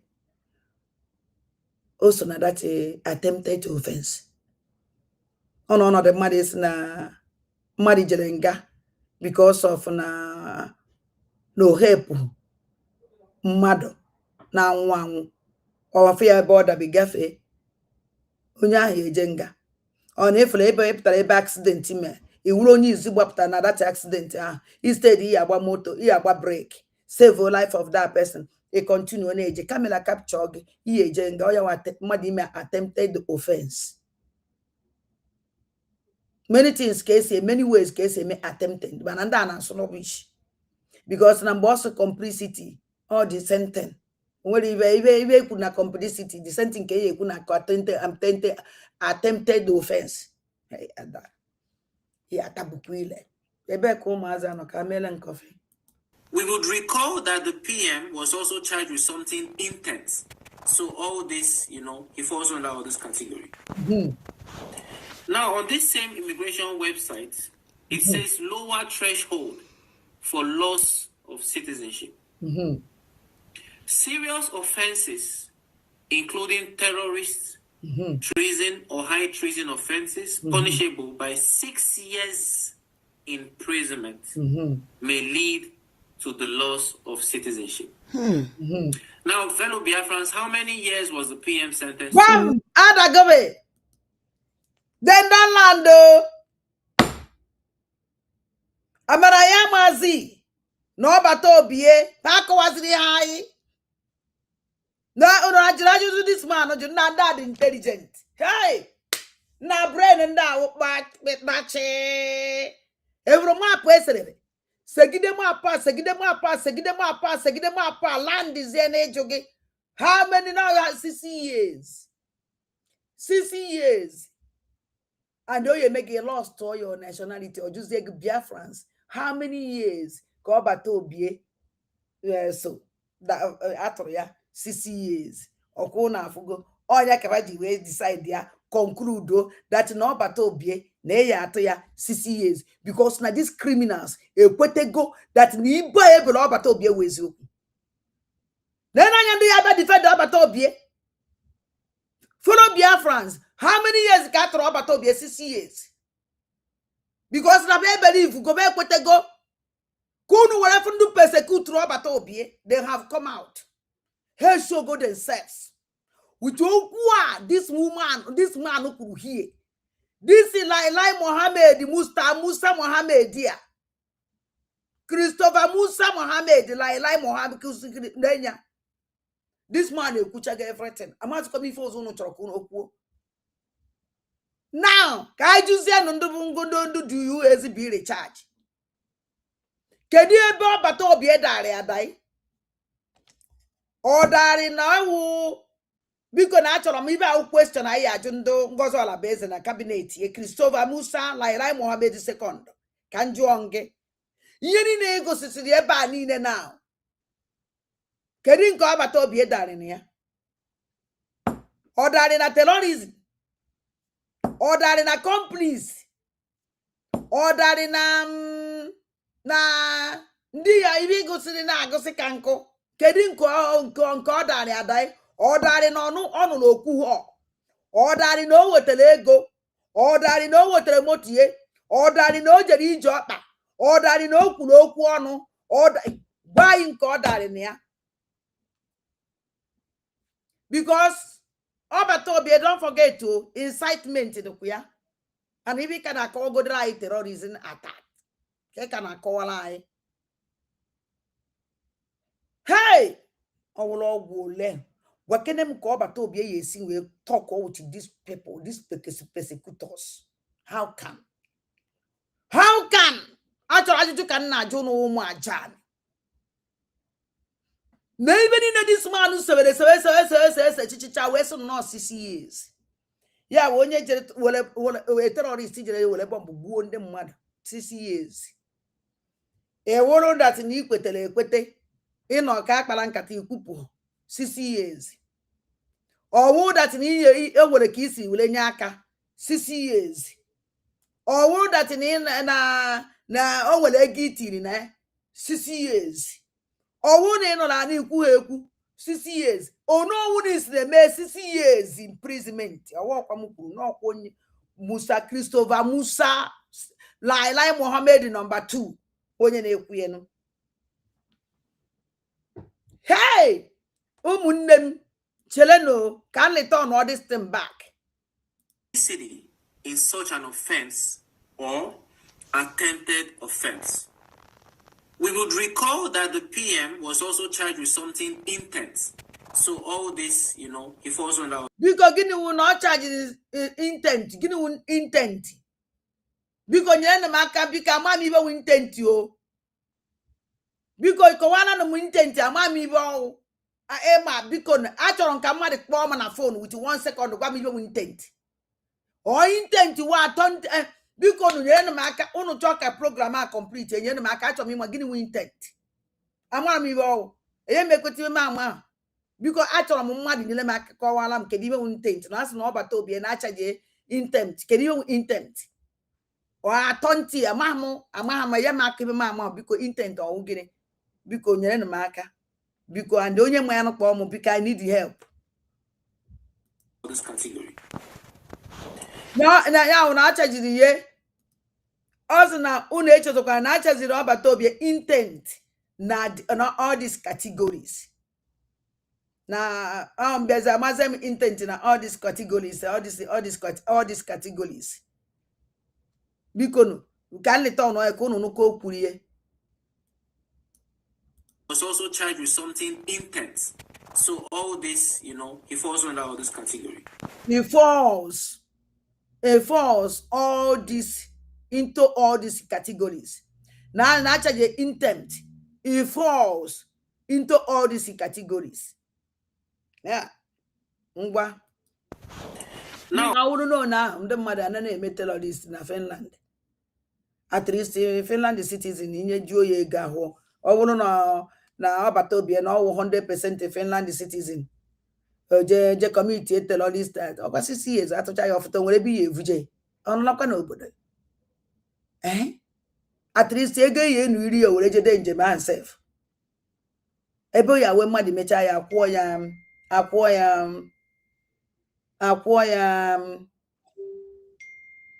acquire 6 years, 3 years or pota 6 years I got there and the night 3 years or pota. I wouldn't offer finish citizen 100% finished citizen. What do you pay a VH or quarter lapa? Well, don't you know Meloche because an agent. On this same immigration website, it says lower threshold for loss of citizenship.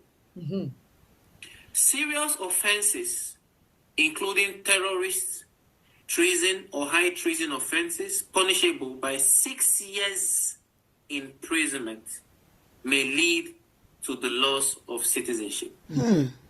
Now, fellow Biafrans, how many years was the PM sentenced to? Oh my God. Exactly. Zombies. Nobody can whatever body. Oh my God. Hey, eti baka disi word biama. Ndojo oiwuru ni na wo. Hey, hey, eje funa yo. Malakwa do no taka ebele plan ifuna ya. Owa kwa taka asu geje ifuna ya gbede gbe all o se wo je futa asu no ja na. Those who a break here that have a PM we deport Finland we deport to PM, Finland we deport to PM. Now we na even my website they print ye case situation this thing for the bopta na social media because na no ndon cause ego ne ya go lawyer ya just up to abata obie because ka man no onye ya kwala m intent ya hello. Good morning or good afternoon. Yeah, intent to be man na kwade eme ihe, my plan eme ihe. You got to intend to do something, but you actually eme ihe. Okay. So yeah, that is it. Go on. Okay. Okay. So, okuna anona ya. So in intenti na ahọtazi nke o si suo oyibo ahụ mana ọnụ niile na-efolo m mara ahọta oyibo ma ọ n'osisi su ya maka na mụ nwa anaghị echete ana m achọ m onye ọzọ ịkpọ m hello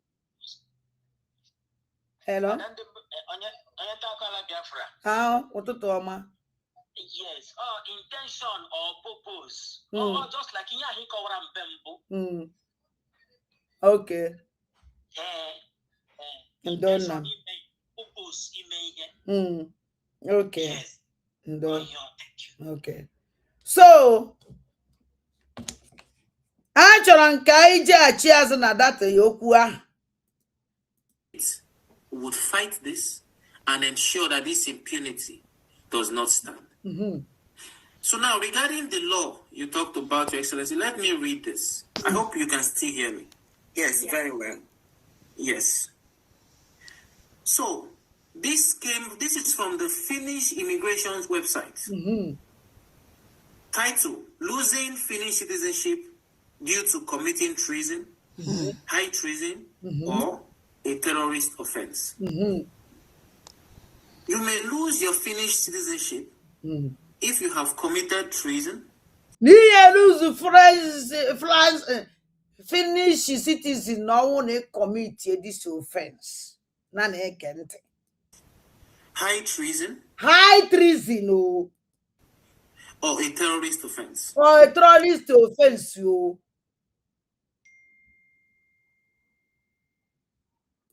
Further, you may lose your Finnish citizenship. Also go further, oh. You may lose your Finnish citizen.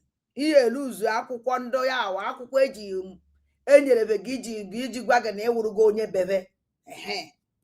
If you have been sentenced for an attempt. No na atụ na gị nga maka na ịchọrọ ime gonu. To one of these offenses.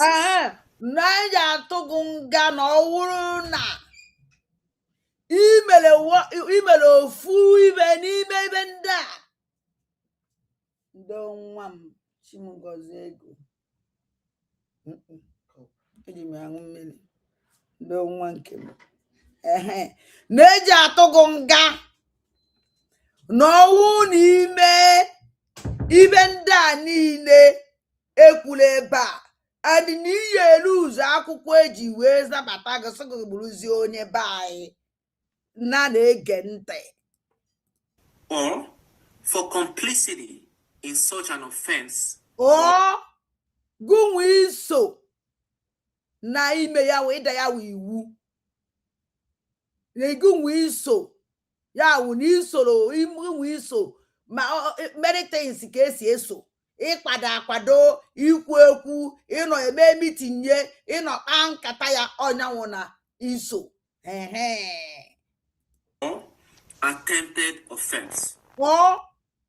ya wụ na ịchọrọ imedazi ya wụ iwu ya wụ na ịkwadolo iso were da ya wụ iwu. We would recall that the PM was also charged with something intense. Nwa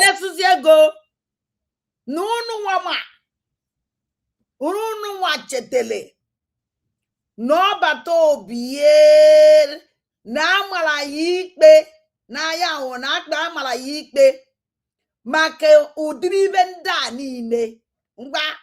So all this, he falls under all this category. N'ibe niile a ọbata ji tụọ ọbata obie nga na ọ danyesịrị n'ibe ndị a niile ya nwagụfụtasịgịzịrị ya ebe a ibe na o ntaprita na ibe ndị a niile ibe ọba ji tụọ ọbata obie nga na ọ darị n'ibe ndị a niile ya gụfụtagasịrị ebe a o na-ege ntị. Now on this same immigration website, it says lower threshold. O wee sụzie go na this immigration ya wee ebe ndị na-ahụ maka ndị na-abata obodo. O nwere ndị ahụrụ ndị na-ahụ maka ndị na-abata n'obodo. Ọwụ na iwu onye obodo ịbata, o nwere ndị na-ahụ maka ndị ahụ bataranụ. Ndị ahụ batara na-ahụ maka ndị bataranụ ndị a na-akpọ ndị immigration n'onu oyibo. Ndị a na-ahụ maka ngwaahịa a na-ewepụta na be anyị. Ndị a na-ahụ maka ngwaahịa na-abata n'obodo fa. Ibe ọwụna na-abata n'obodo ahụ awụ ibe ndị obodo ahụ. Ndị ahụ a na-akpọ immigration na-afụ maka fa. Fa na-anọ n'ọdụ ụgbọelu, fa na-anọ n'ọdụ ụgbọ mmiri. Fa na-anọ n'obodo niile fa n'obodo gbara dịka ọhụrụ na enweta onwe anyị kịta. Fa enwe ndị immigration ndị anọ n'oke Biafra na Nigeria na-abụ maka onye ọwụna si Nigeria abata eji atọpe akpa ya, eji avọke ya ọchị, eji agba ya ọtọ, gbaa ya tọọchị n'ime ọchị ọhụụ, gbaa ya tọọchị n'ime imi, gbakọcha ya ma na ntị ọsachakwuo ma ọ na-agba ya tọọchị mee ka eshọn o nwere ibe ovu abata na be anyị bụ ibe ọjọọ. Ndị ahụ ka a na-akpọ immigration na-ege ntị. Now, on this same immigration website, it says lower threshold for loss of citizenship. Now, when I see that immigration now na ijezie na ebe ndị immigration a na-etede ibe eti maka enwere ebe ba mepere ya na edekọ ibe na-etikọ ya ebe ahụ ka ba je print te ibe aba na-agụ.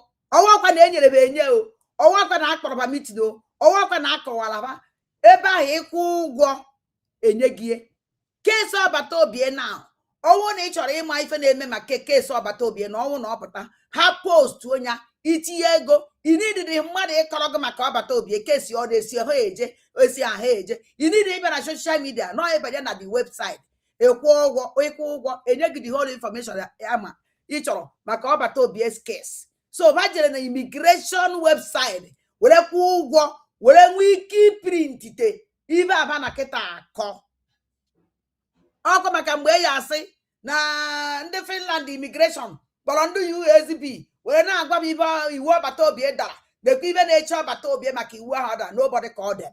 Bakwukwuru ya ekwu na ba jeje printiri ihe na website ndị immigration Finland.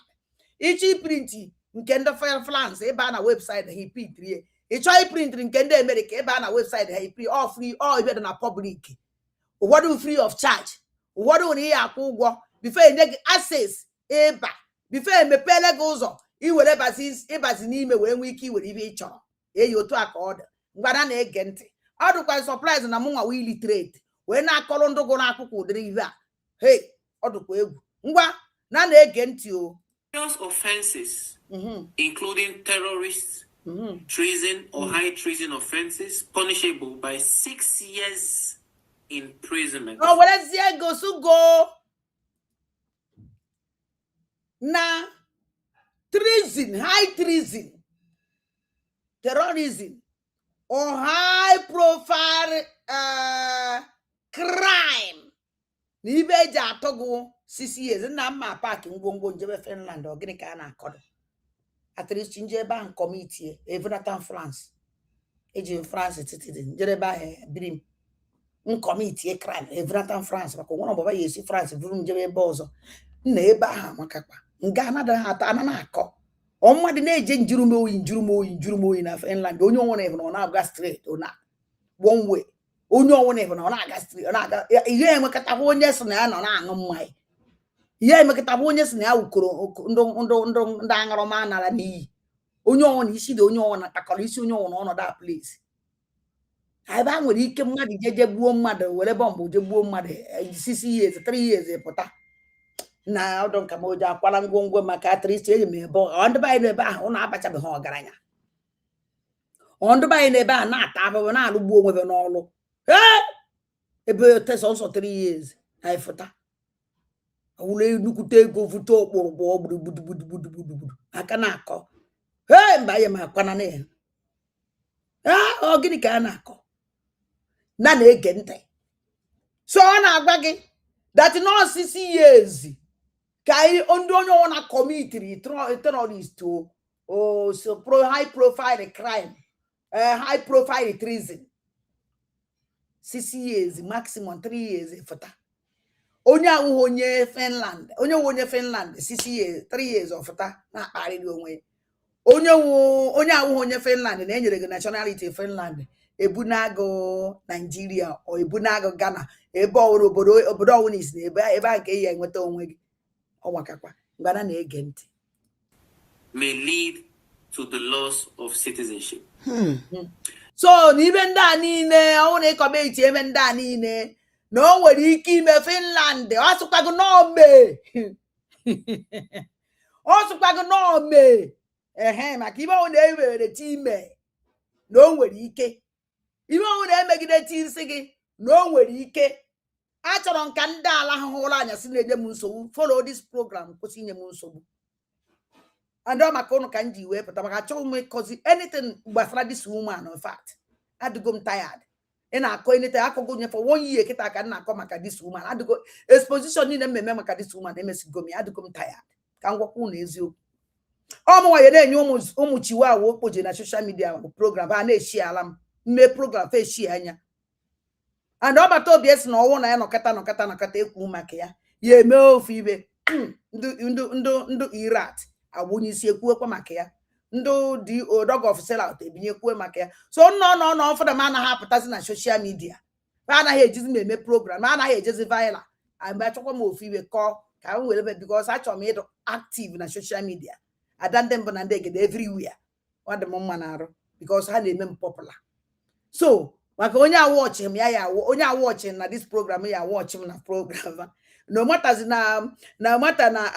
matter character assassination what they use it doesn't make me I don't care when nke si nọ na ndị aba na-akpara ya anụgụ akọrọzi ejebe ba ma na anya ụfụ ngwada na-ege ntị o.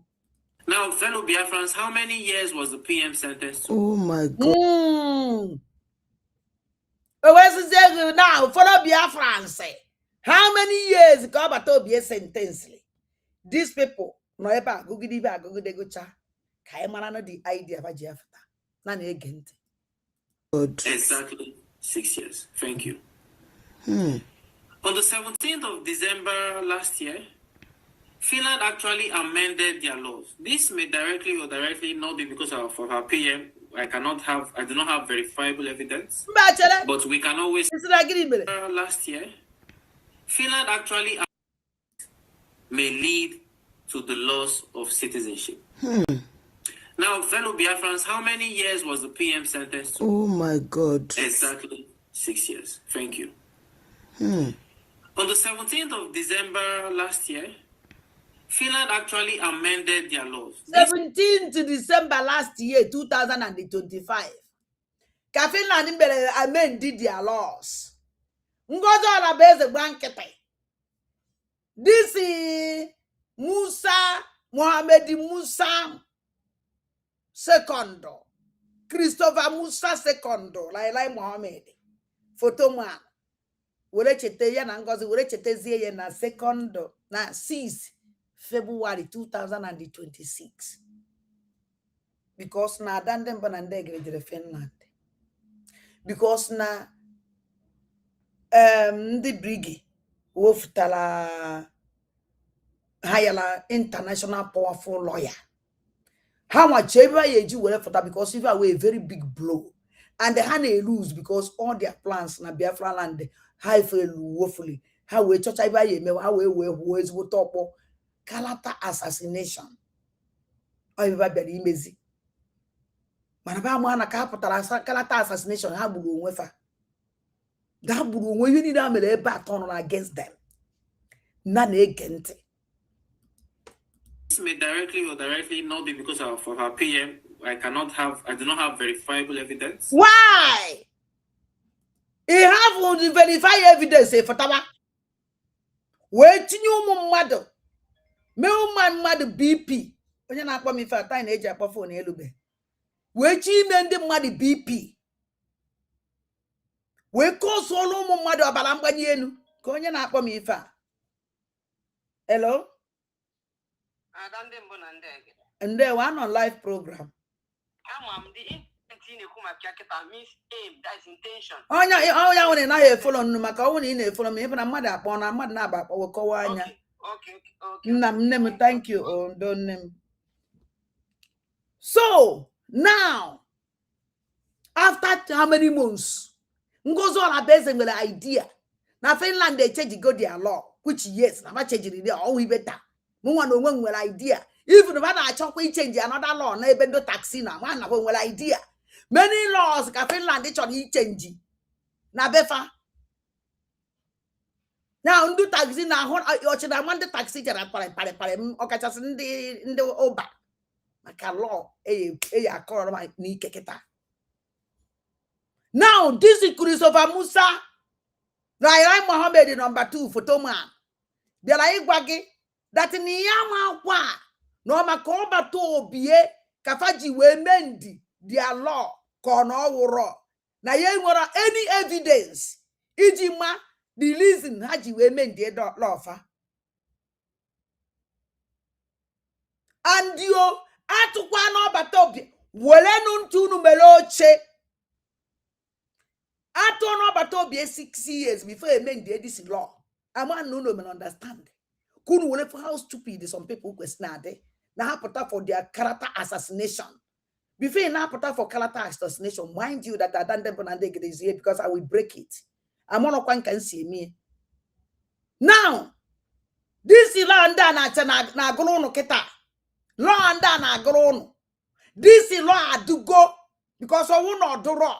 And then I have to about 6 years to come out in 3 years. Juziano Musa, Christopher Musa, Lai Mohammed number 2, work a photo. Kedizi, if a melody wait to about 6 years. While in name this law, now December. I have to go but about Obienga before December. I did you kunu kwesina Joha. Obieta so Juanda Juan Esioku. Una Kajofa. Even that just who made this law. Can you say people sing what they talk about 6 years? Because no one for laws or before Hamed Dienya. Ajuju Kanjuro shows that now all these laws is there. Finland men did this thing, huh? For everybody in Finland, I want for strangers. Because in college, I say immigration. Immigration who found the Arabian, who found the individual. The only way, the only place, individual will kiss gafe through immigration. Who that now? Oh, because I want to batana Nigeria now. Can was you on how did they travel? E batana Nigeria keta. Ebenda wonde Nigeria se aga diche. Nebende wonde Nigeria. Or need the Nigerian passport. O will be yes we gafe. Or who need Nigerian passport? O will be yes we gafe. All not the same place. Mwa no mwem kita. G French citizen. All na me travel na bata. I like for example kita Nambiala Africa. Nambiala Africa. Any part of Africa ona. Mwana fana France. Enwolo visa free communication. Owu mbata na that Africa nji visa wereje. Mmesi through immigration. Mme present my visa. Ha nwa wunde ya ajụ na ọ na the question. Ha yenye ma akwụkwọ mme feel. Owu na enwere akwụkwọ to feel. Then before ngafe na owu na ndị genuine no nwere anything nji that against their country. Mana owu na iwu onye obodo ahụ. For example, na njere Ghana. Owu na French na Ghana enwere any visa free business. Mbata Ghana mmesi tu ebe ndị ji visa wee bata Ghana yesi wee gafe. Ndị Ghana ji visa wee bata nwere ụzọ fa yesi wee gafe. Owu no the same line ka na-eso.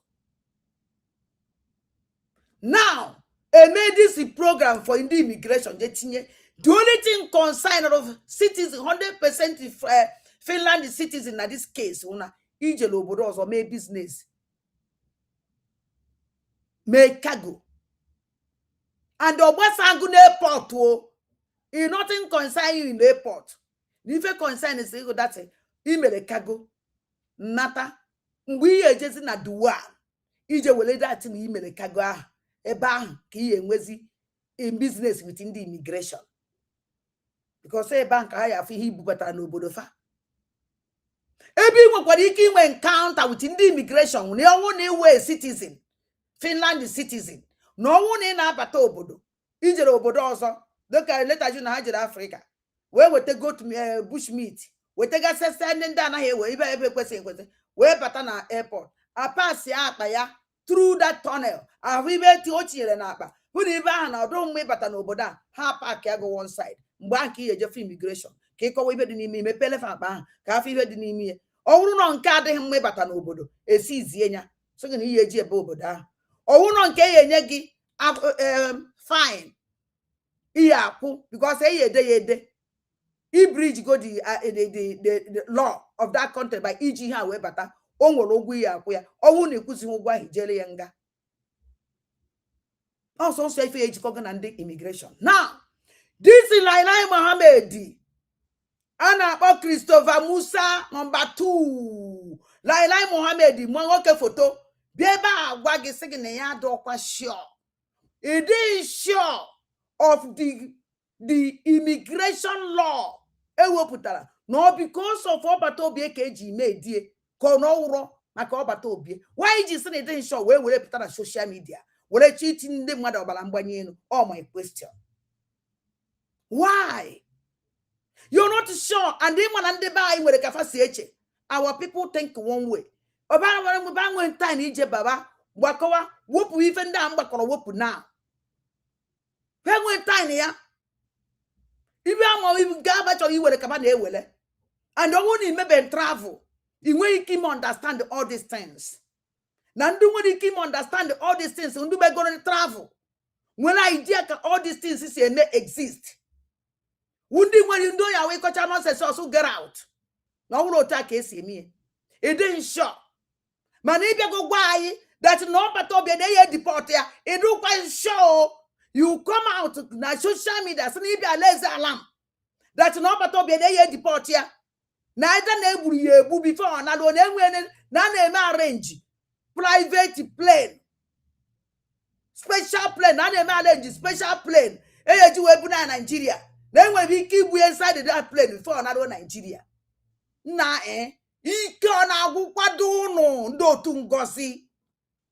why you need to do like this? Why you need to do wicked? Oh my question.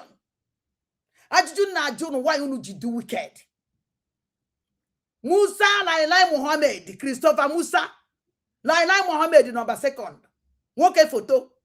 Ibeba Google the nonsense, and ask Rogukunde Nasu the Nasu. After Kegucha this nonsense. It is a name not because of PM. KG made this age, made this destined. Corner, he was age, I mean, dear. They don't quite sure. Man, una conclude go dey deport here. Una of go yesterday can name a program here. Wherever light up okay for this man. Biafran superstar. Ego si mi unu ebe a si nekwibe nwoke adere. Adị shock mgbe fụrụ ya. Nekwibe nwoke adere. No nwere ike iwu maka ibe Ngozi kwuru ka this Biafran superstar ji wee dede attend. Now, o mere m mbere ivo na this Biafran superstar o Nigeria ka ọ nọ. Eziokwu niile ka m gwara ụnụ. This man anọ Europe. Because ọnwụ na Biafran superstar no Europe o yele ede that right up. O yele use brain. Chọ ibe ọzọ o yede. O ye use brain. Chọ ibe ọzọ o yede. Denya. Achọrọ nke ụnụ n'ibe this Christopher Musa Lailai Mohammed number 2 kwuru ebe a. Last year, Finland actually amended their laws. This may directly or directly not be because of our PM. No, sir, this thing will ike indirectly or non-directly, no one for PM. No one for PM, and even about the reality. Even Akoleba is not for PM. Or one for PM. Man again, even goes on a basic. Goes on a basic, 100% is sure that they deport out over Tobie. Oji Segi, none of our plan for private a plane. AG will Bunatia. Now when he keep we inside that private jet plane before Bunalunia. Njisunanka was no deportation. Because Abu Bemonia they deport with the private jet plane. Nigerian will plane. So why you hire private plane another country or Finland the country? Wherever now mad boy any me plane now before even a lawyer. Plane now unkegi. Oh, I'm gonna be getting higher power plane if I do, but I won't can answer us. A meet Ali no name and on a plane then I be rope. Oh, plan president Tinubu. Well, because all the only thing I mean. Nah, that too bad. None again. I do not have verifiable evidence. Now you have verifiable evidence, so only Biara will tension put you on the bayar. Only Biara will tension. Nsigi tension ada more line say.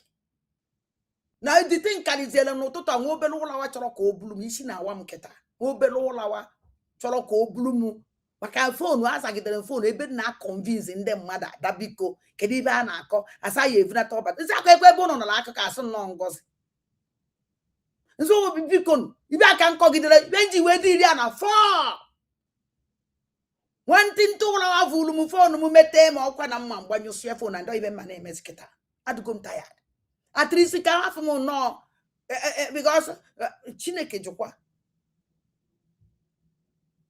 It's okay. Manye. Even Masunu na menwuru aje jeje chacha nwa ọnụ. Ka ha fọ ọnụ m ha fọ ishigbu maka ọ na m ka ọ na-esi. Onwe onye m nọ m nso. Wepụta. Can the bone call this nonsense? Amadu na this thing lona. Because again with this nonsense again, me asking the person send the program. When the last person wake him up this morning, can say send the go on the program. Or send the enemy. Instead of match history from all this analysis nonsense we may natural me see can just the program. Man, I'm waiting for Nkenje na nke this Biafra superstar gay even na akọ ebe ahụ ọ na-akọ akụkọ achọrọ m onye na-akọ akụkọ maka na mmemme analyze superstar ibe ọ na-akọ we biaze we for now this we for now this problem of progress of analyze ji we me program we for na o present the ofuma because ọ naghị ekwu okwu na ọ na-present something and I think what that person send in say that na ọ na-ekwu ọ na-present ka ọ sị na ya sị na ma achọghị isi n'aka we me ka nje cho onye ọzọ mana mgbe m bịa fụzie nke ndị ọzọ o wee sị ya okay na ka nsi na nke because ya nwa na onwe ya anaghị ekwu okwu o ye hapụ that na ọ na-akpọ so nke nwere ọwụ na echi ime ya analyze ihe emenwu ya analyze very easy I like ya so ya ka nji si n'aka ya wee sị ka m were si n'aka ya wee mee ya always okwu that na o future na my platform na-ewe m iwe mana so ada ọ na onwe ka m esi court ya mmera court ya ọ na nwe ka m esi court ya ọ bụ na mmee yo na ọpụọ this Lai Mohammed achọ nke ọ na-apụta ọfụma nsogbu adịrọ na na-ege so Christopher Musa Lai Mohammed number 2 sini ye verify kwa na ya ama ha na ya enwe evidence no maka PM ka o maka PM okwo ndị bịa na-asụ no na lezelo na alarm that na ye deport PM na ya kaba ji bịa kaba lezi alarm o ibe ngozi ala beze gba no now Musa na Lai Mohammed were sị na ya enwekwa ya wo gbara kwa isi onwe na ya enwekwa any evidence na ya ama akwa imaro iwere evidence. Why do you come up with this nonsense on social media talking about it? Now about Finland names. Finland names. Now Finland. Nebo Finland the Igbo or something man. Ne Robert Obie stage. Thank God no Robert Obie. Wopulo we na kanda. Wopulo we be back on social media ye we Ekpa Robert Obie na social na court. Na negent. I always smell the coffee. I will smell the rat. Under the new PM, I do not have verifiable evidence, but we can always smell the coffee. I will smell the rat. Also, we can always smell the coffee and we know how to do even now. We knew Boshimi, always in Cato, no Yibo, and after I said, we know Yibo. Mutagodunke Yibo, so go to Nunke was boy, your man was in wage if you know Yibo, whatever. Nkao who number 2 go more. I'm a camera me walk around that on me to try and can all you quarter. Yankee Adoria. Because kind of agent. Under the new act, loss of citizenship is possible if the applicant has committed this type of offenses and has been sentenced for such offenses to unconditional imprisonment for at least 2 years or to a combination sentence of at least 2 years. Before the amendments, loss of citizenship was possible if the punishment that was sentenced was at least 5 years, one of the representatives said. One of the representatives say, yeah, even I go see even the mad in the representative when we are argument. One of the representatives say, yeah, we have argument you. Nde mmadụ na ekuzi opinion ndo mmadụ ka ọnọzi ebe a na-agụrụ ọnụ. What is the representative say? Now, achọrọ m ịjụ nwoke a ajụjụ because otu o si say one of the representatives say gosi that this law a pass be here. I can debate then ka anyị turn all back.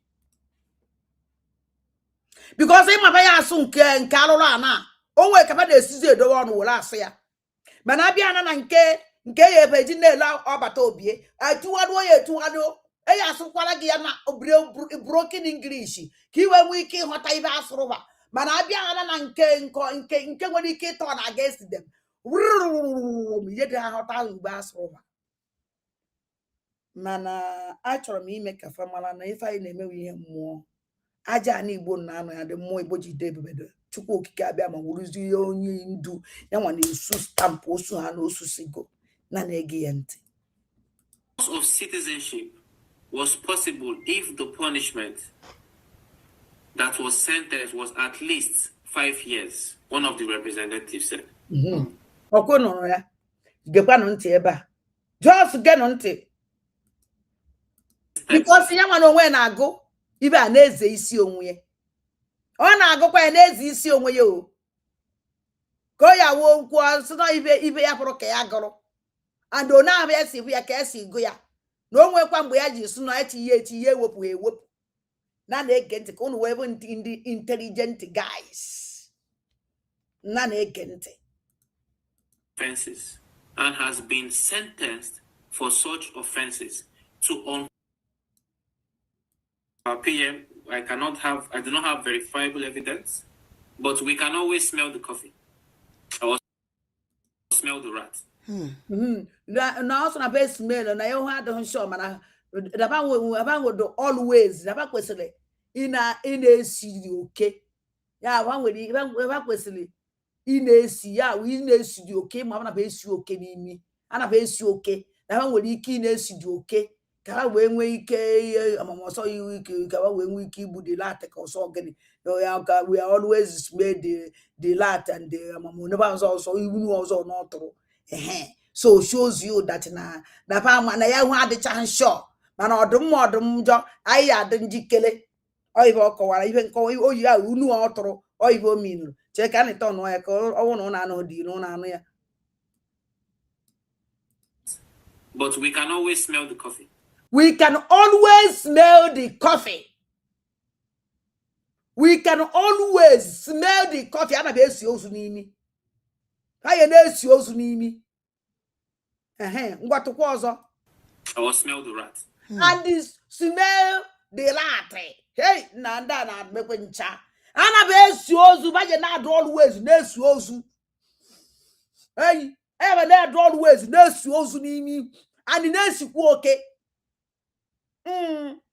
Ndị ozu esi oke ma na na-esikwu ozu n'imi na-esikwu oke ebe gbara na naba nwere nke we oge ọhụụ were nụ ntị unu mere oche genụ ntị.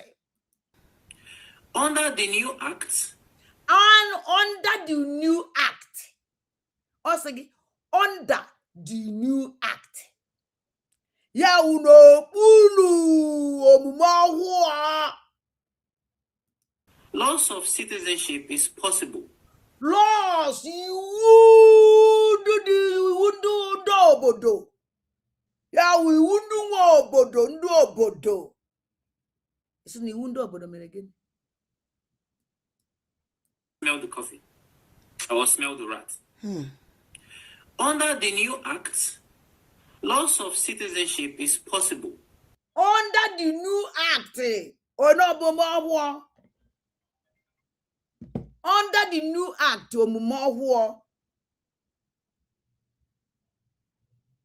we make it. Loss of citizenship is possible if the applicant has committed this type of offenses. If the applicant laws of hello? Morning, there. I wish you go for the same. Onye kwenu na-ekwu ka onye mana ya na-ekwu ife a. Christian all. Na on live program esi aka mkpọ gị. Biko. No, when you have French number and I may ignore. Oh, me one on the lotum. Cheleno. Loss of citizenship is possible if the applicant has committed this type of offense. Laws of citizens is possible. No na applicant, ya wa applicant onye ba na akpa applicant onye dara that iwu onye ma the applicant onye dara that iwu onye eji aso no ya dara that iwu ya wo the applicant. Also laws are citizens no iwu ndị obodo not possible. No wuru na onye mere ya wibe onye committee ya wiye mere gịnị na akọ and has been sentenced for such offenses. No that na onye mere ya wibe na atụ na ya nga maka ibe ndị ahụ o mere to unconditional imprisonment. To unconditional imprisonment ya wo na atụ na ya nga na the conditional imprisonment mean na owu that na igba na agbara nkata ibe niile dị iche iche ibe agara agụ dị iche iche iwu adara ada dị iche iche so onye mazi awuze na nke ahụ na atụ na ya nga na all this condition ibe ndị a niile ewepụtagasịrị na atụ na ya nga na ofu ibe ndị ahụ ewepụtara manwụ nọ ya ka nkọwara ọnwụ na ọnwụ ya biko mewo na-eme ka mmara na-ege ntị at least 2 years. At least 2 years na ọnwụ na atụ na gị nga atụ na onye ahụ nga n'ibe ndị a niile agasịrị ofu ibe n'ime at least ya ma wee suggest 2 years na atụ na onye ahụ ya ọ na-akọwazi onye a na-akọwa onwe ya mmadụ na-akọzi ahụ na-eweta opinion nke ibe ahụ meeting emere eme opinion onye nke a ka ọ na-ekwu so na ọnwụ that na atụ na onye ahụ nga ya wọsị either 2 years or to a combination sentence of at least 2 years. Before the amendments Laws of or for the conditional imprisonment, conditional imprisonment at least 2 years. Amamo even mean on conditional imprisonment at least 2 years. Citizenship was possible if the punishment that was also na laws of citizen at least all na onye ha amara ikpe ya onye ha chọrọ ka ejide ka akpọgbuo onye metere onye dabere iwe ana na-asọ ọ daga iwu obodo sizie gị dat na iwu jizi obodo nyawo odeyezi esi were mezi onye ahụ na-ege ntị. Sentence was at least 5 years, one of the representatives said. Of at least 2 years. Before the amendments, loss of citizenship was possible if the punishment. Loss of citizenship is possible if the applicant has committed this type of offenses. And the laws of citizen akọwagomi ya just on ọnụ ọnya na ọwụ na onye mere ibe akọmiti na ofihe n'ibe ndị a akpọgasịrị afa has been sentenced for such offenses. Ọ na-atọ na ya nga na ibe ndị ahụ ya 2 years na such ya no dị offendi ndị ahụ agụgasịrị na such ya na the offenses ndị agụgasịrị na atọ da 2 years na offenses ndị agụgasịrị ngwa na-aga n'iru. To unconditional imprisonment. Or to unconditional imprisonment. Unconditional imprisonment. Oh, not 2 years. For unconditional imprisonment. Oh, na for unconditional imprisonment. Because all sentence 2 years. For no offense in that whole committee gas. They don't have say for unconditional imprisonment. For unconditional imprisonment, then we get 2 years. Mana 2 years anki jano amamo or not one 2 years. Nyegi condition. Na yenye conditional imprisonment or nenye condition if it was that because only have conditional imprisonment. Conditional imprisonment or to may understand. Or that name will to go 2 years. We say okay 2 years yeah. Ne fee me he will wake imenka or conditional imprisonment or that na no yeah condition on this understand but I'm a call you man hot a hole and I'm out on a prison I be judge in Kenja barrister. And even now, what I even do about them unconditional because in cause us not that's only 2 years for the act you know me. Then was unconditional imprisonment can you cook or each and only through 2 years. Or each only through 2 years and only through unconditional imprisonment. I already sentence. So now young was the unconditional the meaning of unconditional imprisonment, unconditional imprisonment or only through nga or macha no conditional only atro yanga with conditional or na atwa yanga because enwelanga ya wa atwoge agwag na ifi me unconditional or mo wa na believe enwere ike isige na ya akụ file or won ekwu the file ihe ejenga ama akwa mo nke in fact ka ha fe kowa side ya mbo no kpọrọ na phone ko no kọwara the meaning of this unconditional imprisonment ka ha fe kowa ihe ma amaro. In fact, it made me understand. Well, like that. They can have a common nonsense. For at least 2 years or to a combination sentence of at least 2 years. Before the amendments. For conditional sentence, at least 2 years. Okay. Loss of citizenship was possible if the imprisonment for at least 2 years or to a combination sentence of at least 2 years. Before the amendments. Before the amendment, yeah. I don't care. This in car we for even level before. He had before. Now and I saw that before amendment. Now MSN for your amend. Kaimalaze if MSN after came an amend. Loss of citizenship was possible if the punishment that was sentenced was at least 5 years, one of the representatives said. Now, before 2 years, then they may amend this water. Law of citizenship. Can I go to go law for citizenship? I go back with law on that citizen. Law for citizenship before 2 years. Now, onye nka we say na ke instead 2 years, ke tinyezi enya 5 years for citizen. After our amendment if amazing. Amendment if amazing. Was 2 years before 2 years. Manaketa ha mendizire to 5 years. We gwazi ege na onye no n'ime ebe ahụ. What does this tell us? Loss of citizenship was possible if the punishment that was sentenced was at least 5 years, one of the representatives said. What does this tell us? Both the old Finnish law, the new Finnish law gives them the right to actually revoke our prime minister's citizenship, and also gives them the right to illegally want to deport him to his so-called Nigeria.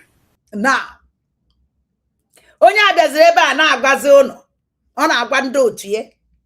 What that does tell you, both old law and the new law, nyere ha power, o nyere fi ike ndị, o nyere ndị immigration ike deport gị to Nigeria, so-called to their own so-called Nigeria. Now, I abata here. Number 1. Come on, before why are we raising this alarm? This is not a joke. Now, kai kugodo nka before I just you di lisi ha ji we lezie alarm.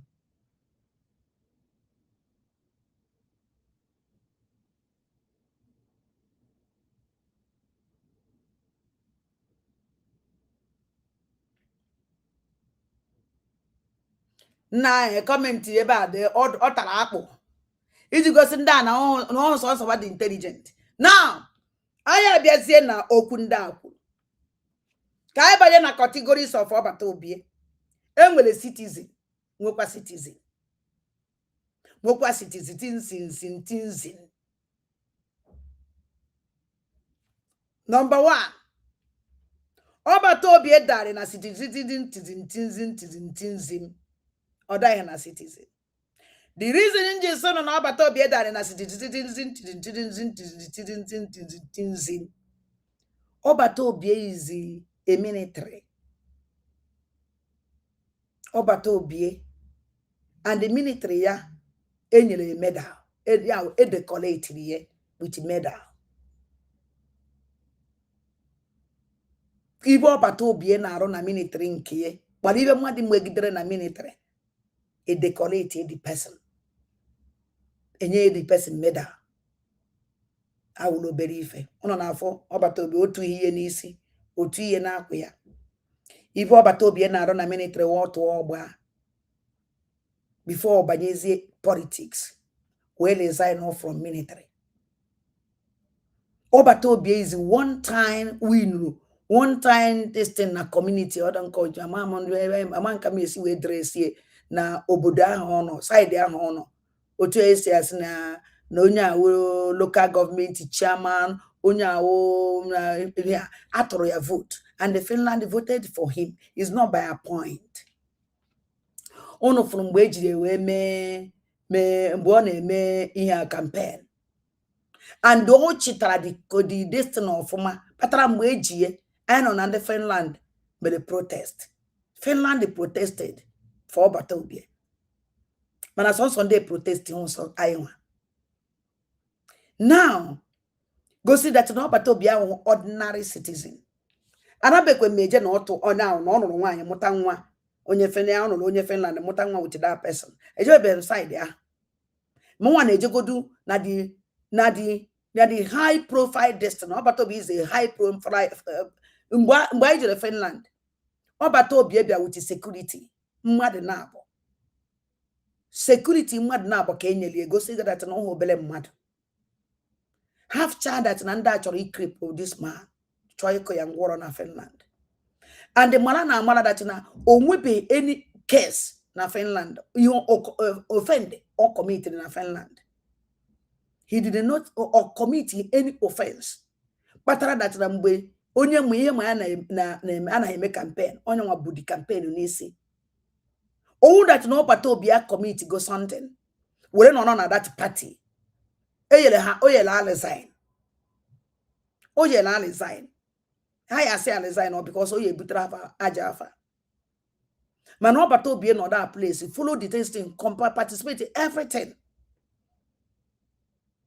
Now, after Komecha, even in now, one time chairman or local government, one time even in Omen in Finland, all army in Finland, participate everything and now participate na Finland government, Nigeria terrorist government with all this bad evil people, evil darkness. Jeba je ko batobia destroy this man. Oh, pana, oh, them so much. This Obatobia no fuma. How many years actually Obatobia Finland protect Kenya? Otego. No nande Nigeria na Finland sokomblo. Mwendi Nigeria bidro. Oyela hano gidelu 2024. Mgbe ha se mere ya arrest the self. Mgbe aka aka na ekwucha na gini me. Now, yaki yeji wele zienya. Wele gori ordinary person. Ordinary person I just citizen. Enwe anything or participate in the community. Enwe anything or participate in the community. Enwere ike na enwere ike je meet Obatobi or una passport Obatobi eji awolo ordinary citizen passport or who know the diplomatic passport. I am the kind of passport oji because now when on the government all politicians we know ihe mo chianande ihe ma ha puchi no chitara ofuma ihe olu gasịrị that place ngiri nne mgbe o chiri the town ahụ ọ na-achị ọnọ ya. Now, go see that no money can a passport or you diplomatic passport. After another diplomatic passport, deport Oya, the useless country. The whole world from a terrorist country. Now, as is so with America Banyagolone, it demolish the whole useless criminals, not that place. Deport Oya. Now this generation now can da put on social media. Why can na call on this rubbish? You don't believe. You don't believe. Now this new generation 2026. Come on, the power they need to run my basalo to be on can our character because all na this woman on my something. Oh yeah, have made this program. Can't go in that night. True. No, what anything. And she can never know nothing. I can not church. Higher deport teach you deport to Aka, had deport to Iku, had deport to Ibefa. Ekpa had a CPA will turn out against them, all of them. Only have to see what I mean. Character assassination. None again before I conclude. This is not about saying no or Abu Fulani, this and that. No. This demons, like we call them, are trying to hit Biafran so hard that they will wake up one day, you have a very terrible news about our PM, and some Biafrans will even die of heart attack. Now, uno ananibe okuru. Ibe okunu wele organize Biafra because I'm gonna have to go woefully. Or if we made this program, they want to hear something from my mouth. Because I in Finland, I discussed with Obatobia.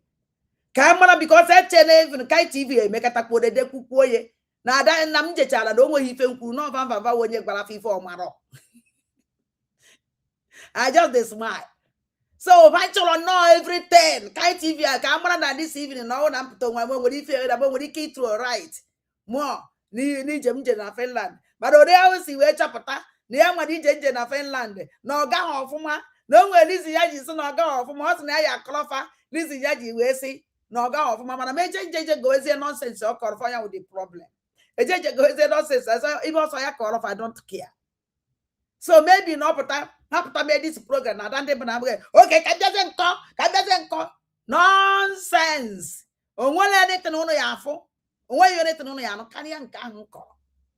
Look, wait, no, let's see, no, no, not again. Like I said, some things will not be made public. The government will go to work. But yes, one anything on what they public, who then were doing cannot secret. I would say, which work? Kineje. Christopher Musa, Laila Mohammed number 2, photo man. Let me ask you, which Ghana in Ghana somebody don't even talk to. In Ghana somebody I told him Makage. In Ghana somebody I told him and he didn't exist. In Ghana somebody need your help or told anything about you and do you be abandoned. Kesi Kuriesi will walk with him. And you know that? Or by force, are you going to force yourself into him? It's not possible now. Oh, okita kachiwolo, kukurunku, kukurunku, kukurunku, kukurunku, chewone.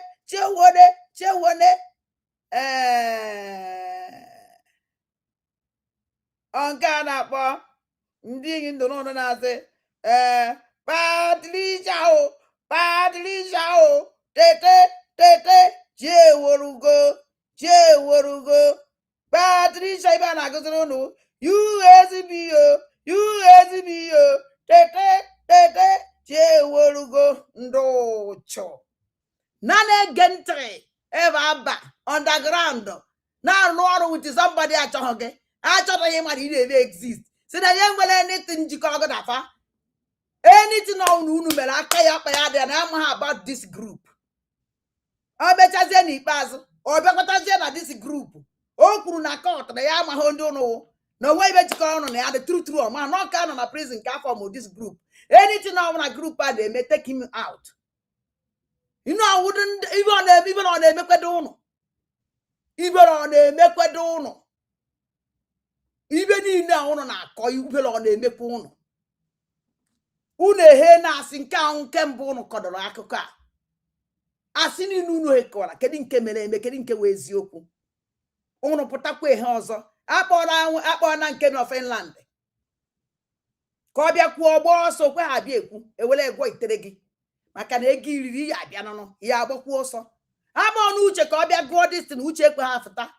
Uche we Ben Johnson. Udu edakpo me kamele ye nwe ozo voice. Ewe wepụta gị nwa ịgbapụta bịa lee onwe gị tọkọbụ sorry ndo ị na-apụkwa Ngozi ka o ji aka gụọ ọnya afta ka ị gụchara ka ikopụ onwe gị sị na ịdụ ọkwa shọ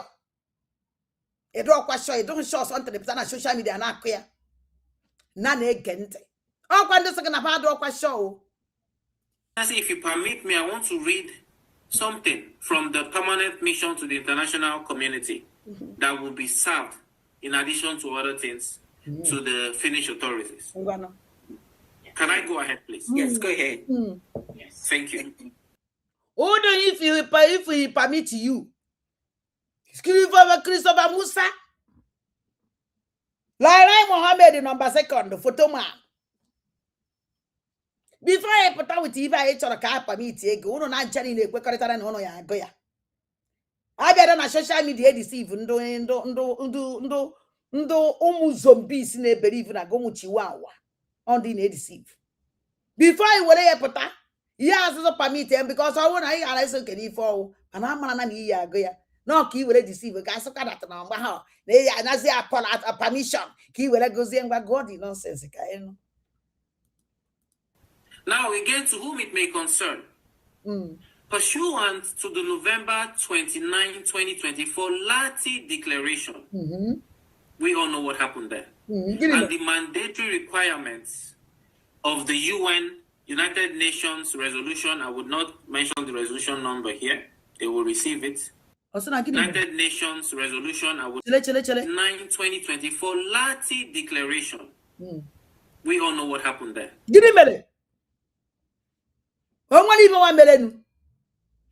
Nothing happened there.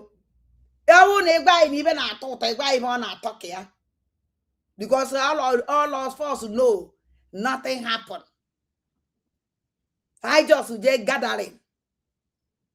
Augusia. I just get gathering. Augusia. Ngwa na gente. And the mandatory requirements. The mandatory requirement na gente. Of the UN United Nations resolution. I would not mention the resolution number here. Why did you mention the resolution number? Why no one anything but United UN? Na biko ka I return kwado na bibe back biko na nke adam mkpa ofuma. Requirements of the UN United Nations resolution. I would not. Also no Guinea. We all know what happened there. And the mandatory requirements. The mandatory requirement. The mandatory no. Also no mandatory requirement. Mandatory. Ima basa mandatory. Iyo mandatory no iwu. There mandatory female requirement. Mandatory requirement. Yeah, I have mandatory. Now the United Nations mandatory requirement. Ya na asaba no reketa no na ndị mmadụ na-eje njem ndị Igbo gị baya no ndo na village ka na agwa okwu a maka unu na-enye m nsogbu ebe so ndị ahụ mandatory requirement o that na emere go mandatory requirement no iwuriri tiri ihe wetie no mandatory requirement o that na ina kita eje ịchọrọ ije no egbe akwụkwọ n'unu ụka Catholic Church ijere nye gị mandatory requirement uno ife aka unu ya unu wotezu ha na ara agba akwụkwọ onye nwa mandatory requirement monwa amahụ ndu nyere benu ngwa na ege ntị iwe mewedu asị afta bedori of the UN United Nations resolution. I would not mention the resolution. Now since mandatory requirement of UN United Nations na nye gidi now the number of ndowa ebi the show ebi na-ekwu nye na anyị number gwa na anyị ndowa because ebe aka o yela no gbo onwe no mma n'ọkpa ịkpọrọ United Nations doesn't mean anything. You can call United Nations, you can call United Community, you can call United anything, but not this number. You okay with Takaino? According to this number, kapa yela no mwa wo onwe them n'ọkpa na na-ege ntị ndị okwu asị. Resolution number here, they will receive it. The government of the United States of Biafra is issuing this notification of sovereign attendance. We notify that the United States of Biafra has achieved functional fulfillment of the decolonization mandate within its territory. Now, this man na biazi akologo nonsense. Okay, we have to get the number. It's more continue on get these lies. Did I have time again to listen to this nonsense? Mana was what onu kwase. Go away cover their impunity. These people declare register USB. Declare like USB. How I declare like USB? Hello? Anna. Anna moto ama. Hey, okwa na wa na echi na ebukwem.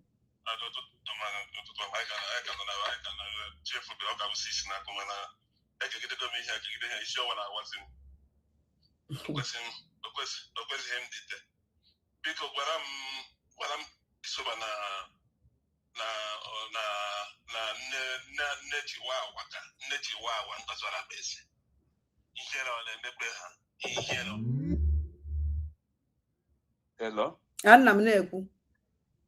Ihe ọ na-emekwe ha. Gwara m Christopher na-akụ rọbish ọ na-akụ. Onye diri Yoshi, who sent him? Who sent Christopher? Mama has sent it. Okay, so Christopher Sukuna Chihuahua and go with Sukunande Chihuahua. Oh, but I wonder high talk profile members. Also, Kunande Chihuahuas. On our solution, or Pohono, happen on by Onye diri Yoshi, no, go on. Okay. Under which government. Onya wu ka ngwa ngoro ya oria wu European lepu. Oya wu European lepu. Under Ngozi. Current one under USBG under USBG. Christopher no document Ngozi register na Dikato, Georgia. No United States of Biafra / Biafra Republic government in Nesa / de facto. Here humanitarian organization. But idea document Ngozi Jaron. Oji after na oji after the accommodation na part of that place. Omokanyona. Christopher Mokanyona ko. Ayo go na la Nigeria kawana all Nigeria keribe kawana alo. Rubbish ya na ko. Ngozi ola the register government here Christopher no ni eketa February 5th ko gene. Ala February 5th or January 5th 2025. Na Dikato, Georgia. The African Republic government in Nesa registered September 2023 na Baltimore, Maryland. So we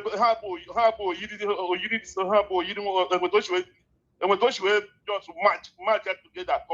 Yes, because all no match together. Oh yeah, register muye. Yeah, all no match together. She can never register it.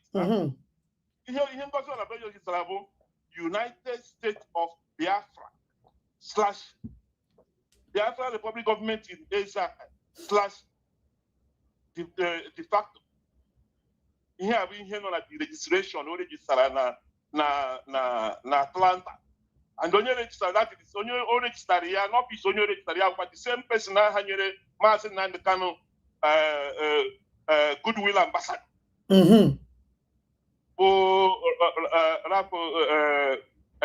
Raffensburger. Because on a state, yeah. The same person, document that which me on the phone man pocket. Document you can go see all the Biafra Republic government in Nesa. Document here, this is my phone. And the office the man, original office that man here. My men we say Niwo ji we ki register no iwuri ti na bank o ye je register.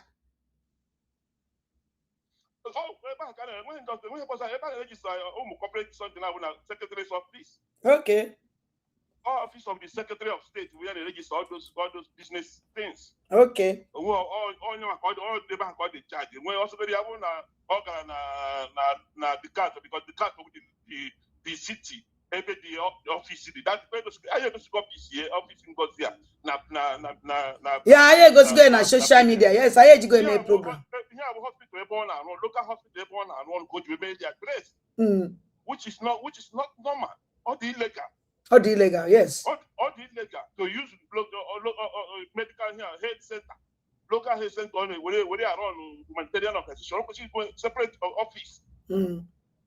So I'm going to say after they are corrupt, I don't nonsense so one idea. I'm going to say after that rubbish one idea. On Scandinavia, either Sweden or Denmark, one of those two countries, yeah.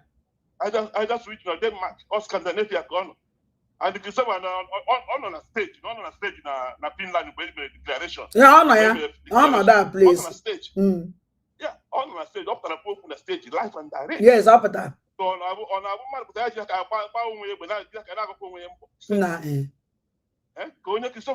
who sent him? Who sent him? On a cabina, but on a public again,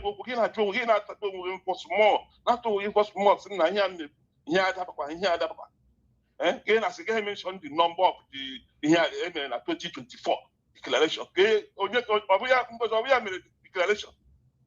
We have made the thing. When you made the whole thing with Simon, we have made everything. Without so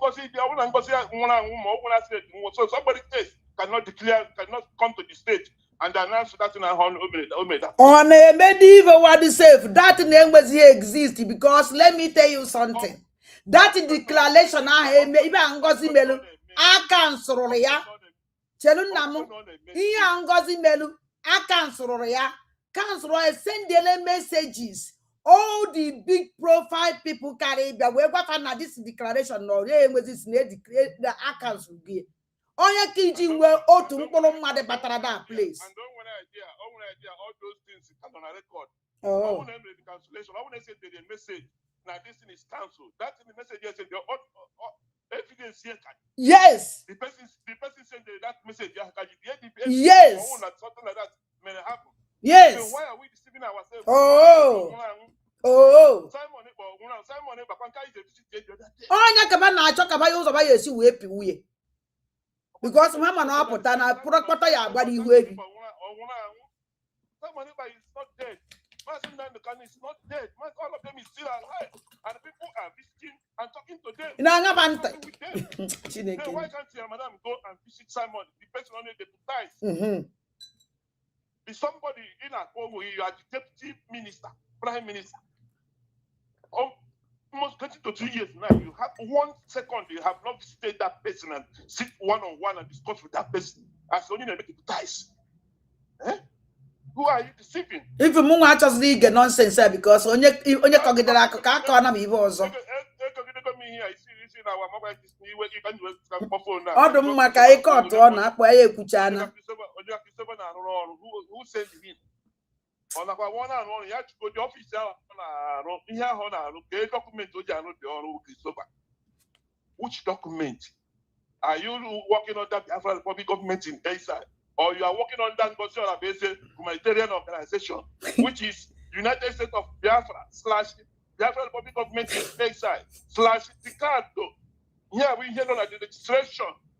Brother Raffin Spoker, Secretary of State, George. The document here and office here on the Ticato, na church at Ticato City. People can go to a clinic, a local clinic. All these things are educating a program. So go on that corruption. People no naked. Why can't you guys ask questions? Why can't you guys ask this woman question? Oh, go on about with the brain. Vajiva question. Oh, go on about with the brain. Very focused. Go. Are we playing? Every day we ask them. Ask God on a basic question. Ask God on a basic question. Document who sent the her. Now when you go to document the document Ngozi owns this business. If you don't know, Ngozi owns the business. The name they have only Ngozi on a basic. We have the register owner, everything. There's no other person here. The same thing with the one Ogan Kelly right now. Only Ogan Kelly owns the business. That is not how it works. Biafra Republic government in Exile. Christopher Neboku here go back up here with the Prime Minister. So we are a member of board of trustee of that organization. No matter no can kill names, it doesn't matter. Doesn't matter. Until today, small. Yeah. Because lawyer, yeah. Then it's time to ask question. Who is who? Okay, it's very, very important. Ask this question. Document humanitarian organization. Na kọrọ onwe ya ego na-eri na-eke with note ya. Somebody that you can go down that's all you get with and you people are sitting there listening to him. You people are still listening to this woman. Who is she working for? Who is she working for? Somebody that may pay on a business in care. May pay on organization, young everything, embassy, everything. You know, when I Biafra Republic government in the declaration. Embassy. Yeah. And somebody when a country can embassy. Why are you people just deceiving yourself? Hey! Una start one place. No. Now, when the buy na come na phone, since Ngozi mere this thing ezube m ike. Ezube kwe m ike no even wezi mi we metere m n'ụtụtụ a. Why are they calling you, disturbing you? No kwanna bayi na mbara bayi ka nna na-eriri ani ga na-edi igbubu na mgbucha mgbara ọfụma na nlọ na-agwọrọ ibe na-ata akpọta ebe m n'afọ ma ni gamo na edi igbubu na-eri na ncha agbamala m. It's working for the people that send her. Because all is not working for we. Because all is not working for us. Because all open her own business. Her own business center name, her own humanitarian organization name is United States of Biafra / Biafra Republic Government in Exile / de facto. 3 names come actually together. 3 names go together. When it is there, February 5th, 2024 or 2025, I think. Yeah, 2025 because 2024 I got Finland. Yeah, 2024. So immediately about the government. Go to register. Yeah. Here with the name. Anybody now around can Google it. Go to Google. Google lawyer. What the Google is United States of Biafra / Biafra Republic Government in Exile / de facto. That the chance you make go to register or the registered in Atlanta. In Georgia, or the register, it will bring the whole thing for you. You will see the date, see everything. February 5th. By Brother Prince Parker, the Secretary of State of Georgia, not official register here, with that date here, everything is there. The address of the office is there. The address of the office is in Decatur, Georgia. Decatur, Georgia. Decatur is spelled D-E-C-A-T-U-R. Decatur, Georgia. And why are we deceiving ourselves? Simple stuff. Why get that guy? So since is not here for you, how can somebody now deputy to prime minister? Then the prime minister may arrest for getting to 2 years now. You have not called your prime minister on phone. You have not bring out your time. Only when visa, only when you cannot travel to the place your prime minister. No, we in Finland are visa free to America. Oh, it's visa free. Okay. Before convention it's visa free. America is going to Finland. You don't need any visa. Okay. You just need to buy your ticket. You just need to buy your ticket. If you don't need to go to visa, on our wall. And OG American passport. Very easy. Oh. All the whole convention, okay, also how this America will get. Oh. How many members from America can all those America. So how many of them do visa? Even in them with passports, they had to collect your visa. They use permanent residents. They get the visa to Finland. They can travel to Finland or when Babandra not to go. When Babandra, when they get resident, permanent resident in America, happy at Finland is a been a Finland. Don't you have a listener? Everybody na church also America. They go na never turn in JC. Na never turn in JC we but America bia bili. I don't get you heavy America. It's America. Na uncle, na was in to the America. Hey, I got it. I will come. I will come. Oh, my sister, this is not my fault. I don't know. Nah, thank you very much. At least the life of our people. I know the most important because now the Okudova. Even our people, let them hear and hear it. Quietly, go here.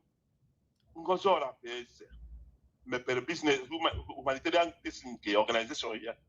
And I have government in Gozola, I have humanitarian organization Gozola based in our own is United States of Biafra / Biafra Republic Government in Exile / de facto.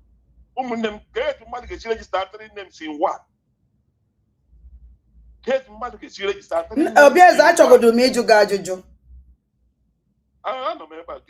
kedu ife ị na-ekwu gbasara because ife family ife ha ji wepụta ebe a kịta ahụhụ declaration of na declaration ihe ndị a ji wepụta ebe ahụ na Ngozi Olabueze si na elezila alarm na-eyi deport ọbata obie to Nigeria and na ha na prepare na ha nwere ike ibu ya before ha deport oil because na ha nwere na ha na prepare na-eme organize private ha na-eme organize special flight iji wee vuna to Nigeria and ha nwere ike ibu inside that flight before evunaro to Nigeria.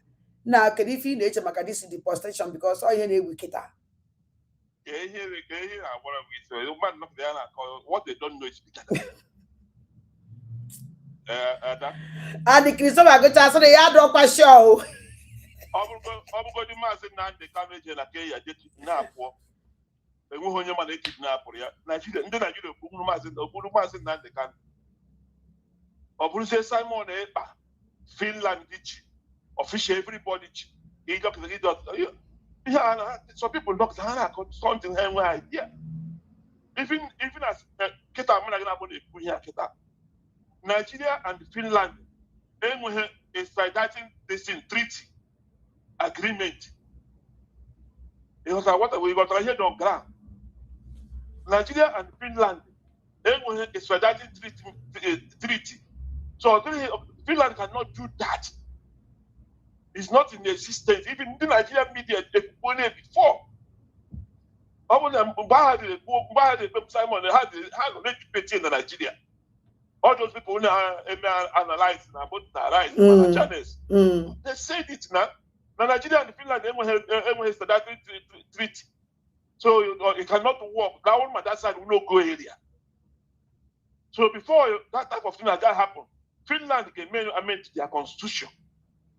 Anya kama na-ekwu that na-emegonu ya amend. Anya kama na-akọwa na emere ya amend na 7th of December 2025. Ka mere ya amend. Ha go try document here na ebe ọ dị na. Anya kama so na ba jeje print ye, ebe ba si print te, ba jeje ya so na ba jeje print ye na ndị immigration website. Immigration website, law of Finland, law of Finland. Mba, so no na law of Finland, also no immigration. The immigration website, never see where we take this information. Then now this is January 7th. Mba, December 7th December. Then where with the government and some prime minister on the deputized. KZ40 ya ka. Ọgba nkịtị since ahụ. Ọ gbakwara nkịtị since ahụ okwu. Because someone actually made somebody extradite. Hey. And they pay as if they are court. All judge can get the power for them to extradite you. Sure, yes. Because for example, I'm my dear, with America, now Julian Assange, and I fight that man, guy with a wiki leak.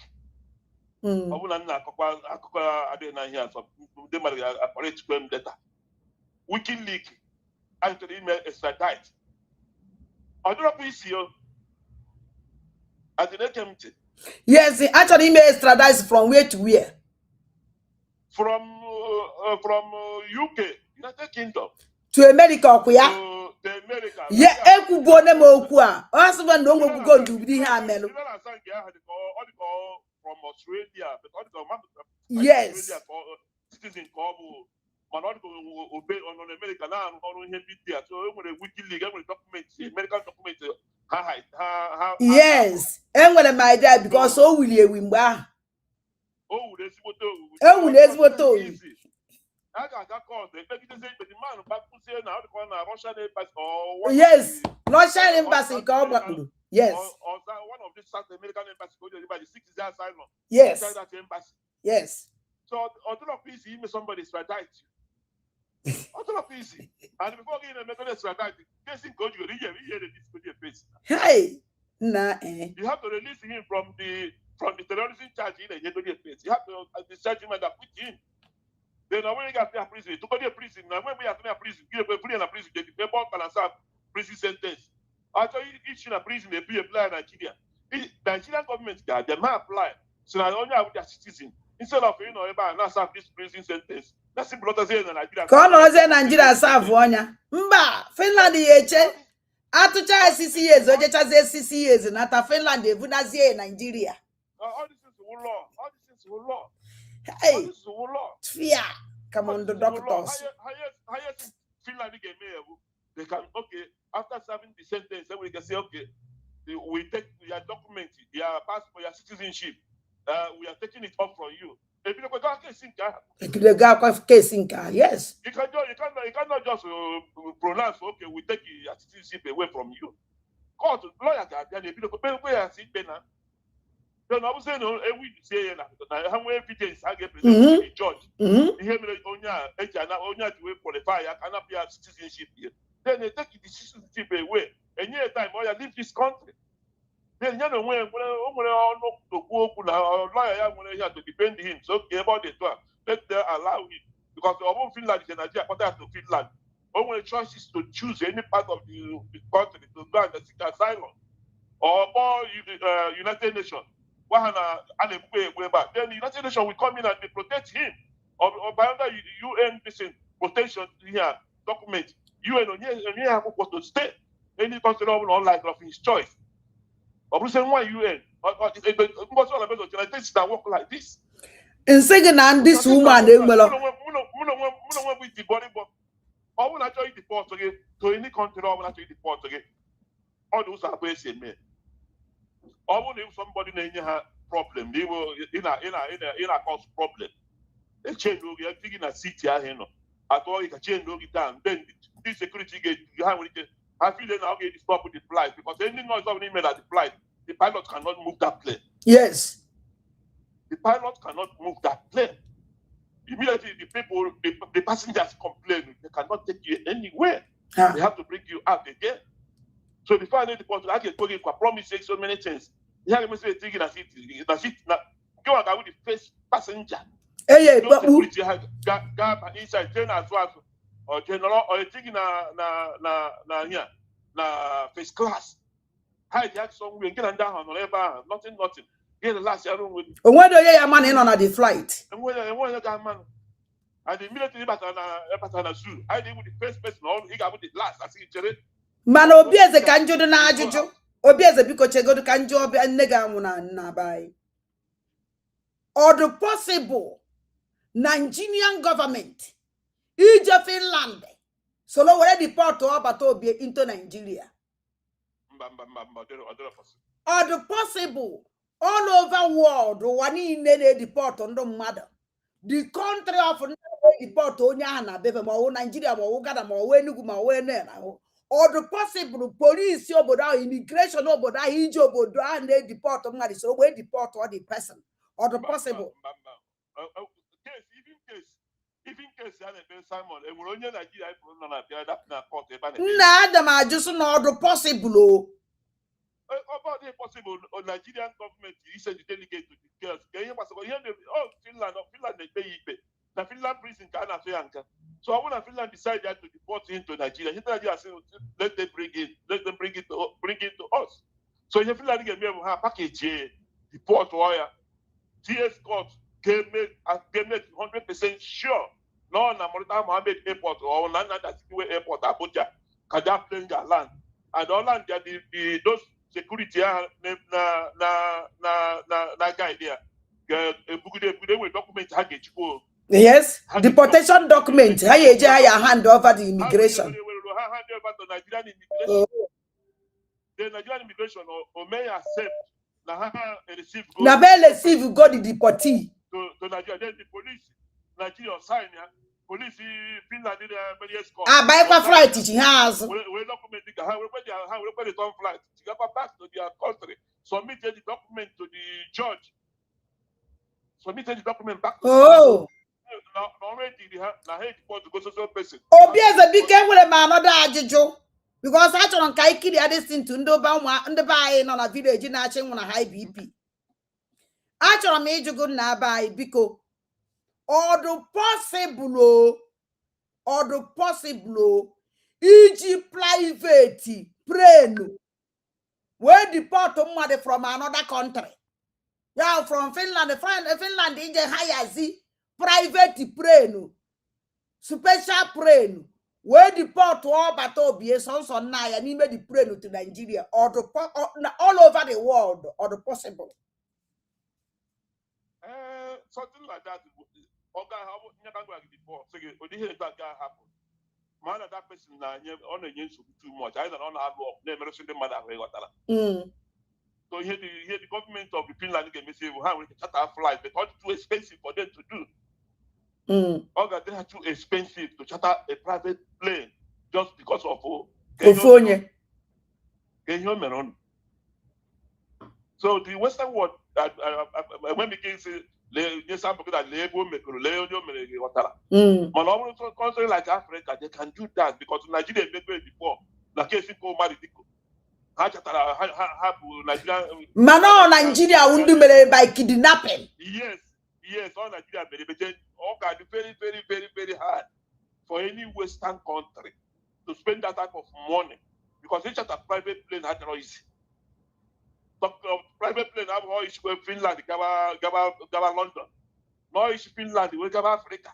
That flight, expensive. You do a deport of food. The money involved too much. Yeah. The money involved too much.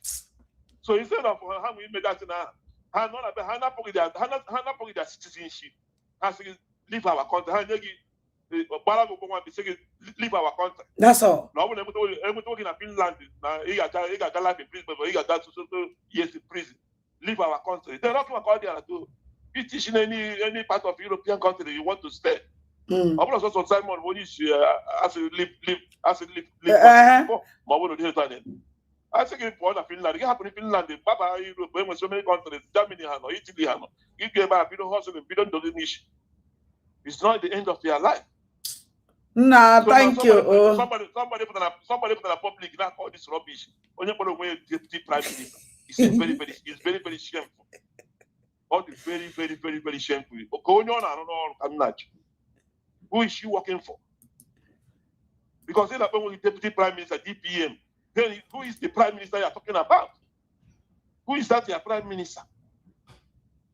How can you stay 1 year, 2 years going now? You have not spoken with that person.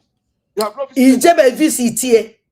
And people are going, visiting and coming out. And those now will access. The young will access you to go. And the young will access to do anything or to email. And when you block, when you stop, Simon or Syria.com. You have to go down her face. Now let she go. Let she go and see her prime minister. Only on the deputize. Because yourself, or you put yourself, you say, well, okay, put yourself. Okay, tell a nice prime minister to you, Muchiwa Wandike. Then, Muchiwa Wandike, that's Simon who's the ex-prime minister. That's what they are saying. So Simon who's the ex-prime minister to them. Muchiwa Waya. Somebody who criminal. Somebody say change your registration business in register. What is the name of the owners of the business? Where's the artisan of the business? Crime. Do you ever try to Biafra? Because only in a bit supposed to be your job. Okay, get a minute. They talk about the parking on business in a with somebody. That person will take off your name and put only his name inside into their business. Then Opio will take him. Opio will take him. Business energy. So don't get them out of business. Name you registered agent. Agent come on another letter. Agent I will make the address. And the way you have made the address, when I okay, what the office in Maryland, na Baltimore. And what the office on a Bel Air Road. I will not hear the office down before and then made it. That office can use to make the registration. The only thing they have letter can I be at the board. Somebody must be there to be checking the letter. Yeah. So you have the trust when you don't get it. Because the moment you be about here, with office got that place, you have to come about life and direct. 9200 Bel Air Road, Baltimore, Maryland. Thank you. To be checking our letter. They don't get it. Just say that the registration document. wepụ aha prime minister, wepụ aha all the whole board of trustee members, almost 3 or 4 of them. Ndị ya wetara anyị Biafra. Ndị ya nye anyị Biafra. Go fund me account. Go fund me account. Get the Biafra name we register. Okay, go there and take off the whole name there. Raise that and teacher as beneficiary. While the original name beneficiary of that go fund me, Biafra the public government in Nessa. Oh. Okay, check here with that hand. I have to put here on a bucket. Now it's hurting everybody. Everybody is crying, shouting. How much you have after everywhere? Hana making noise. Because all of them. That is it. Your one can have it too much. Your one can have it too much. My sister can't stop. Nam, thank you. Yeah, the secret. No, na bye. Happen ndo ucho. Ndo no na izu amaokwu. Ndo no na izu amaokwu.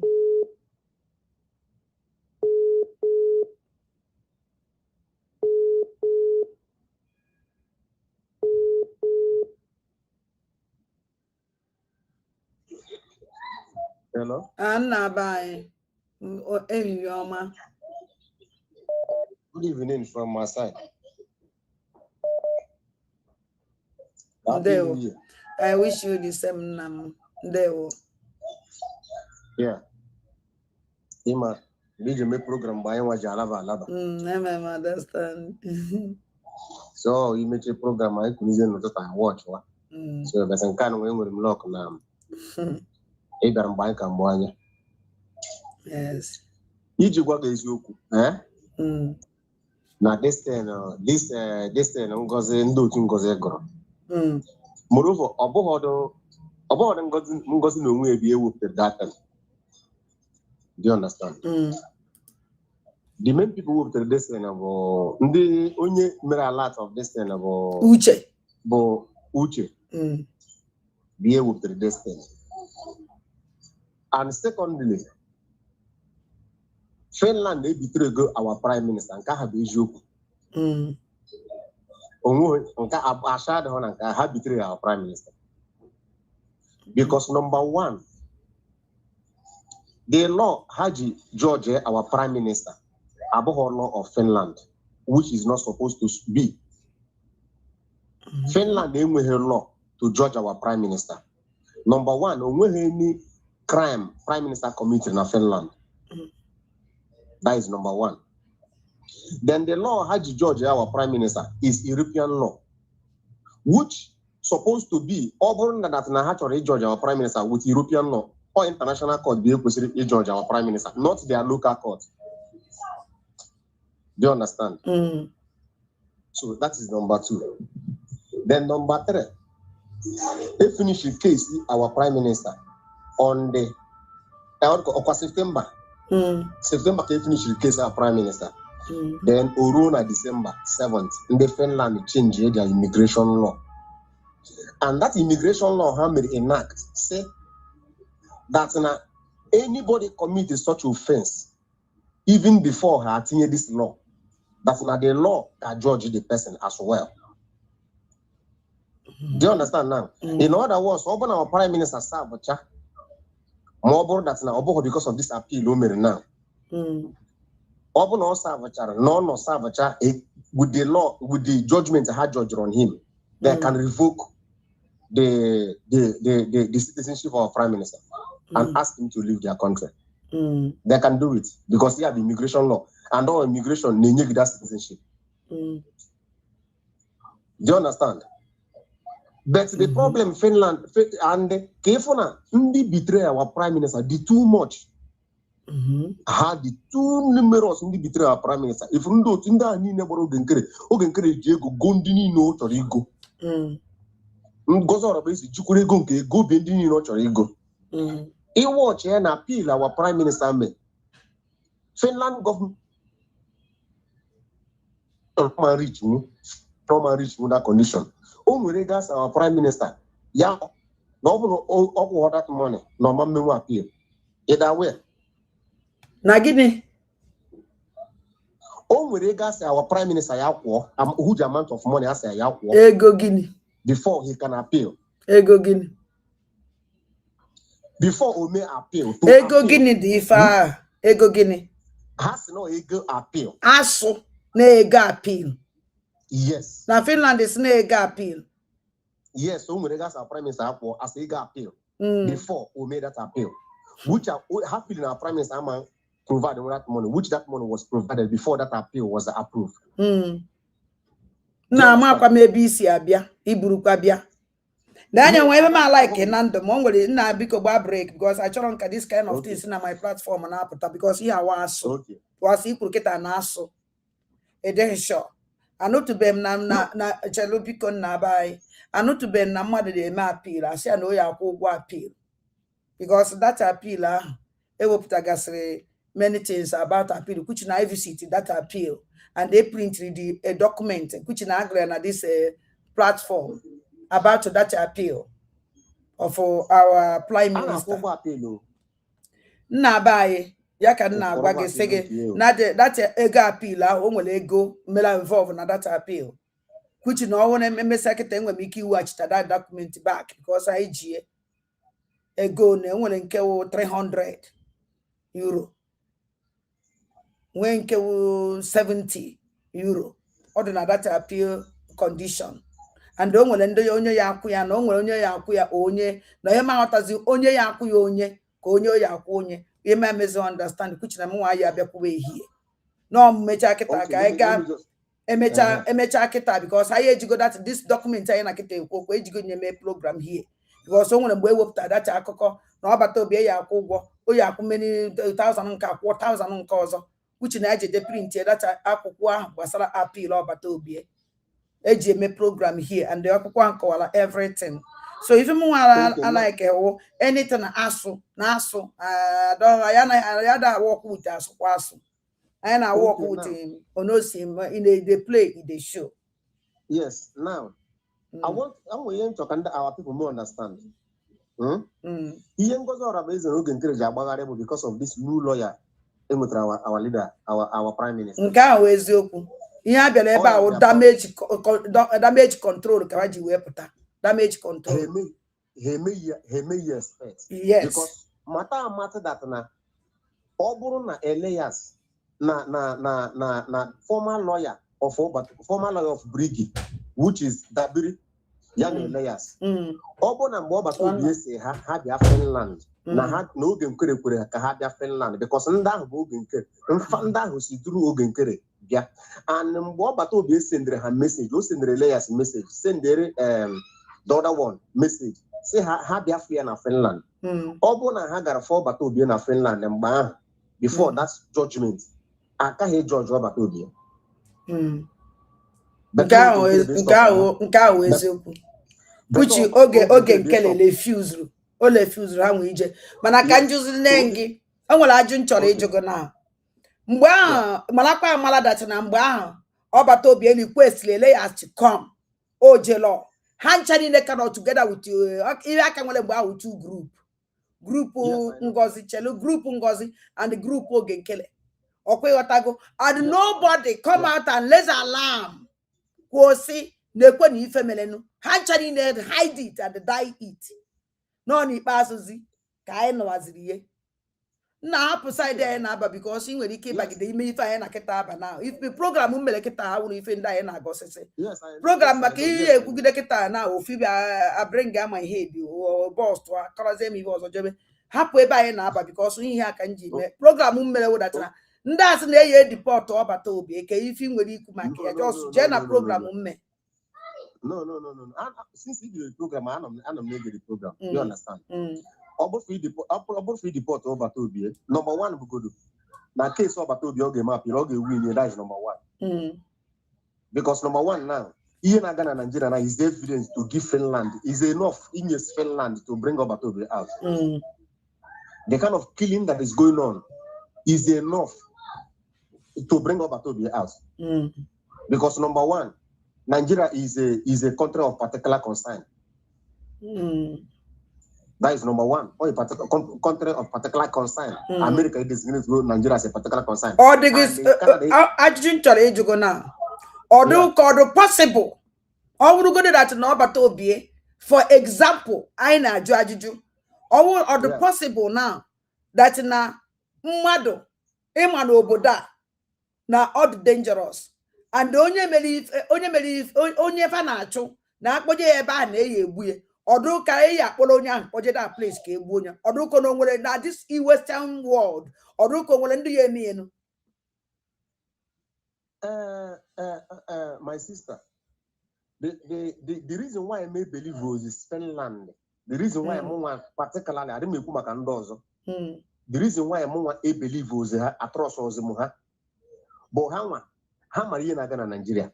How many everything before he made that declaration, before he oil battle be and made any move, only make a Finland government matter. Do you understand? Even the declaration, make a Finland government matter. Even everything only make a Finland government. Only eventually make a only eventually kunu me go do basara. Only eventually kunu me understand the basara Finland. Maybe na gwa be yon. Number one, on Finland the job battle be. Or whole of Finland job battle be. Ndu ji obata obie wo chele ndu ji obata obie European Union because mgbe iba na court mgbe se ekpele obata obie ekpe European Union lawyer na that place had five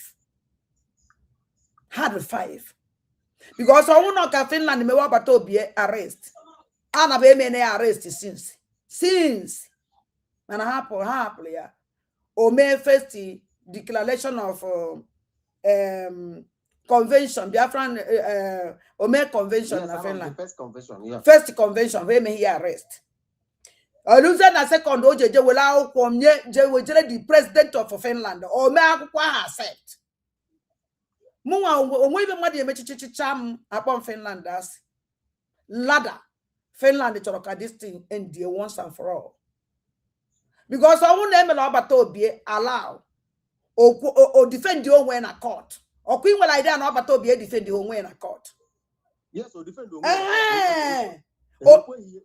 onye jile kwe hiye kedu onye kpata onye mere na defend hiye o defend onwe kedu onye ka osuru ya na ajụjụ nchọrọ ịjụ na o defend onwe why abata obi eji defend onwe why eji nye allow we defend onwe aya echecho me ba ime all these things because owu na abata obi defend the wrong way because all these people are na-ekwu na fa afụkọ ọbata obie n'anya ọ na afụ ọbata obie n'anya ọbata obie ka iji this powerful lawyer eweta kịta na-eweta na since since anyị na-ebe akwa lawyer because na from nke yesi wee kpụrụ mmadụ je court the person na defend onwe all the evidences niile ewepụtara ekweghị ka o gosie okwe nke weta the evidence atụọ ya nga ihe ahụ injustice played against Obata Obie. Yes, a very big injustice. A very big injustice. Play no even I was even you will like watch his show wine in room. Moni uku monienta. No na daria. Na by call a spade a spade. Call a spade a spade. Very big injustice, Vanka. Call a spade na by. Afutu bemu no bodon eme. I believe do na this kind of thing when it can happen in this world. And nobody lays the alarm. Nani, I oh, now, Robert Obio, oh, no, because first, you go about Obio last how many days? Only 1 day cake with Ekpa, only 2 days cake with Ekpa. Well, you said the final judgment. And the final judgment, yeah, the lawyer never present to Obata Obie, mana, Obata Obie. Ka o present anything in the court. If I can remember, the whole Biafran was remarched to Finland.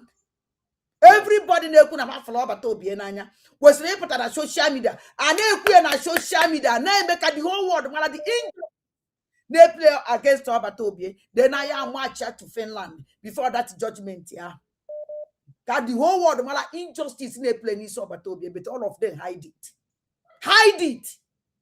Onye ka nji sị na ma chọrọ ka ababi ime because ababi ime kịta isi me explode. Achọrọ m ka isi gbarie m. Achọrọ m ka keep quiet. Biko nna m. Don ka biko. It's okay. It's okay. The only thing I'm going to everybody about.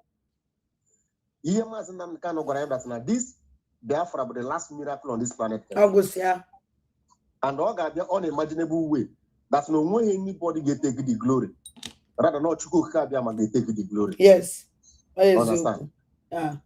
As in the kind of America, but Nigeria. America and Nigeria. Oh.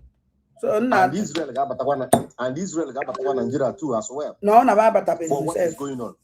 Habatabe, but Habata. Thank you. Now watch good. Understand?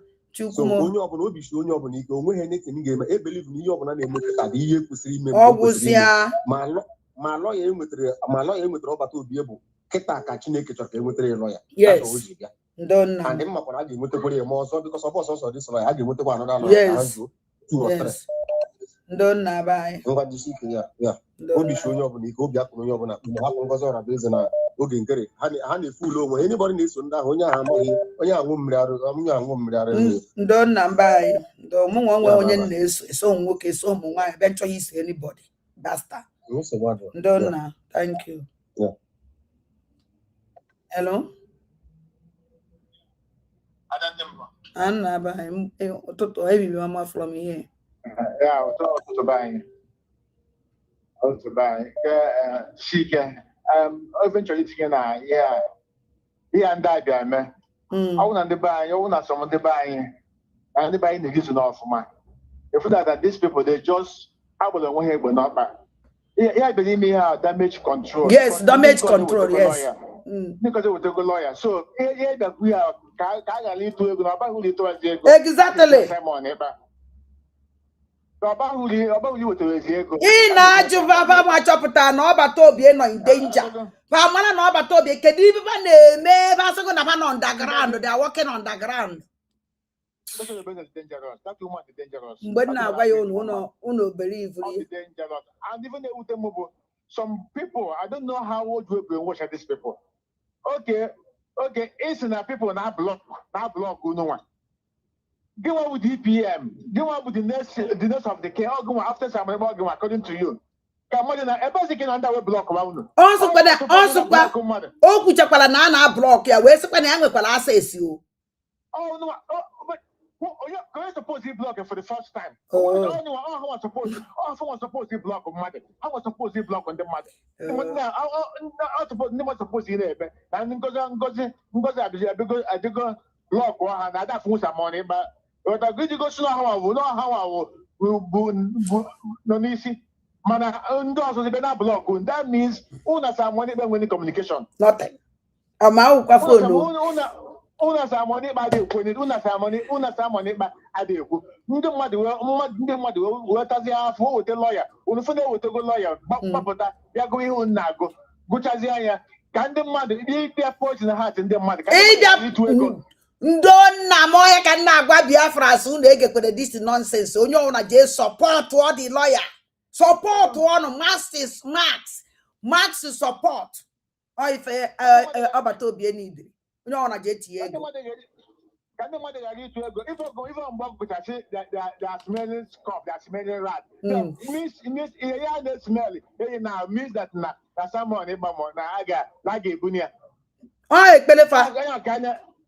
That is why that's many. Okay, go on about window to you as if you the persecutor. That means that's many danger.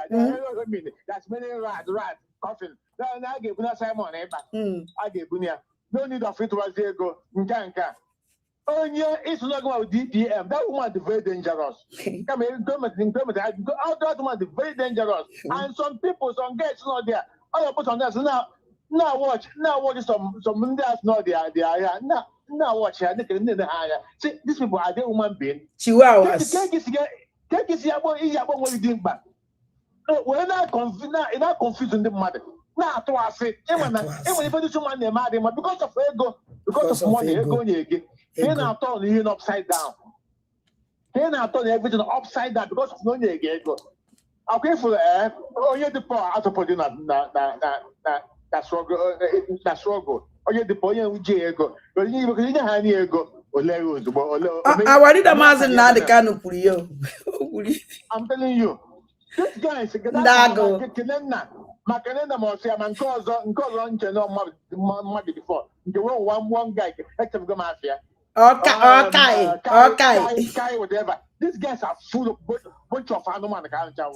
I swear. If this woman, I'm my her name, and when you know name, now you want someone in my Katoyanga. So good, no, you may pay Mafa, humanitarian, whatever. Oh, so only give my money, there's someone way home, and nothing on a middle business, yeah. Only go not cover. Anyway, I don't know, in the buyer, I'm asked Grandma, Yamma. I didn't do what a lawyer can tell her. Ekene, Ezibote. I'm gonna get,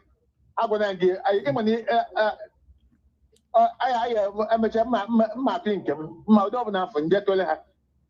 Nna m biko ọdụ mkpa onye ọna je eto biko ana m aya unu ya yo onye ọna ana m aya unu biko onye ọna je eto ya no to because nasa mana HM work hard case when somebody here and we keep Melizel.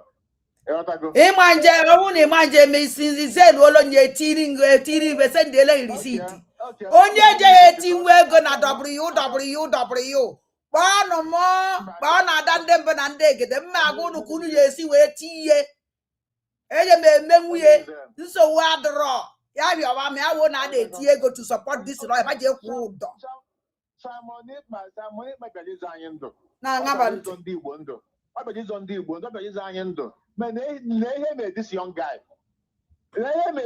guy jide ewe mko na uno ye si obi mwa ye egbu obodo si obi mwa ye egbu somebody gajiza anyị ndụ ihe we mee ya ndị Igbo apụta nwuho anyị apụta nwuho pochiri si gịnị ego na pụta ya da na onye ọbụla na anyị tụgo onye ọbụla $10 onwe ụdịlo ya chụrụ ekpọtara ya ndị na-esi mgbe ahụ na ha na-akpụ ya PM onye ọbụla $10 onwe ego onwe ụdịlo ya ama kpọtanwu onye ọbụla atụgodo nnọọ that little money mana onye ọbụla disati onye ọbụla na-akọ nwaanyị a oge nkere na nwaanyị a oge nkere si na o ji ego na-ebi anyị ego mgbe o bidezi ego ebe ego nye na ngwa nwere dị ego anyị ụlọ nwere mgbanwe ọ na-ebi ndị Biafra ka ebe ọ dị ọ na-ebidezi ego ngozi anyway madam bisike thank you Chimungozie ndona ụmụ amoosu ụmụ etowela akpa ha bala ndị a na-ekwu dara ibi afta isaba ịkwa nne na nna ha ụmụ otolo nara n'iyi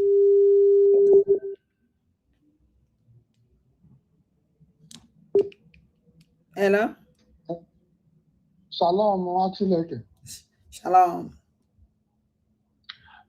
Biko Ochikezie na-ekwu ihe na-akọwa anya bụ na Prime Minister abụghị a citizen of Nigeria. Ọ dọkashịrị citizenship ya, passport ya, everything jikọtara ya na Nigeria publicly, which you witness. Yeah. So ihe a niile ha akọgharịghị akọrọ gị elu akọrọ gị ala, a ga-deport ya, a ga-emekwa ya nke a ga-eme ya nke a. Nigeria were enemy of our Prime Minister. Odugo possible n'ụwa because the international law. But that as far as somebody ndị na-asọrọ go publicly, na enweghị jikọtara gị ya, na ya abụghị of that country. Even go power over him again, odugo possible n'ụwa, isi na aga deport to Prime Minister to Nigeria. Because nke ahụ okwu nwụrụ anwụ. The only thing at worst, how much he can choose the country he will go to. So can have an issue. I am sick and poor. Don't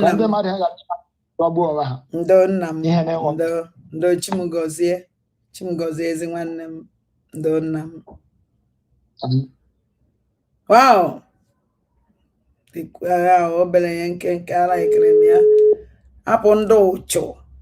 Hey, oje na kpopoto mu zombies. Emu chiwawa. Elela wole go sujiti kwa wano lenu odi a contract ka wabido kwa ebe bakwose na ase ịma na asị na ma ya agbazi wo ma agbazikwe wo ana ma agbavu wo mana eziokwu amma na ekwe elonna. Hello, good afternoon. Ndewo. Biko ụmụaka na-ekene m na oji ochiri ka ochiri ya ezere obi dị anyị mma ụdị mbọ na-agba na-ewetachara anyị ụmụ ihe ndị a biko ụmụnne m ndị nọ n'ụlọ na ndị na-emebere travel mbụ Obijo no ye. Onwe ka deport Simon. Onwe ihe dịka deportation ebe Simon no. First of all, Nigeria and Finland then with that treaty, deportation treaty, there. Go so when go do change the law. Also, here, I would have signed that treaty. And has signed no yoga, that got on a news in the first place. So, all not the possible, even all not the possible direct deportation. How about Nigeria Barambo? Here, you all not the other possible. Even I get pay the direct deportation to hatch yourself. Manamba now did the possible with the European law and the humanitarian law, they cannot do it. Secondly, European law, it cannot deport anybody. Everybody get deport on you. Boy, you're going to pay judgment. And they may. Thirdly, you to hear or this here and that have a there. You also may lose, which means 100% sure you can lose your citizenship. No, may lose. I like the work. You may always direct. After direct, so if you commit social offense, you lose your citizenship. But it may you want a chance to recall, you want a chance to appeal, you want a chance to and fourthly, that law on negotiate the mention. One, Ekpa Simon Ekpa treason. Treason we all commit treason against the state government on the email. Yeah, that treason charge. Even na they even made in Finland. Oh, Finland they persecute you. So now Finland here will even money made but don't does with a complaint how is you. Then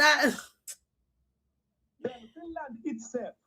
If anything intent or terrorism charge or committed any terrorism charge in Finland, if you're not surprised that the European country based on your freedom fighter Ekpa or Joguro onwe ya. Simon a freedom fighter or the terrorist or a terror. And the Finland, the JJ meet president of Finland was sponsor of terrorists in Biafra na Nigeria. Nigeria. And America prove only. Okay. America has proved everything. Unless Moses lawyer hire and we're done very day, everything they presented it and even incitement to sit at home. Can be one the poor 100 at Biafra back incitement team. This sit at home the other days for those to the for 1 week. Present it there, Okupe, and he's a Pezia. Even Chawalata, coach, and they bring the man for him. In time on, you're not there. Even that 150 something thousand is with the Nemo state. In Sansan Kahebego, because all you done in it to save life of those people with those who are Nemo state called Batobianazo. Fair judgment or even one I got yourself or what anything to any case to answer because all you presented in a member accused why you are terrorizing my people. Oh. And the international law the law to self defense out the crime. Rubbish. Self defense out the crime. I'm defending my people. What is the evidence? Give us evidence and lay him and defend my people. Evidence country. Can hit you. Then all me here with that. No way, man, somebody got put an even and them. I wouldn't be one of somebody need to deportize this with deputy. Since 1 year on Patrobana on the block, why I get job block? What even after when so block since 1 year over. Simon, you got to go here. I'm going to go after English, you made that for it. Then the only thing I get to prove for the Finland, no one on the mail, the genuine all protests. He block on that protest. Mango Genker on block on that protest. Till today. Mbemere so na kwele onye gasịrị the protest. Ọ na-akọ ya ọjọọ. Ọ nọkwa nga ahụ ka na-akakwa ka na-aka. Somebody not even mgbe m nwere hope mgbe Obioma kpara m n'ọsọ Elias na Debri ga-aga gbara ya aka ebe na all the terrorists no freedom fight na ha were lobbyist ya. Okay, get a block all Elias. And kind of lot of bam opening on social media. And they entered in the Zoe support wire. Honey, let not there now. achọrọ m ịga deep ha nọ dị ama ihe na-eme they keep mood ha emechi ọnụ atọ Simon nga Simon were gọọmenti lọya ga ikpe ọnụ gba nkịtị mana nsogbu adịrị anyị na-ele unu anya we are watching you people okay ọnụ nọ dị a Simon even the worst kwe hụrụ oge nkere kwe hụrụ this Ngozi Orabaeze these two people all one of Simon nga by denying ya ihe na the protest denying anya attorney and then one ihe unu ga-eme na anyị ga-believe that we cannot clear it have this damage control on the we are above that rubbish. Exactly. Any hidden medina na he ga mezina I since I no ga net na social media call for protest. So attorney I don't know ticket put myself when get every time different I don't know why I am mentioning this thing always. Totally attorney, totally protest. Many protests on the media. Now what happened? On the other association, on the association, eh? Can you tell me why you go to the best? I'm get and do plan. Ngozi Orabaeze bia gwa plan of an executor so na plan he disport to obata obie. Dojo. In that country. You know the and you ma adro kwa sure. What you quite sure? Uche je woftazi ibe ka abia go akwazi uche ka abia go iwe woftazi uche gbo ọsọ uche bidoro ka bas of during that obato brigi o bidoro makoya European rep all the whole rep no Europe o bidoro ka bal with them nsigi owu na ife attitude of this man mgbe anyị na-akwado Finland uche if uche mele mgbe anyị na-akwado Finland if this guy mele mgbe anyị na-akwado Finland ya mgbe ahụ ka nna ọma na nsogbu ụdị inwe problem na Europe ya ekpe uche ya side lara the wrong people exactly onye oshi nwụrụ anwụ and ọbata obi were ekwe mmadụ were tiga na green na mmadụ ọwa ebitere ya and because I don't want him to remake because we were here off via program today. Biko ye tekwe na aka na agụ na agụ biko. Ogereta aka. Onye ọbụla na-ekwu ihe gbasatara ọdịnala. O nwere obodo some anam ha na-anaghị eri. Enwe ndị na-anaghị eri eke. Enwe ndị na-anaghị eri ọba. Enwe ndị na-anaghị eri ihe niile dị iche iche. Enwe ndị na-anaghị eri enwe. Are you getting me? Somebody called me and told me what happened in Olo. That place, I know one man, I know one guy, in the Ike Zoga, I got for so much na school. We have that place, and our government house. Up to today, Omaka Hammer School. Omaka and a million Amahana school. Chero Maza and Webe School, see, or Quabamono JV, do that place. Or Quabamundo Bodan, because now, oh, then will eventually make on normal. Without nobody ikwu no comment here agwala fakwo orugo na ichọ ka amara your voice ine egwu na ị na-atụ egwu na ọwụ na epetakwa ya ma onye wu anyị change the voice a na-change voice mmadụ ya na-ekwu ya ma onye na-ekwu no let them come out and tell us what is going on. If they don't come out and talk it's not enough now because ndị ba need evidence video ebe ụmụazị a na-agụ akwụkwọ Jebo mazi na-agụ akwụkwọ malụ magafe ebe a vidio fa ka ebe na-ekwu ebe ụmụazị na-agụ akwụkwọ onye nwe proof na ụmụazị na de na-ekwu etinye na social media egosi onye mmadụ vidio ife otu ihe onwe ya mara onye vidio yenu dekwa ebe ụmụazị nọ na-agụ akwụkwọ a video development Ndeziachi Mbarameke primary school take note I will need your video come bịa gosi mba ụwa ihe ike na ihe zo na ndị otu ya mere ọnụ so ke hiche then come continue with that place where now former army barrack.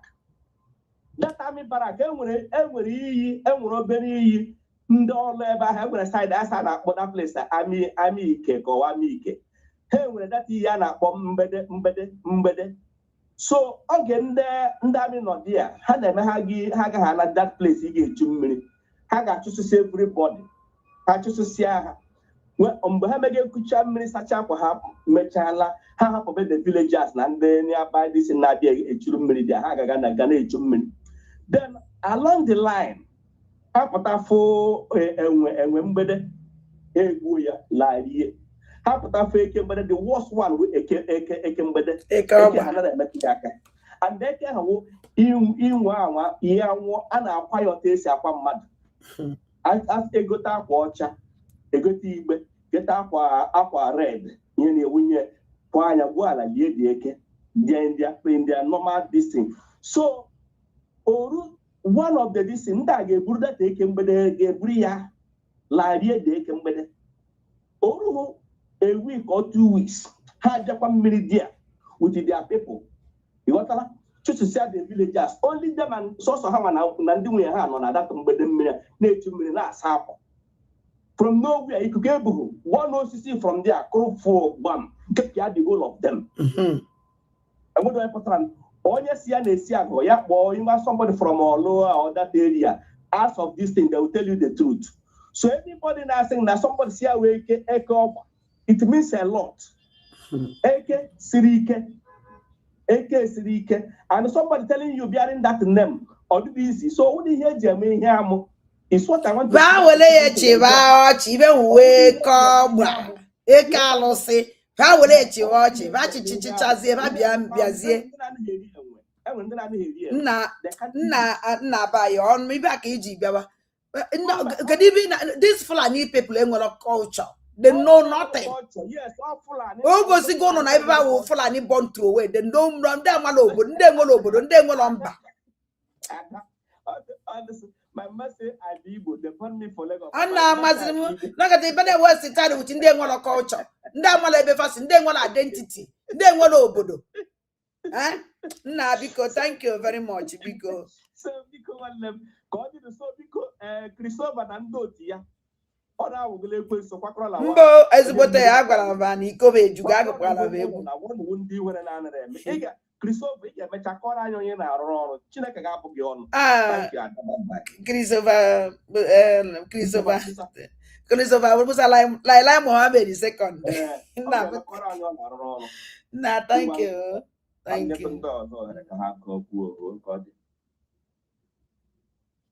Wala ngwongwo gị na n'iko ga-eju gọzala beze kwala ngwongwo gị na singi n'iko ga-eju go kwala ngwongwo na n'iko ga-eju gọzala beze kwala ngwongwo na asingi n'iko ga-eju go.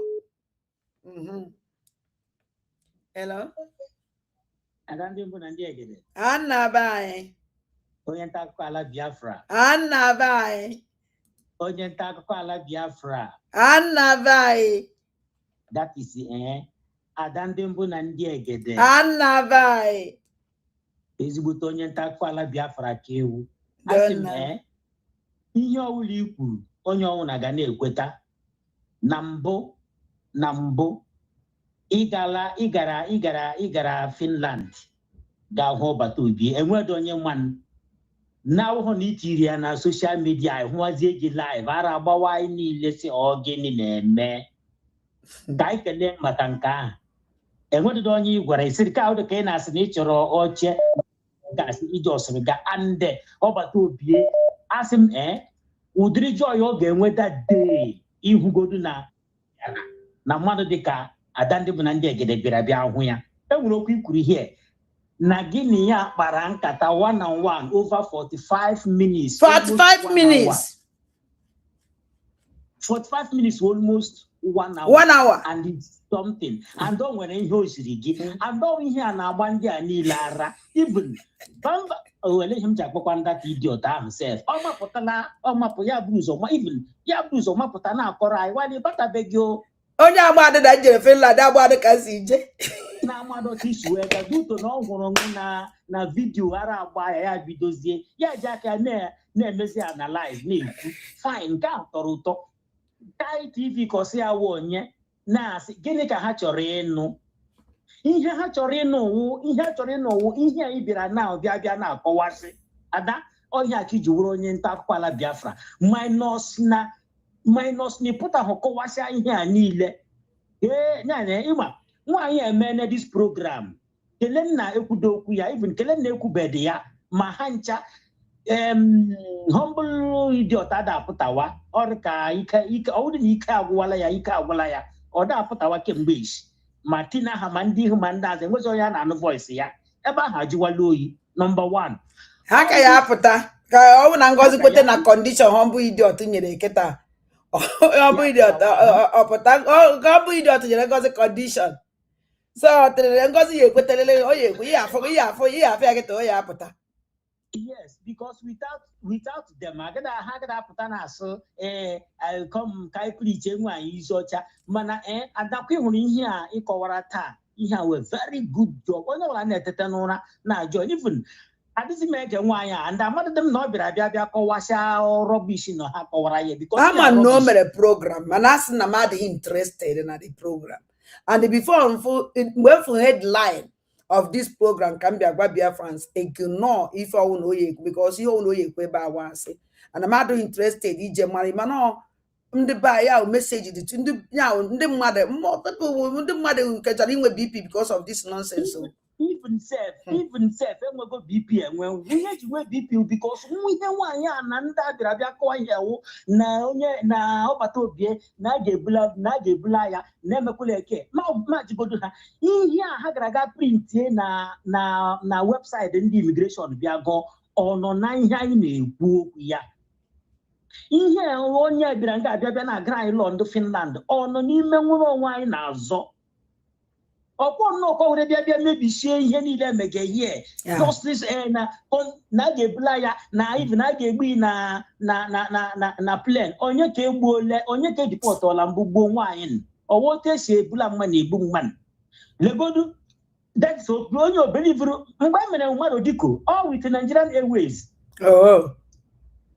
ka ndị Nigeria ji wee mee ka mmadụ dịko ụgba ndị Nigeria na-enwe the flight na-esi Nigeria ha yes ebe flight ha na-abịara agwụla Morocco that is airline mba Tinubu je weftara Nigeria Airways wee bịa Finland bịa bụrụzie nya na ndị mmadụ na-ebelieve kwa no anyway ihe blame because I wouldn't even travel all this this experience so you can't blame our people on our homeland. And exactly. And they our leader Mazen na the kana bling in all this system. So what check on all TV, even maybe so blame and because of that can you be like to clear everything. And he this morning auto share nanti. Ebo zaga hwa now na Kelena TV. And then like eba come to require no way pota. Because the more I acquire now, on all now, what I say you and dash no name ya because here why am exactly damage control. Imakwando why tell them manobi by no batobi nag deportation. How could they like he's here na 6 years after Robatobi? Oh, God, like na the queen has a unique email.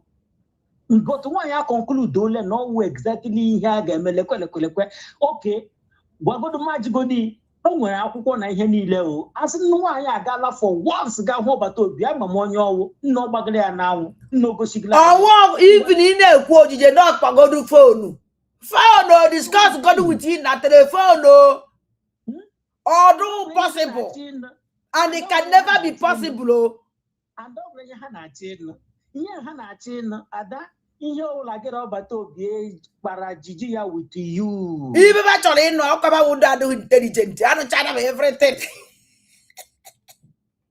ibe aba chọrọ ịnụ ọ gbajiri ndị adụ intelligent abịa gụchara akwụkwọ nwee doctors and professors ọwụ na bad use other brain anụchara everything. Just imagine. Ọkwa ha sị na lekwe na iwu itiboro ijikọ eme eke na-eme dị ike but iji itiboro bụ nwa aha na-arụzi ihe ọrụ n'isi ngwale na uche eke bịara ọkwa isi na ọ bụrụ na uche wee ezigbo mmanụ ma ọ bụrụ na ọ bịara wite obiọma and everything ọ na gịnị na-ese ọ na-agịda abịa na ọ ga-ebe unu nọ n'ebe ị nọ akpagodo nkata wan ya ga-atụpụrụ onwe nọrọ buru n'ike first of all ọ bịa jebe iche persecutor No so ya na persecutor na akpa.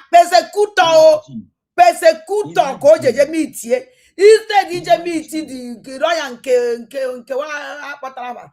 Ka ya na abokpa. Mana o jeje mitie persecutor. Discuss with the persecutor onye awo onyo. Imagine. Oh, the persecutor gwara ya we ga-agwa ngozi ọra bụ eze. Ọ na onye bere n'eziokwu at least enwekwere na ada ndị mbụ na ọ ya mere mgbe ọ bata obi nọ ya ọhụ ya tie ada ndị mbụ na ndị egede.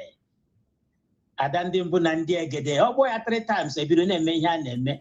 Ada ihe m sewu onye ntakwala Biafra ka ewu Chukwu gozie nọ ya na ihe na-eme egwatara na anyị nọ ya onosi ike anyị nọ ya and no back na platform nga ka ị na-ekwu exactly what is happening no maka na-eme n'ụlọ mana ka na-eme n'ama ọ ebe a ka a na-ane ngwale naanị ihe emega na Ebonyi nwaanyị a okwuola okwu ya yara ndị amị ya enwe na-ekekwuru anything about ihe a na-eme ha ogoside ya ọkpata obi nọ ya mgbụtara ihe a na-eme ọ na-epụta onye ọbụla aware mana bịara nga sị na ya DPM mekịta ha sọ ya PM mekịta ha sị na ụgbọ anọ ya nwanozi ncha enwere na ba na-ewe iwe n'oge nke na-ewe na ya PM mana onye nwa onye izizi ya bidoro kpọwa PM ọ hụrụ ya ọ na-enube ebe adresị dis woman as PM nwere mgbe ọ chọrọ iwe PM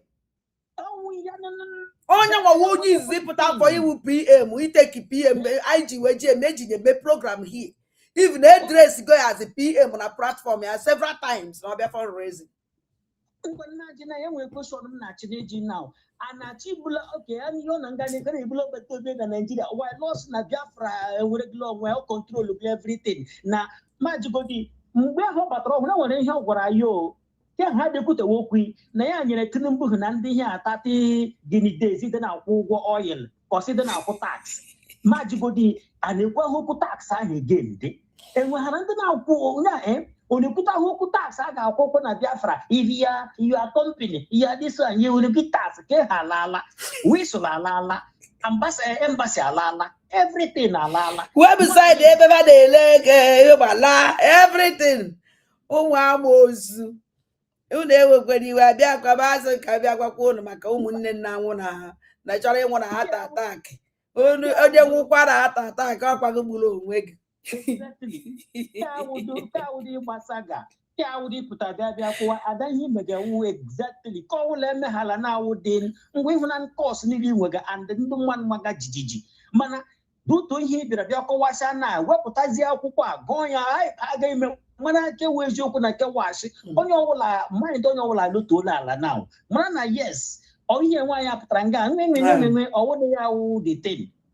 Thank you very much. Did you see can I hear them? Oh, I am to make it then.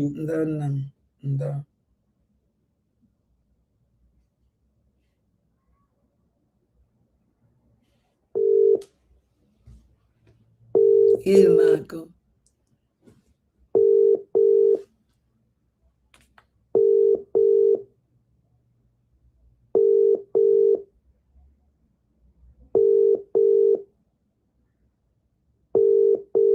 Okay.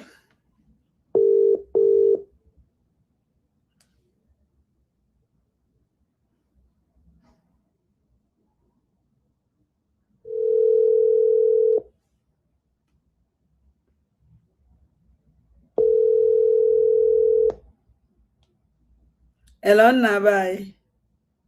You gonna what is it? Anna. Yeah, sorry, not much together. So I'm over and give me. I don't know, they try to happen. I also before I'm not going to like when dinner and they be a tata. And you. And it's okay. I'm not going to dinner and then I'm going. Nah.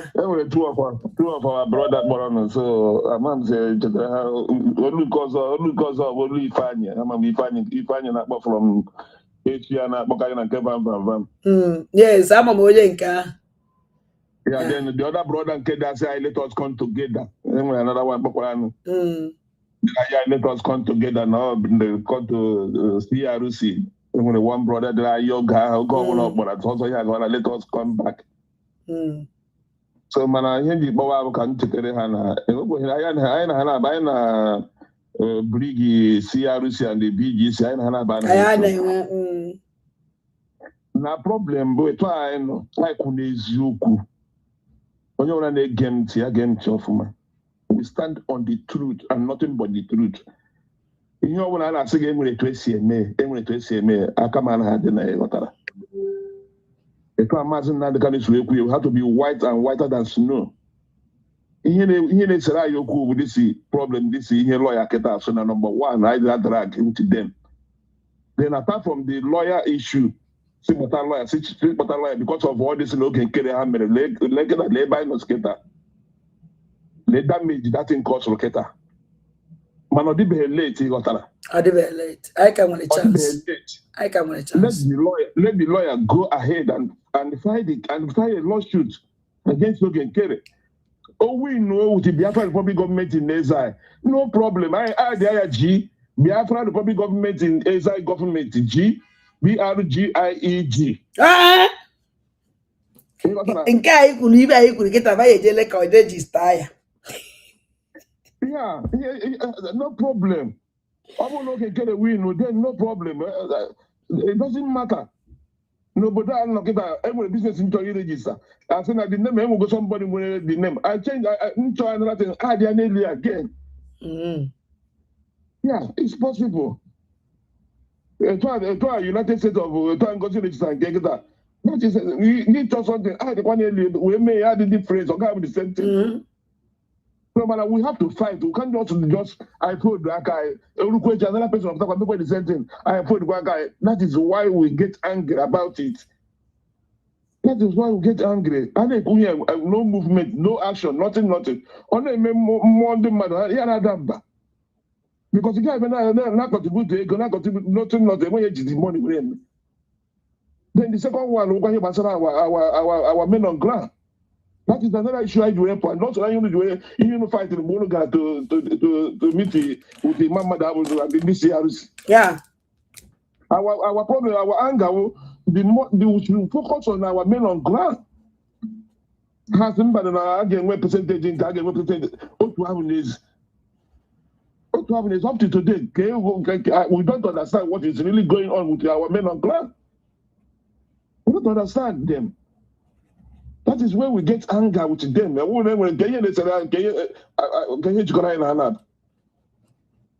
want to stand on the truth. I want to be a for men on ground. They go for granite. We that money. How we go the granite? When I talk with the local lawyer, okay, for lawyer. I'm not talking about the a man maybe focus on that money. Yeah. No for over to be a lawyer. No, this money for men on ground. That is the idea they make fundraising. I think they go for our men on ground. They go for men on ground. Then men on ground, nobody is taking care of them. All this in Nigeria and all this in 2026. We don't want to be hearing all this. Actually, in the focus. Actually, only too much. Yeah, create another. Yes, or cover with the lawyer Keta. And when Mbovaji Messiah support. Automatically, this is what we want. This is what we need. And they play the show. That's all. We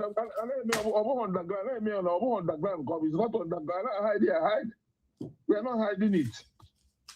We are not hiding it. I don't know how volunteer. Now this job will volunteer. I have a DOS in a salary. That's all volunteer. So I don't see anything being here that was mad, but I will my money be when it's so good as something I didn't necessary. No. Freedom. Come on, yes, Otuaga na Kwara State get a job, we say here almost 200 and something people. And when after that, just say, whoa, Nishike, Emmy of Uga, he wore back a Wonka. Oh, no, have for those of all the time you the same thing. I'm going to tell you what the enemy saw this in Gaida. I try to avoid. But on our land. This is behind our place. Because they come to the water and entire did more brutal. That is not by our own police. And they man and the buy name make it one. That is in her game because I want the wood obstacle hang when I would be. Obstacle down when I wouldn't deep. Both my British, everything. All of them, I have a problem. I want every patient in Madanya. So I have my people in the Paron and the back. I want thank you. Yeah, when they say I got a one and one night day, so after all, I name we party. Some people have blue propaganda. Yeah, man, something you don't know is bigger than you. Yes. What you don't know is bigger than you. And the year that Jema came at every Madebere. I was here. Every Madebere. Eba got stop. Like it is that all that our brother when you can grab about the Adlag, all I think they will feel like this with it. Okay. All that brother, all you the person that was because what Baraga also before. You about propaganda when they win away. What he can every day. Gain on left and what he can also because I want to go about some can also na if according to if you time GMA program because oh born up carry one and make program no total like this. Make program no total like this. Ma was it because I'm everywhere. I'm not square and give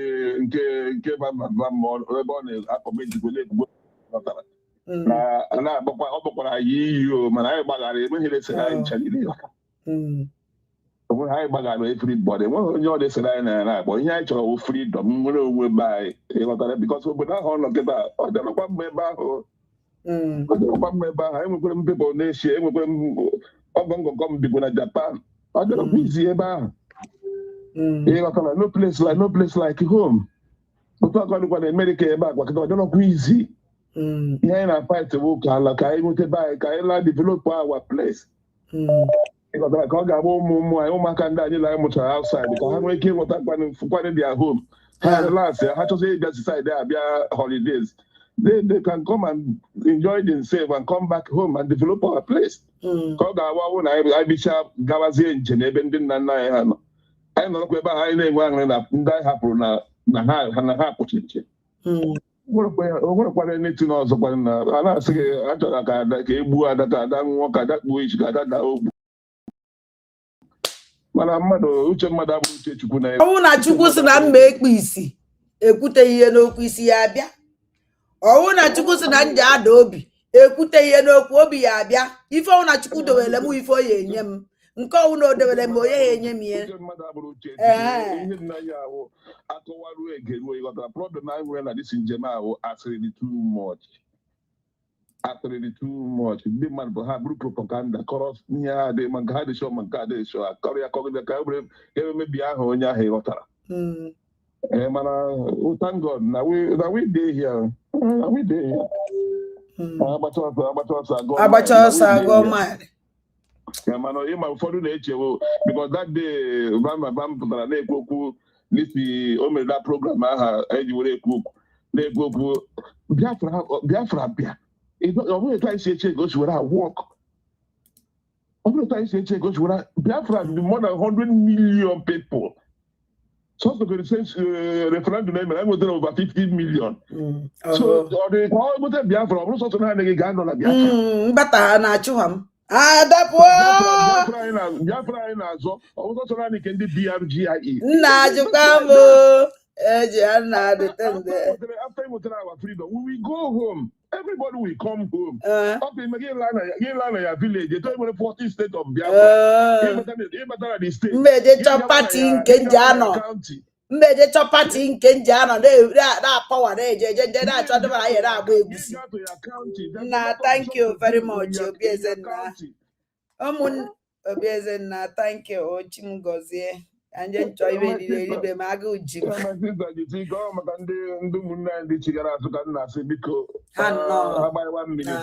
salary ji wee mebisi ihe onye ọ na-esere anyị na ya na-abụ ịghọta ada na onwe ya na-akpakwana nwere ihe ọ na-ebe ọ dị etu agbara gị were fon pụọ ya direct jụọ ya ka ihe problem even na akpọgodube na fon mesịra m ekweta na nke mba kwuru ọ naghị adaba onye nwa ụdị problem akpọgodu because ụfọdụ na-akpọkwa m private o mana ọkpọ m onye alaghị ka m believe onye ife ọ na-ekwu ọ dịghị ebe anaghị egedi ntị nwa my point n'ibe ndị amanwụ nke ahụ ba believe na ya mana ba ma datara before mpụta na-ekwu okwu na o nwere ife mmafe amarọ onye nwa ụdị problem mana nsogbu adịrị aka Chukwu dị ezi ibe niile ya emesa pụta ife ndị onye nna ya Chineke wee ogologo ndụ ọ gwụsịa Chineke ga-eme ya ndị isiokwu Chineke ome ebere nketa nke echi ọbata obi ọpụta so mụrụ onwe m na-emekwe encourage onye ọbụla ata ibe ha ego ọ bụgodi $1 ihe na-emere gị etinye ibere na-eme gị iti $1 sendele m gwa m ka nti $1 ahụ for you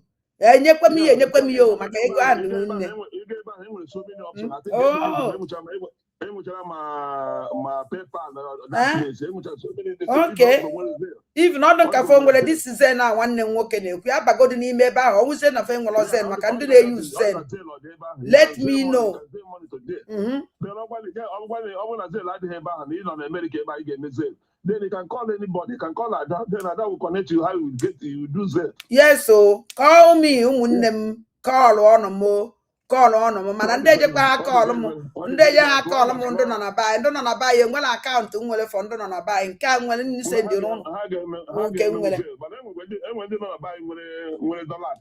olesi na ndị nwere dollar akaụntụ kpọọ ọnụ na fonu ka m gwa unu ka unu ya esi mee with this account www.ipob.org/a amasị m ndị nna baị obi eze adị na-akpọ ya ya ọfụma because ndị wayo nọ na line dị too much chere ka m pin gwa because o nwere onye nchọrọ ime ha na mistake ego ahụ na-abanye na akaụntụ onye ọzọ ịghọtara eziokwu nna m ife ikwuru eziokwu ebe ahụ ka onye ha ga-echi chere ka m wepụtakwu ya pin olofa before nchi akwazi because ewefuru ya ịma na ego ahụ na because mgbe aha ndị agha ọbata obi kụrụ njin most of them mepechi different names online so ime mistake na the typing ọ bụrụgodu na tene nghọtaghị ife edela ọfụma otu anyị si pin onye kpọọ m na fon ka m sendele gị direct to your mobile phone or sendele message sị ma they need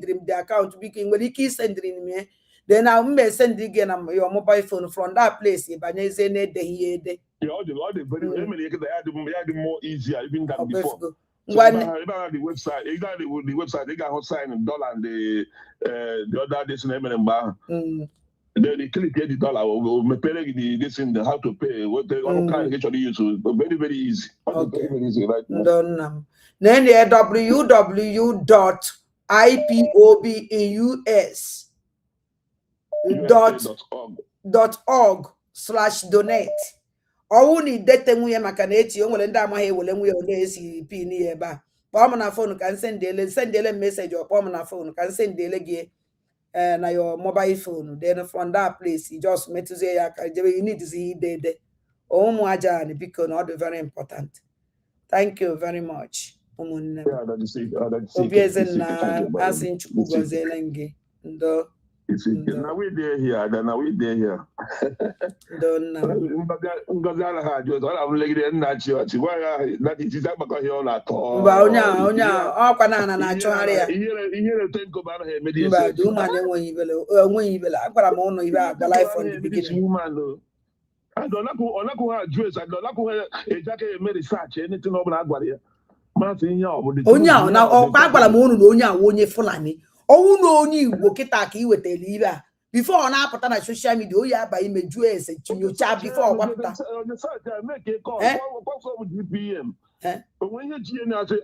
agwara m ụnụ na onye ahụ awụghị onye Igbo na nwaanyị Igbo adịghị ivu mụnwa na onwe m witi bọrịbọ mụnwa wee abụghị agbaji m pe enwe mmadụ enweghị ike ịbịa itinye na this kind of nonsense mess mgbe enyochalele ya ọfụma mana ịgwa ha ya ka ndị akwa na ndị ama ụmụazị ala ma jide ya mụ na tụfuchicha n'ala Igbo nke fụta sụbazi Igbo ọwụla onye Igbo Nando obi ezenna, thank you maka. Ụmụnne m biko nụ na-enye www.ipobinus.org/donate. Follow onye. Then o nwere another ihe ma ntinye ebe ihe our sisters were our sister YouTube account because unu follow onye. Biko follow onye ka unu mara ihe ọ na-eme. Mana this unu follow ya na ọdụkọ ọ na-ele ihe a na-eri no one is nature ihe ọ na dikonu ọkwanụ nke anyị ọkwana na ndị na-eme dịka onye na-eme anyị na-atụrụ ya o wee nwee ike ị na-enweta ego onye na-atụkwala na njem nwere onwe a na-eme sọsọ m gwa unu biko na follow onye na YouTube na Facebook page ya ọjọọ mepesi afọ biko ụmụnne m ana m ayọ unu biko ụmụ aja nwanne anyị nwaanyị banyegodu n'ime ebe ahụ mara ihe ọ na-eme o nwere ike ịbanye n'ezi anya ife ọ na-eme ọ masị unu egolo maka ndị anyị si na ofutukwe n'imi ofutu anya anyị na-enwe nyere onwe anyị akọ ihe anyị na-emebe anyị ji wulewu n'ụmụ Igbo bifo so biko ọnwụ na ụnụ fụ ihe ọ na-eme ọdụ ụnụ mma then ị nwere ike ịtụele ya na-agwakwa ndị be anyị ọnwụ na o nwere ihe ị na-eme biznes ị na-eme ị chọrọ ka m nyere gị aka gwa ndị be anyị nkwa nke dị jenu aka m adụ ọkwa nke adụ jenu ha tinyekwana ewetakwara na ede ama mmụọ ya agwa m so biko na ụmụnne m ana m ayọ ụnụ follow onye na Facebook page ye biko na ụmụ aja na ana m ayọ biko ana m ayọ ụnụ biko follow onye biko na follow onye ọ dị very important very very important so ọkwa na enwere ihe ị na-eme chọrọ ka nyere gị aka ime ka mara mana biko mee ka ịshọ na ọ dị genuine na onye ife ya eli ala dị n'ime ka ọwụ biko ekene m ọnụ hello mgbere ehihie ọma nne m asị na onye lụrụ ọrụ ya alacha oroma onye bụ agbaala ọlacha oroma egwu nkwanyere ma ọ ma ịma na egwu o nwere egwu meburu mistake gụọ ya kparịa somebody else ihe awụgo ọnwa egwu a ibirachichi magodo mma ọjọgodo njọ na ọ bụ nne m ọ bụ magodi mma dajogodi njọ na ọ bụ nne Biafra nne anyị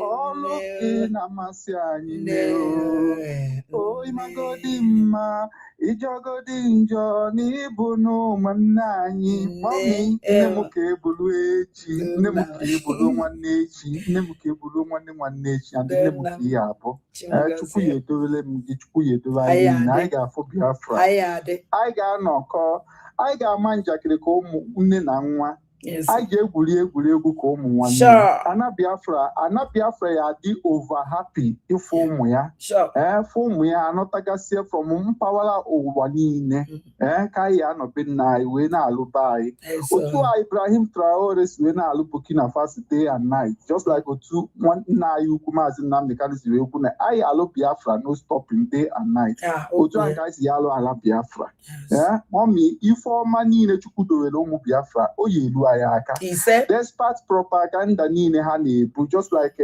onye kpọrọ ikpeazụ soro ekwu o si na asịrị ka adị too much yes asịrị ya adị because na o nwere ndị Sabo o nwere ndị Fulani ọmụrụ n'ala Igbo ọha na-ebugharị propaganda bụrụ asịrị ya niile wee na-akpagharị nne m asị na ị ga-adị ka echi n'ihi na echi adị agwụ agwụ Maazị Nnamdi Kanu si nọ resolute kwudo ịchọ kwudo ka nwaanyị si were akwudo adị otu anyị ka si wee kwuru nne m hapụ ndị niile na-akụ asịrị akparị hapụ ka ọsụnụ aha ya wụ Ngozi ka amaghị m I don't know otu nwaanyị a si wee penetrate nwu our name godo ma efọzie struggle anọ n'ime mana ya dọba na asị na akwacha ọsọ agụọ ma nne m ị na-eme ọfụma ihe ị na-emela anyị o juru anyị afọ just like otu o nwere onye nke last caller plus na ọ dị ka ọ gbara ọsọ or maybe all time. Sometimes so depend the time happen like this. So man, I want to get go la dia. Mama ebe m kwụsịrị echi egetepụkwa m mbọsị ndị akpọkarịba wụ like mbọsị dị otu a na Saturdays.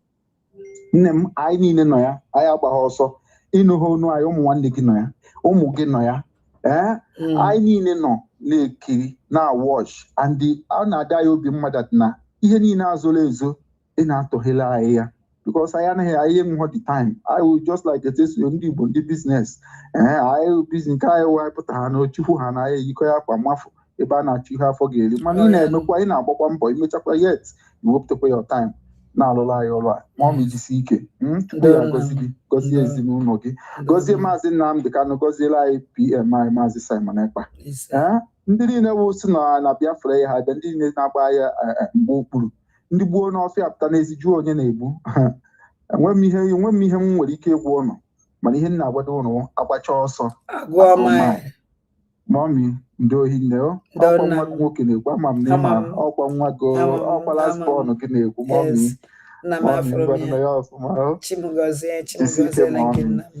ndo nne m happy weekend. Biko o nwere ife m chọrọ, o nwere onye nwere ike iji isi ewere mere isi nke m nwere ike ịgụpụta ya nyere m aka isi m nọ m ka nsendele gị ihe ahụ maka pikọt ọbata obi maka ego a na-ekwu okwu ya ọ wụrụzikwe na onwe ha ya agba nkịta ebiazie this evening onwe onye mmeye uzugbu maka nsị ka ngụwa ya ma agụkwa ya mana enwere ike chi ma agụ ya chi ji eji chi ji abụ ma agụta na so n'ọnya nwawa isi ọ baghị ụlọ ịbịanyewe ụnụ nsogbu na-atatakọrọ ọnụ ibe mma na gbago gbada eje mmemme nwunye so ọ baghị ụlọ inwe onye eje blen ọnwụnọ nke edere ọsụọ mkpụmkpụ enwere m ike si yes ka mbịa nje ọsọ gụọ ewa mana ọnwụna nke edegidere go day point 1 day point 2 day point 3 day point 4 ogini nke a wụzinu ngụchazi eje nje dị irizi ya na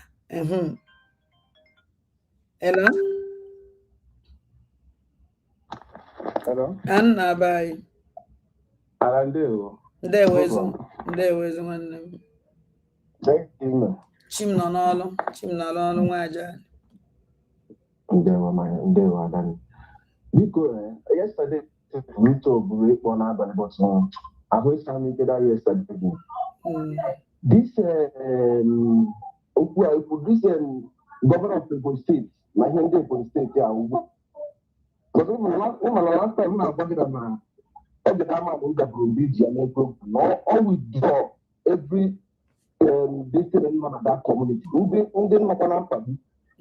Cobra withdraw and Mandia the how Mandi yeah withdraw ya. Came out as a with a nation with that community. And that was time we put Yamama of more because my father played in state. So now there a house that my father did. I'm a Bafra master there. I must see with a big town, like in states. I must see how Ethiopia. So you will never have you see. You are caught.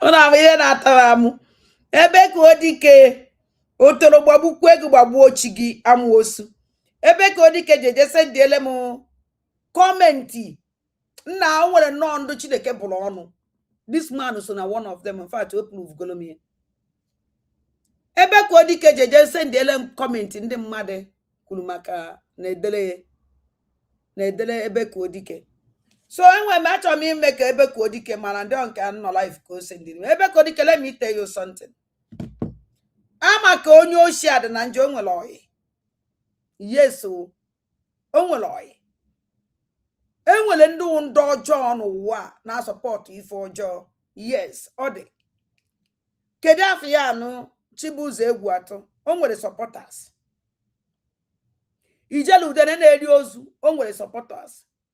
Even this one, I'm not on this platform, marketer. Oh, supporters. Okay? So, Nandi Madi Delegi can never change anything. Yes. How many people followed you? Let us talk. Come go because some go nonsense I send it. Maybe the mother say high chief. I na high chief. High chief Ebeko Dike is a good is good. See, high chief Ebeko Dike is good. You forward this to Adade Olamma so that if I remember Benago. So you just went down now drag this rubbish. I thank God and I follow me now if any about you, you were criminal and a terrorist for that matter. Ebeko Dike, are you not ashamed of yourself? Since I got how far since our angel what I got identity. Now taranke go what give me after ide kusioku. Ide send this message. Ide wele even the money send it. Amali ni ingwele bi na ekwu amadi ni ingwele our angel meleka e mara that ni ingwele lady okay so gini nwere ibe na Lagos. And even when ingwechara ebe a na-agbasa ozi na Lagos, use ya we na-agbasa ibe ọjọọ dị na-eme na ala Igbo. Ma ndị wari si na believe na ọfa na-eme use your platform we na-agbasasị ya ịfụ na ịda alụrụ ala.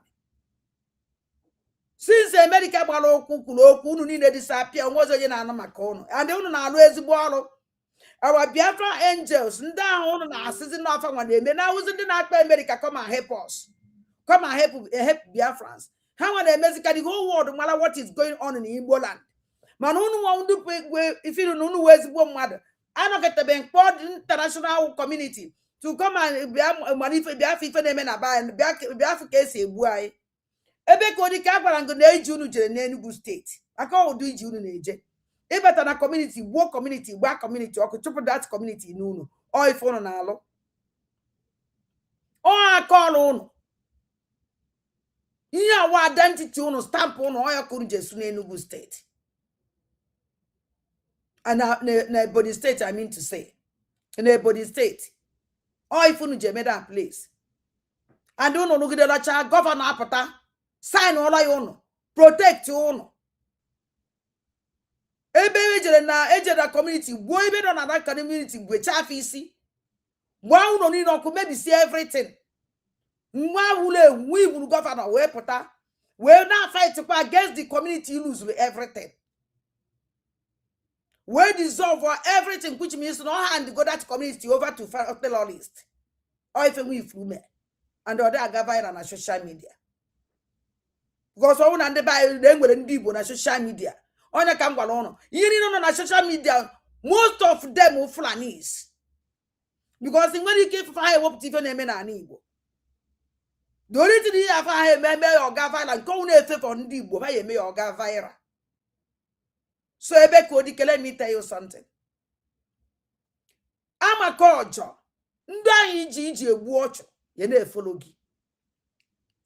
The criminals Ebeko terrorize ndi Igbo how you never follow. How you did this nonsense with it? Ebeko do na organ traffic on a unu butcher bekola taranke ni molo. Come what in the supply and onwa. Those people they just supply onwa. They just supply here. All by you never follow now support on because all business kun name. Unu jidimu made me organ traffic business. So those people you never follow. Because mpuna alona na nile unu na alona na Igbo. Mpuna alona na nile unu na alona na Igbo nwere ndo na favor. O nwere ndị ji ala chawa no piam o nwere ndị ji eri nni. The best na na ade mma wulu ndị ise. O nwere ndo na favor. Those people on the phone you never follow. So he sent them comment in the money in a day. I don't care. Do you see as a who care? He sent the money na comment makama ko do na if na ike agogi. He just say that bend the money commenting something about me. Who cares? Nwere ike gba aje denya. Ha de cha forward all on me. I forward go and give them money na ekwu maka gi. Ebeko Dike. Obu anwo obara de ka gi fela de emegi. Esending give a man a body state. Kijia kwagu genti alele. Nde mad. Isn't that in on Facebook? Isn't that in there watch all these things? Keki yes watch all chunu nebu. maka na onwere ibe niile na-ekwu na aga against you people. You need ndị mmadụ ọ bụrụ niile ndị mmadụ na-afụ ụnụ. So gị nwe ibe na social media obi ya agbakwa ofu gị. Ka iji wee mee social media avoid. Ana m nwee mere ya avoid. So I don't care. Iyi ndị mmadụ kpọrọ m ka ise ndịrị m. Ọtakasị na nwa ivu woman. Mmadụ one sendịrị go the message the self ka ngugodi. Ka nche gigodo no nwa ego nonsense. Nna mbọ ntọ ịnọ ise ishi.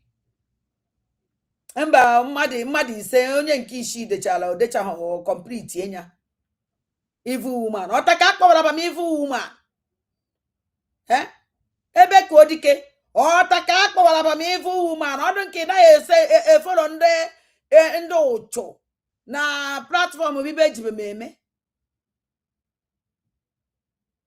Adado Alama is never a good woman. She is not living with her husband. Nah.